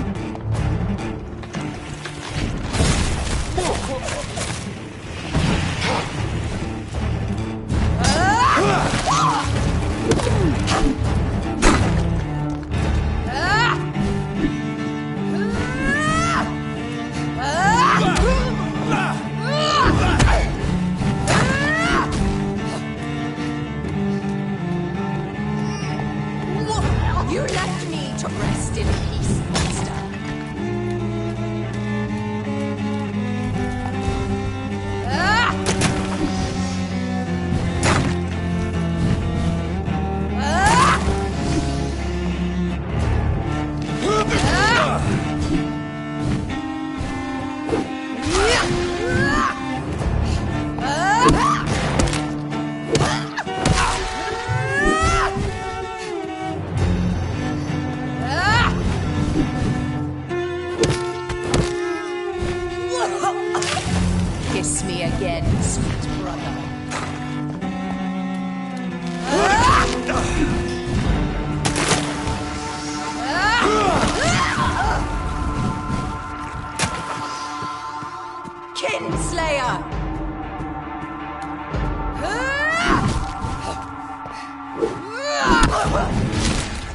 What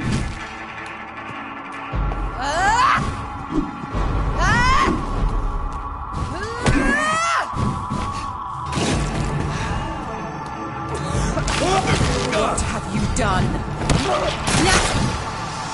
Assassin!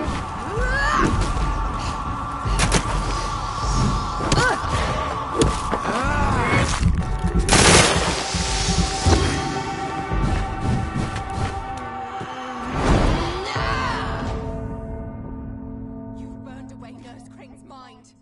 You're a monster!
Please!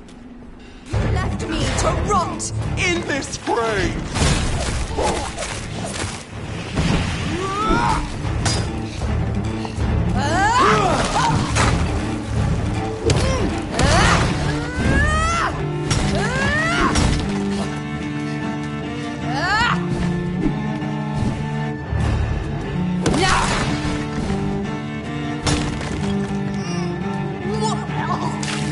What have you done?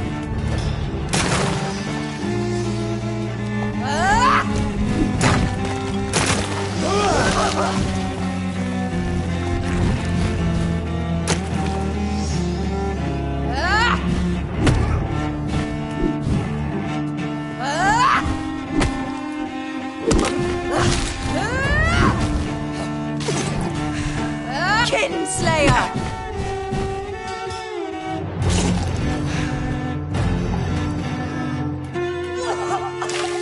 Kiss me again, sweet brother.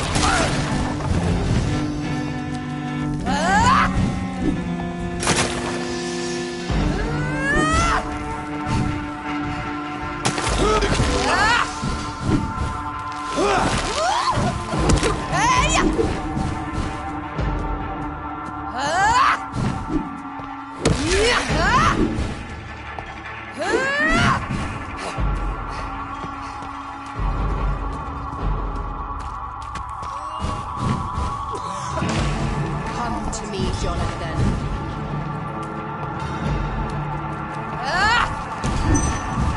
Assassin!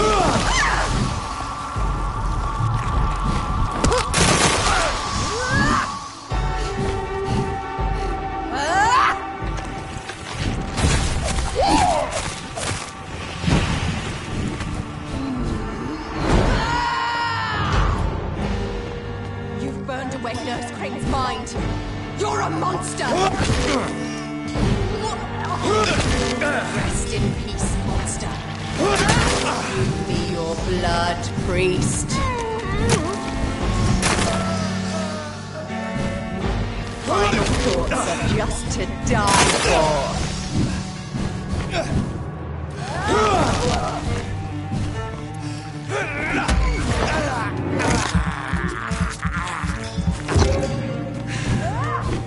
You left me to rot in this grave. Kiss me again, sweet brother.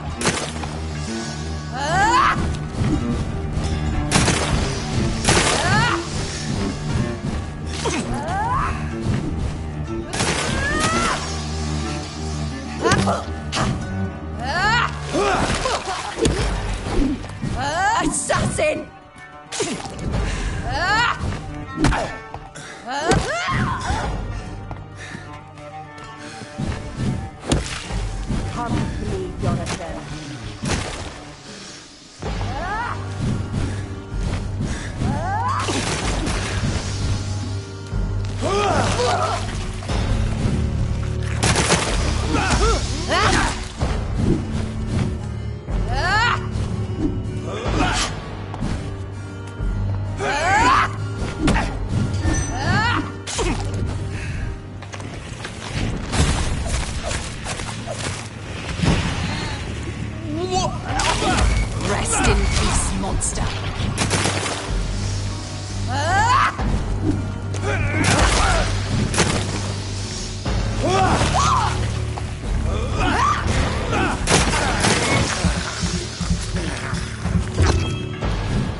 done.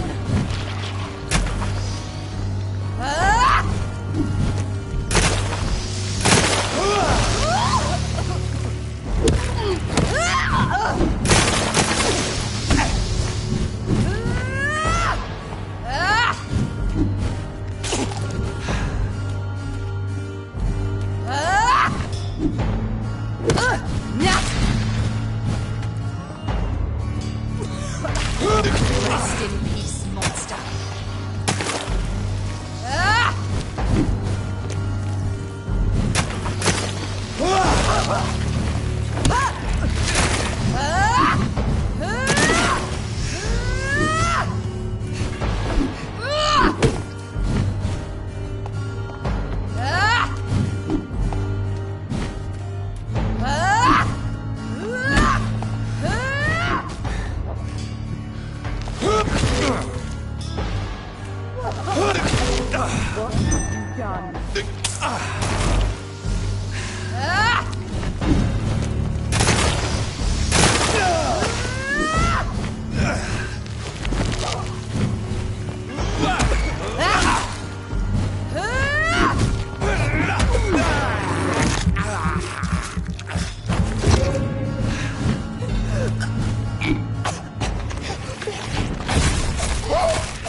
Come to me, Jonathan.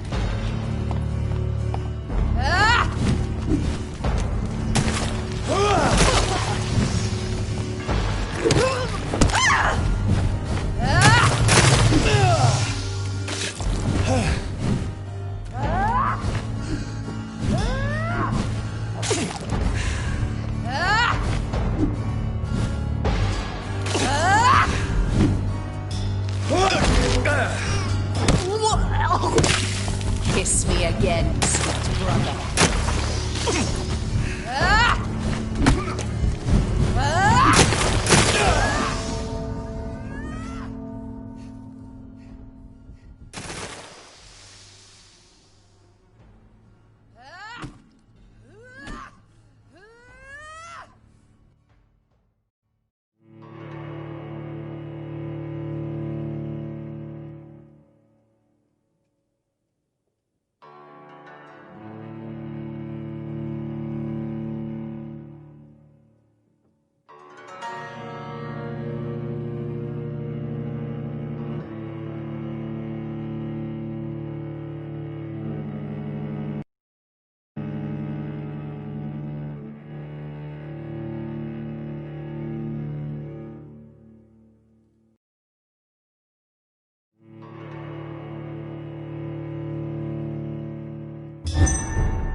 God help! Please help!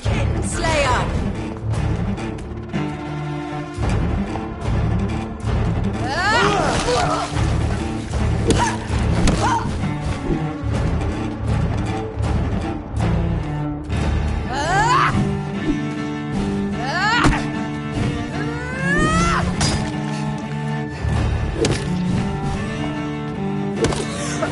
You ripple!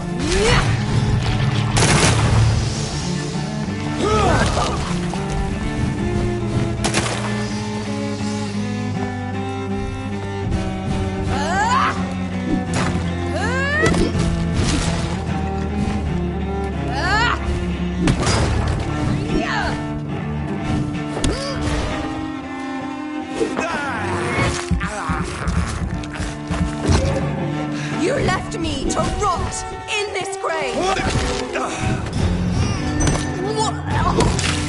Come to me, Jonathan.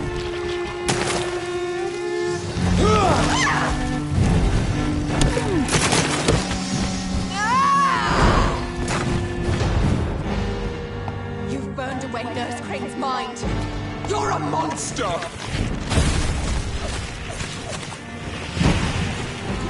Assassin! What have you done? Give me your blood, priest.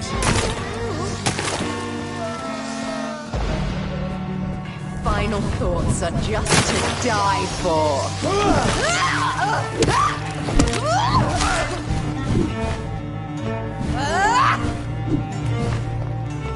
Abomination!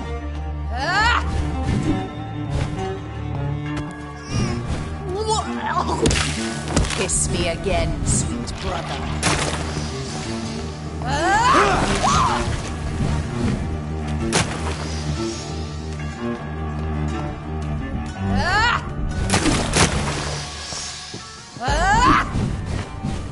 Assassin!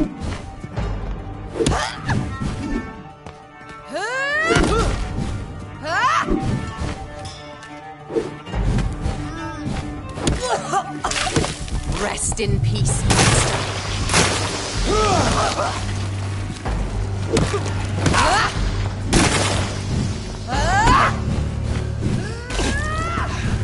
You left me to rot in this grave.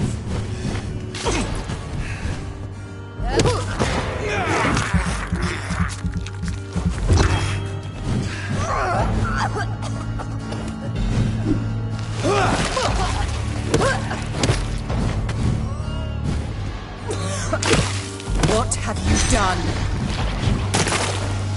Abomination!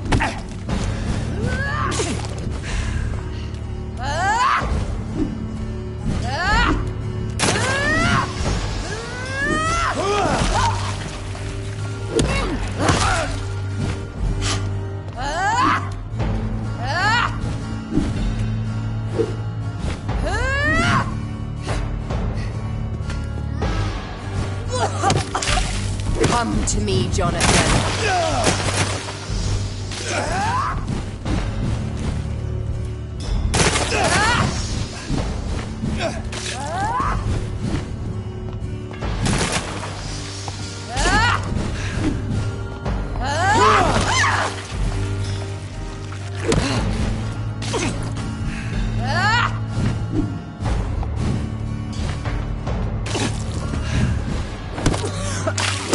Kiss me again, sweet brother.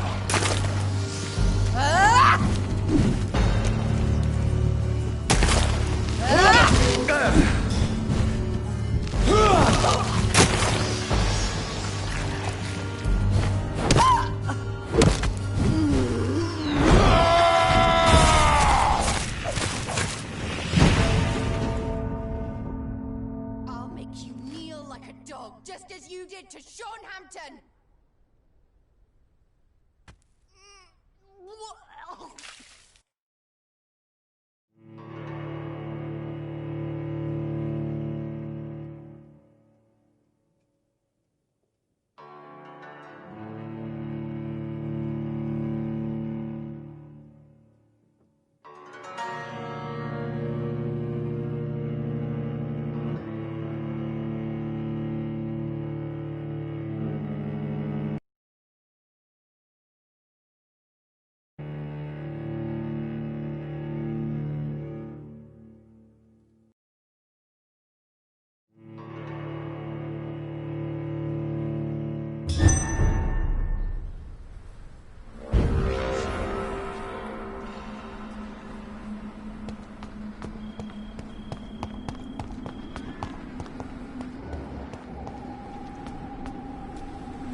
brother!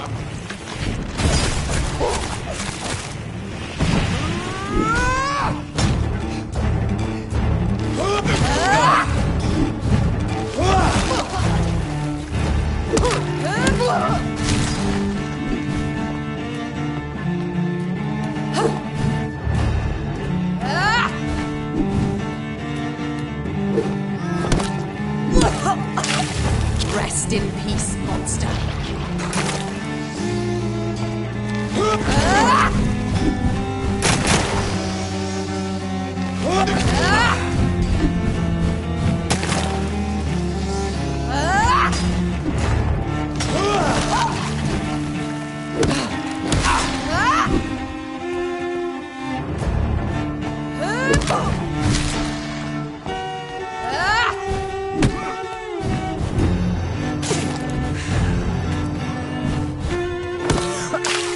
Come to me, Jonathan.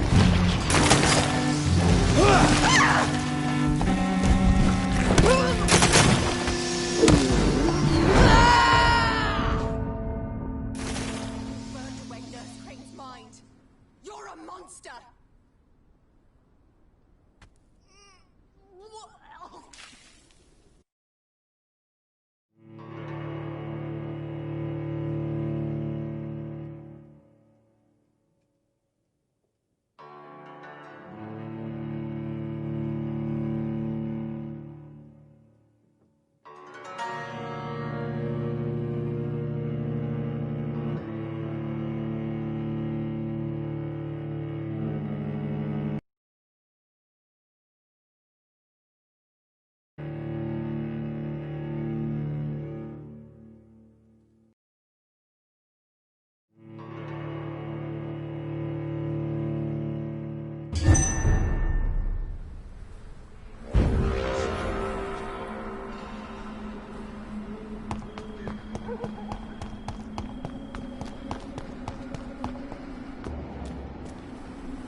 In this grave!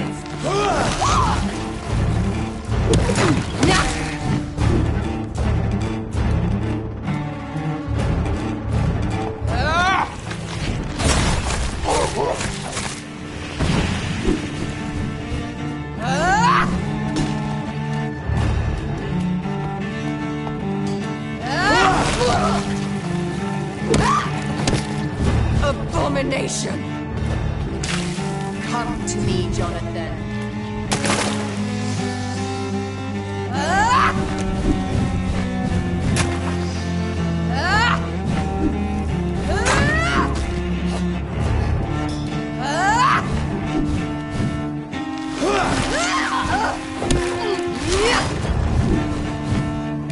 Assassin!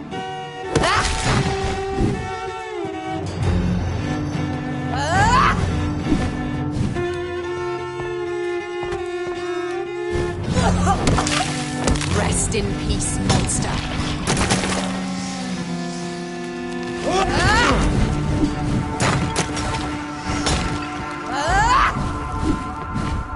Kinslayer!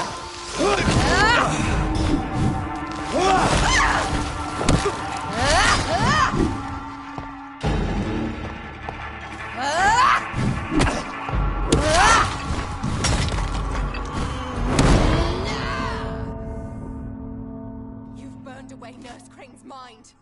You're a monster!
of Christ! Someone help! Killed me, brother!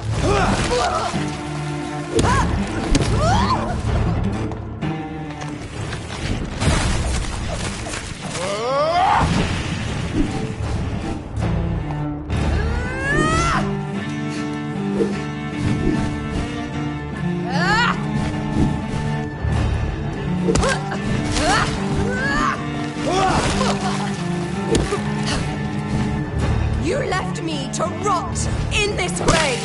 Come to me, Jonathan.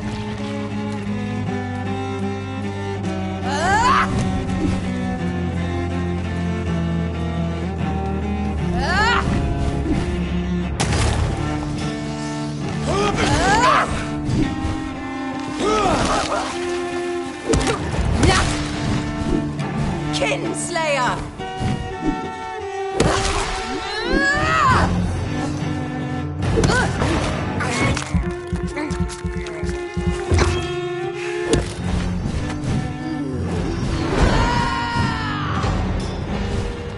You've burned away Nurse Queen's mind. You're a monster! Kiss me again. Give me your blood, priest. Their final thoughts are just to die for.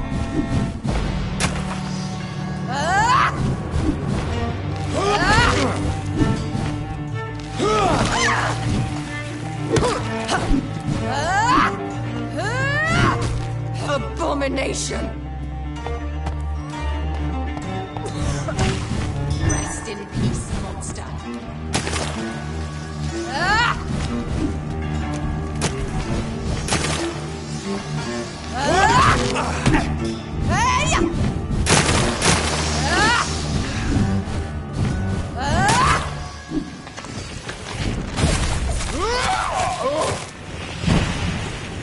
Assassin!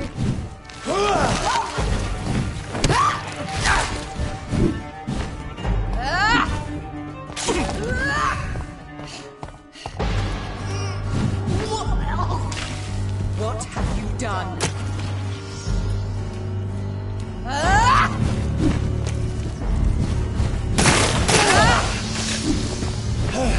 Abomination!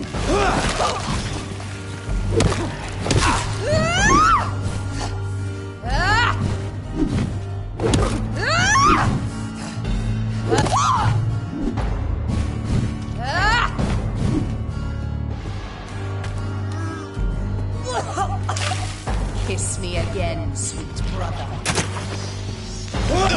You've killed me, brother!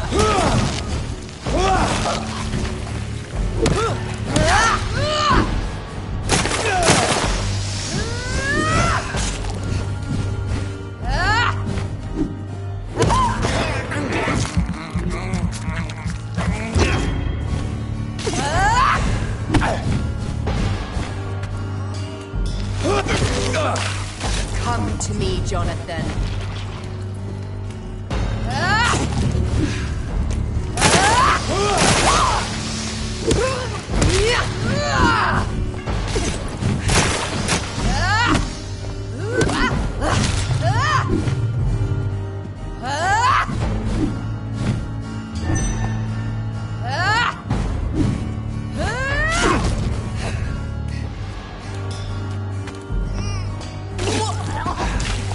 Rest in peace, monster.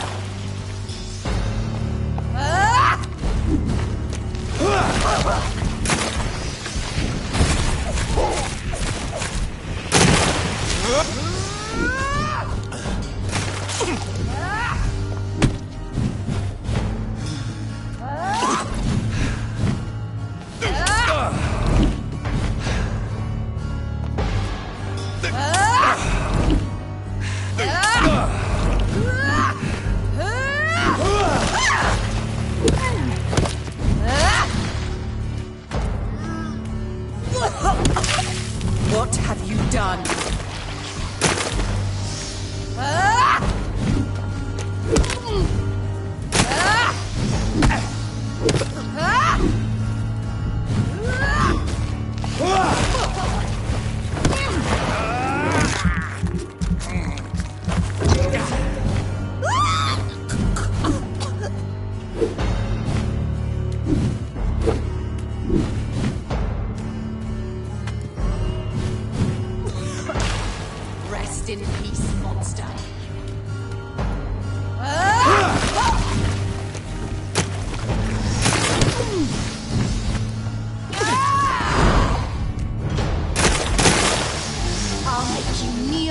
dog, just as you did to Sean Hampton! What have you done?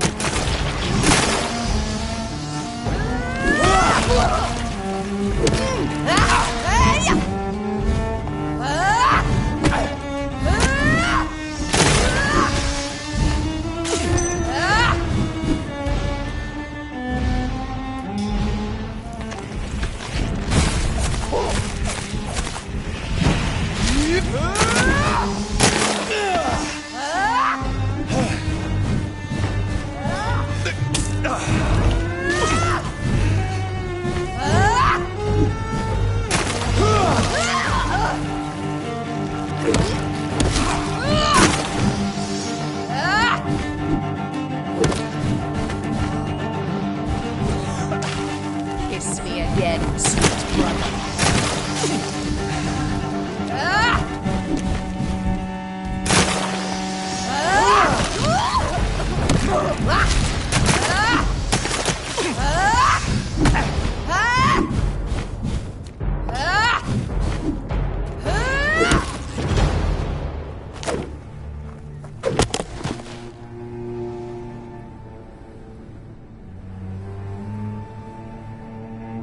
Well, brother, it's time to bring this conversation to an end. Forever.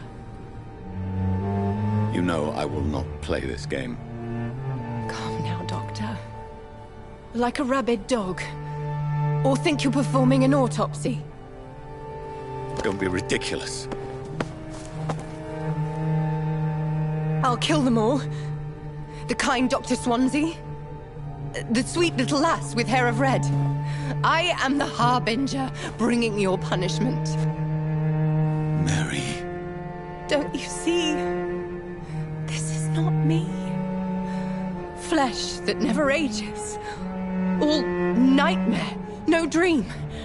Bring it to a close. Let me sleep.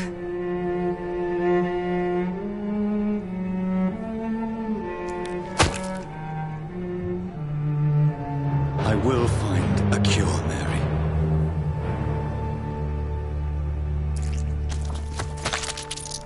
I swear it. Then, at last, I can forgive you.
Blood.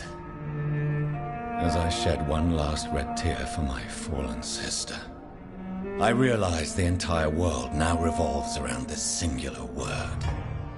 The epidemic that has stricken London is not the Spanish flu. It is transmitted through the blood, via violent biting, turning survivors into frenzied immortals. I am Dr. Jonathan Reed. I am a vampire, born anew into an age of death and pestilence. While plotting factions close in around me, I am sworn to find the source of this epidemic. I am convinced greater perils are still to come.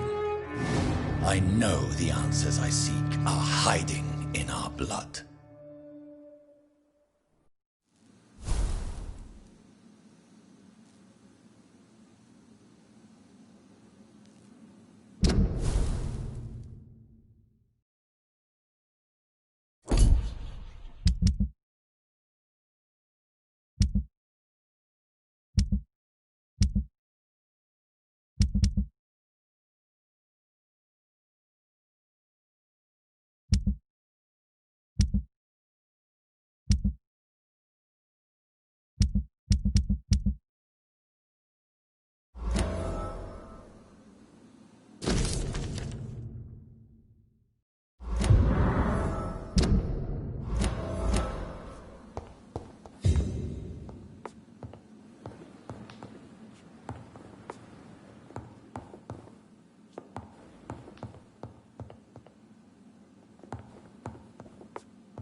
I can't believe I'm doing this.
have this thirst for... It's locked, all right.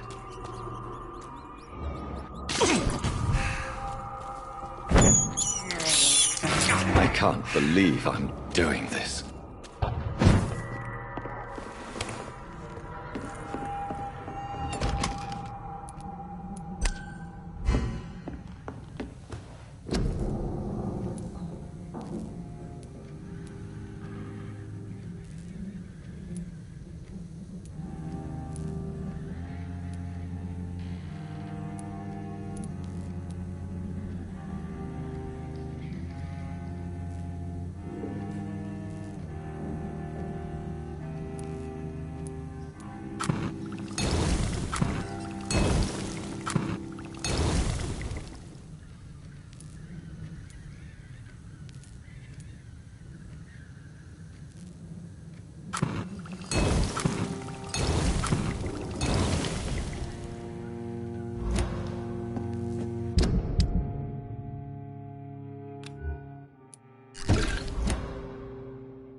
It's locked.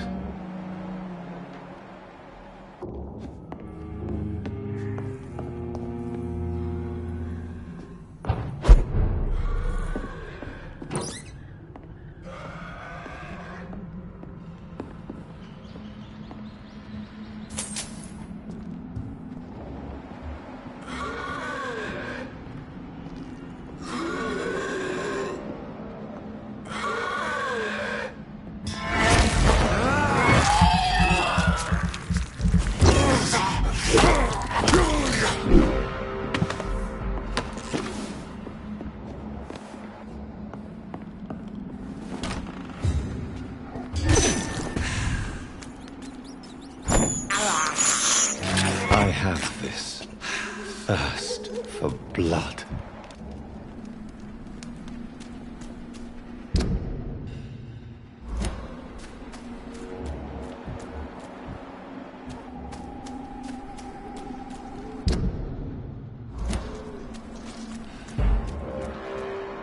Best turn around if I were you. Over there! There's one of them burning!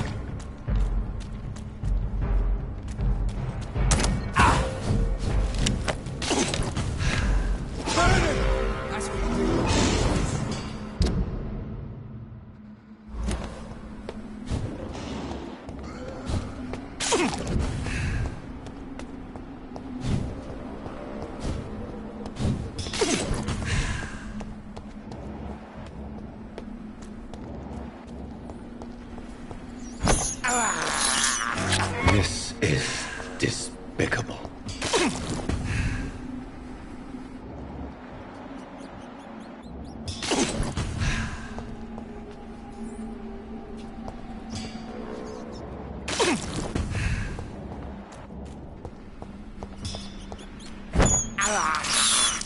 I have this thirst for blood.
This is my territory!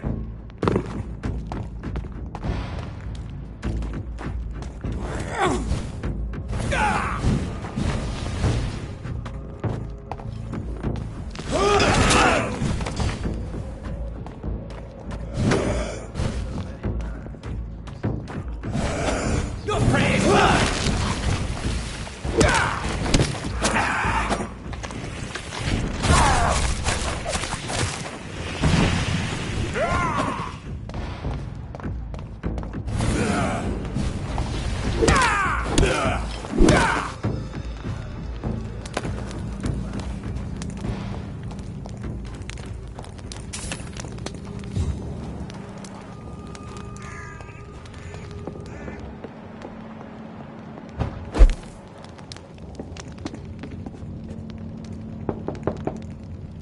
Good evening, sir.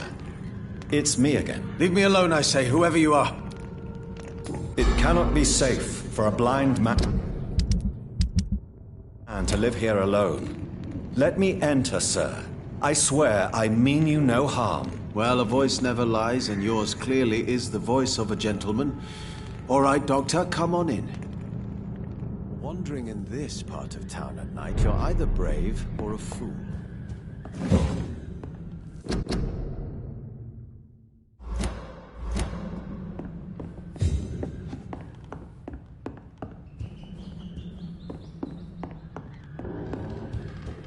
What kind of gentleman pays visits to people at this late hour?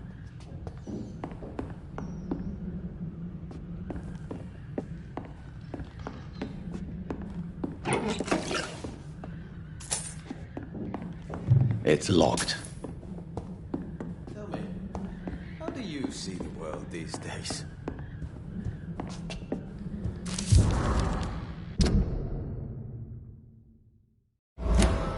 Wandering...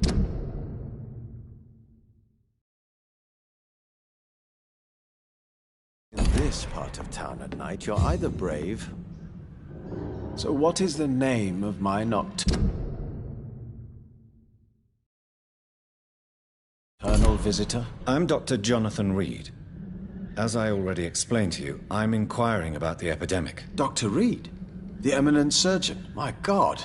I'd never have expected a brilliant physician like you to knock on my door. You flatter me, sir. No, sir, I am flattered. I read all your work when I still had my sight. I loved it. I'm Mason Swanborough, by the way. You seem unwell, sir. Do you need my assistance? Actually, I feel worse than usual. Can you give me something? Yes. I can give you a little something that has been proven effective. Thank you, Doctor.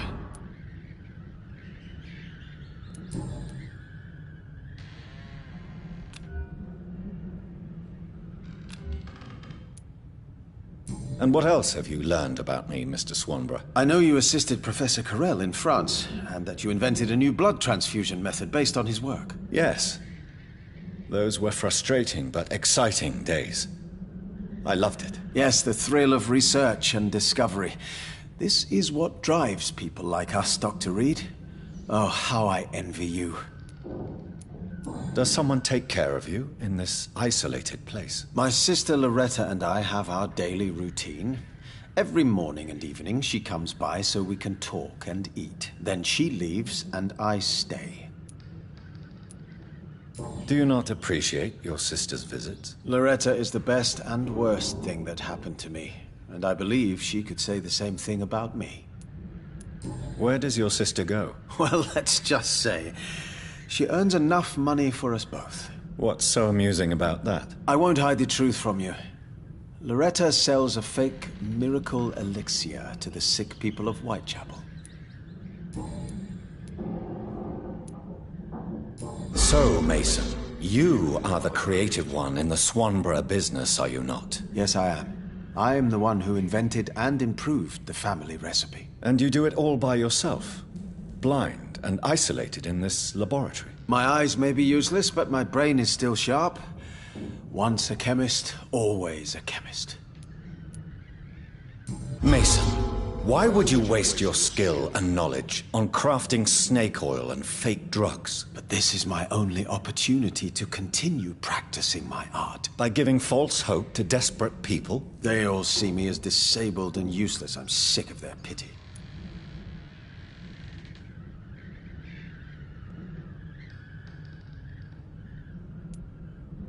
To accept what has happened to us and what we have become is a difficult process.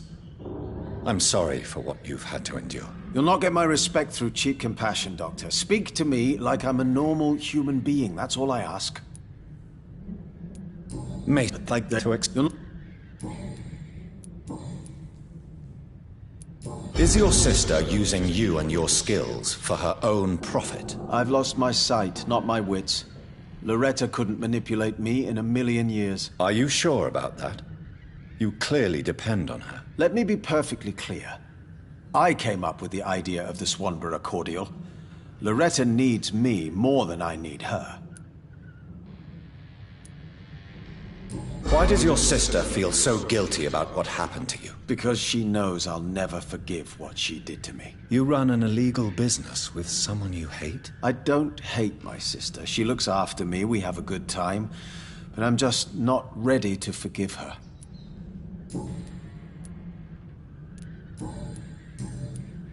How is the sanitary situation evolving in Whitechapel these days? I hear them hissing and scratching at my door every night. The sick made mad by the fever. But these walls are thick, and my lock is solid. Do you know Braille, Mr. Swanborough? I'm no expert, but I learned it in my spare time, yes. Why? I found a strange document entitled Cure for Blindness. It's written in Braille, so I thought perhaps it was yours. Really? Is that some kind of sick joke? Let me see. Here it is. This letter seems authentic. And it actually refers to an experimental cure for blindness. You have piqued my interest, Dr. Reed. Could it be of any use to you? No. This page is just a part of a larger diary. I'd be glad if you could find the other pages.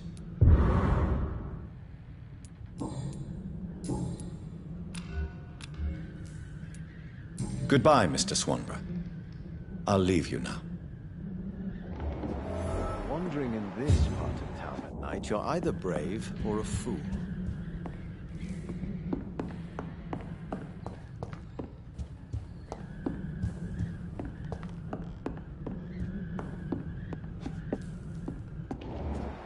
What kind of gentleman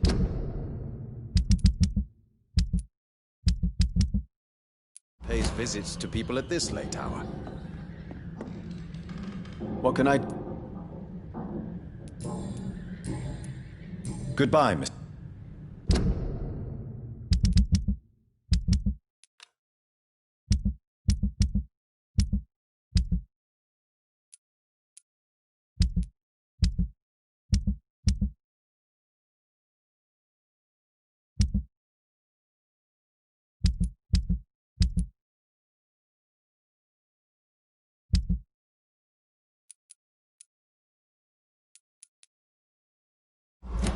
What kind of gentleman pays visits to people at this late hour?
Watch out!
so weak?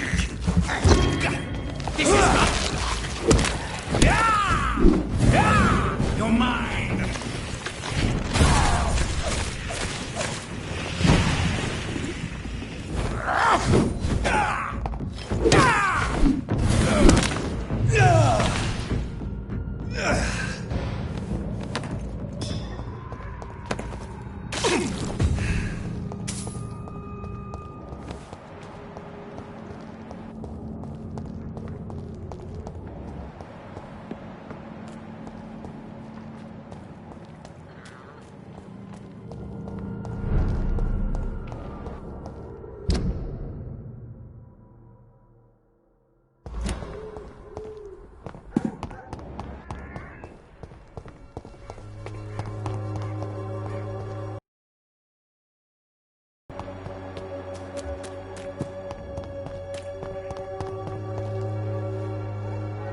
Good evening. How and goodbye.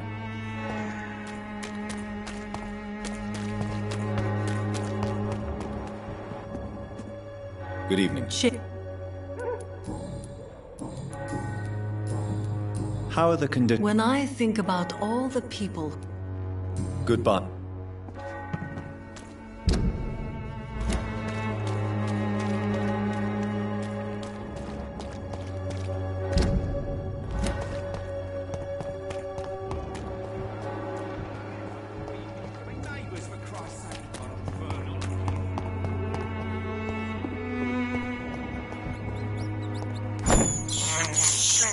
I can't believe I'm doing this.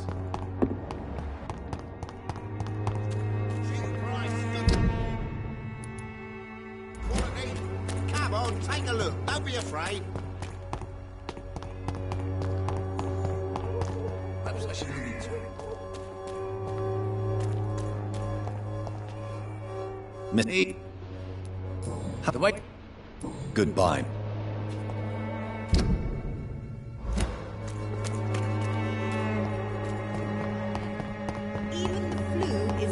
For the Swanborough cordial.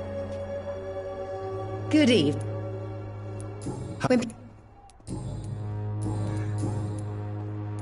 Loretta, why do you feel so guilty about your brother? I don't expect him to forgive me.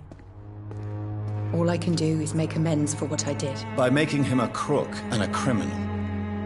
What if somebody decides to make him pay for your scam? Mason is totally capable of defending himself. Just leave us be. We're perfectly fine.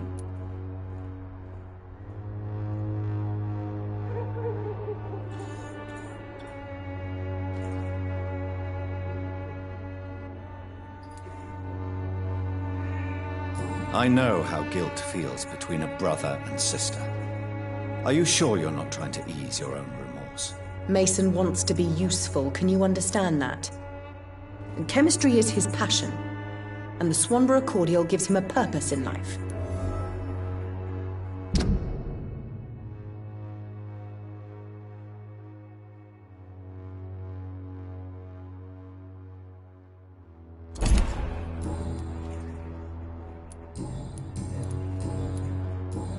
Goodbye. Good eve. I'd like to see what...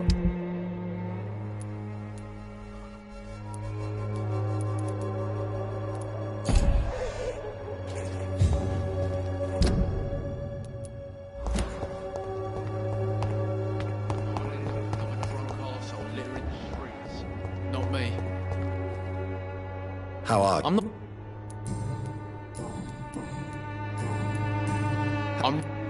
Goodbye.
blood.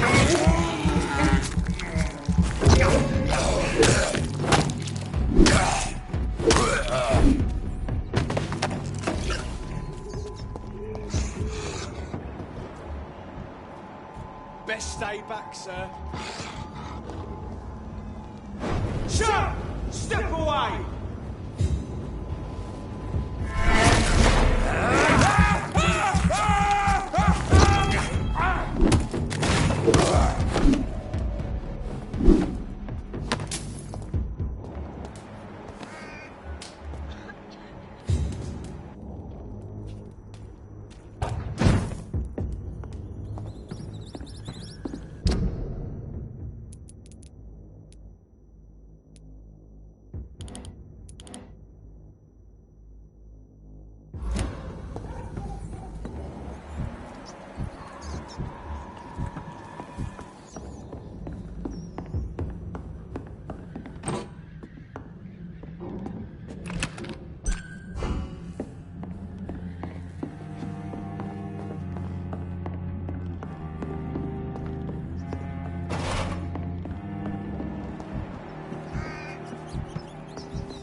The flower's dying. It needs water.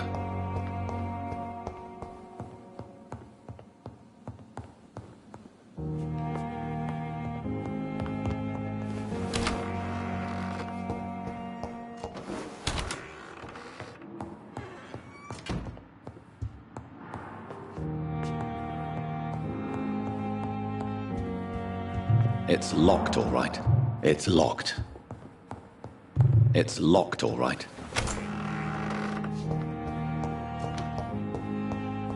It's locked, all right.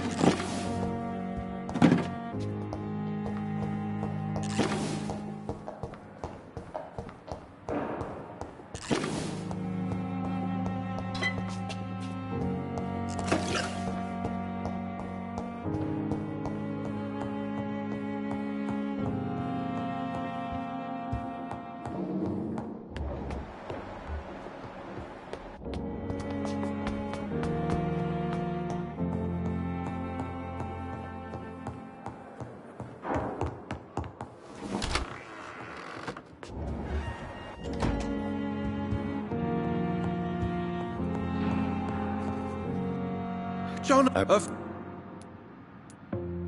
What news? The news is not good, my friend. We try to keep the epidemic at bay, but street violence is... How bad is it? Is killing the infected patients Tell Jeff. I have received an alarming letter from Lady Ashbury. She wants me to meet her at her house. I have been granted safe passage. Then you are twice fortunate.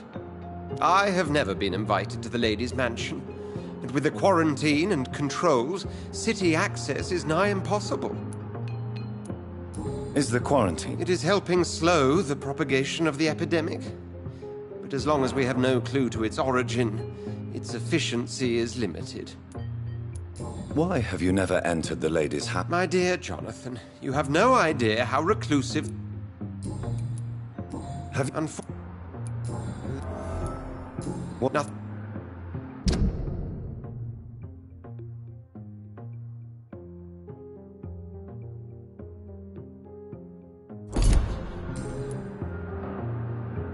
Thank you.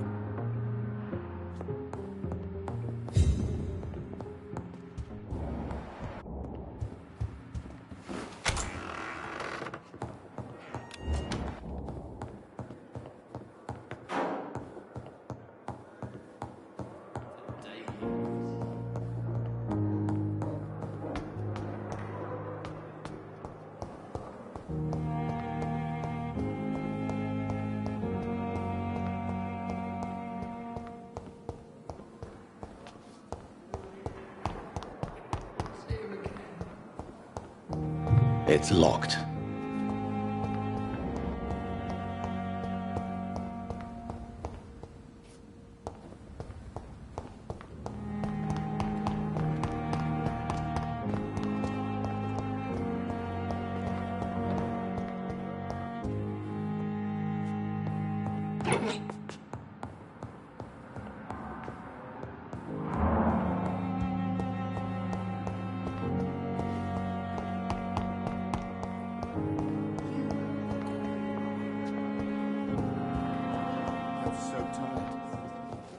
Shift never end.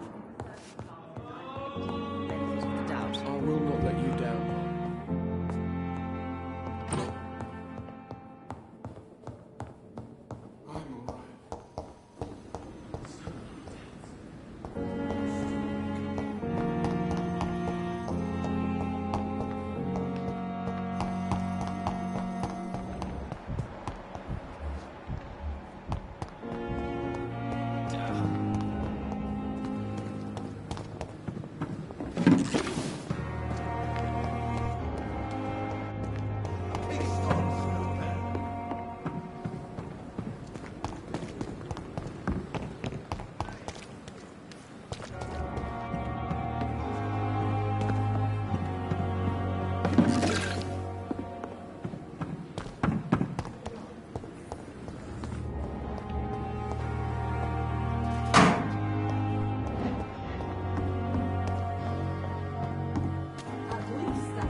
Good evening.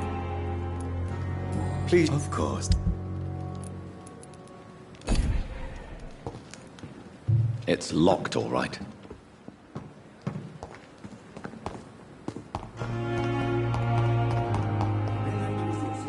We have some of the most brilliant minds in London at Pembroke.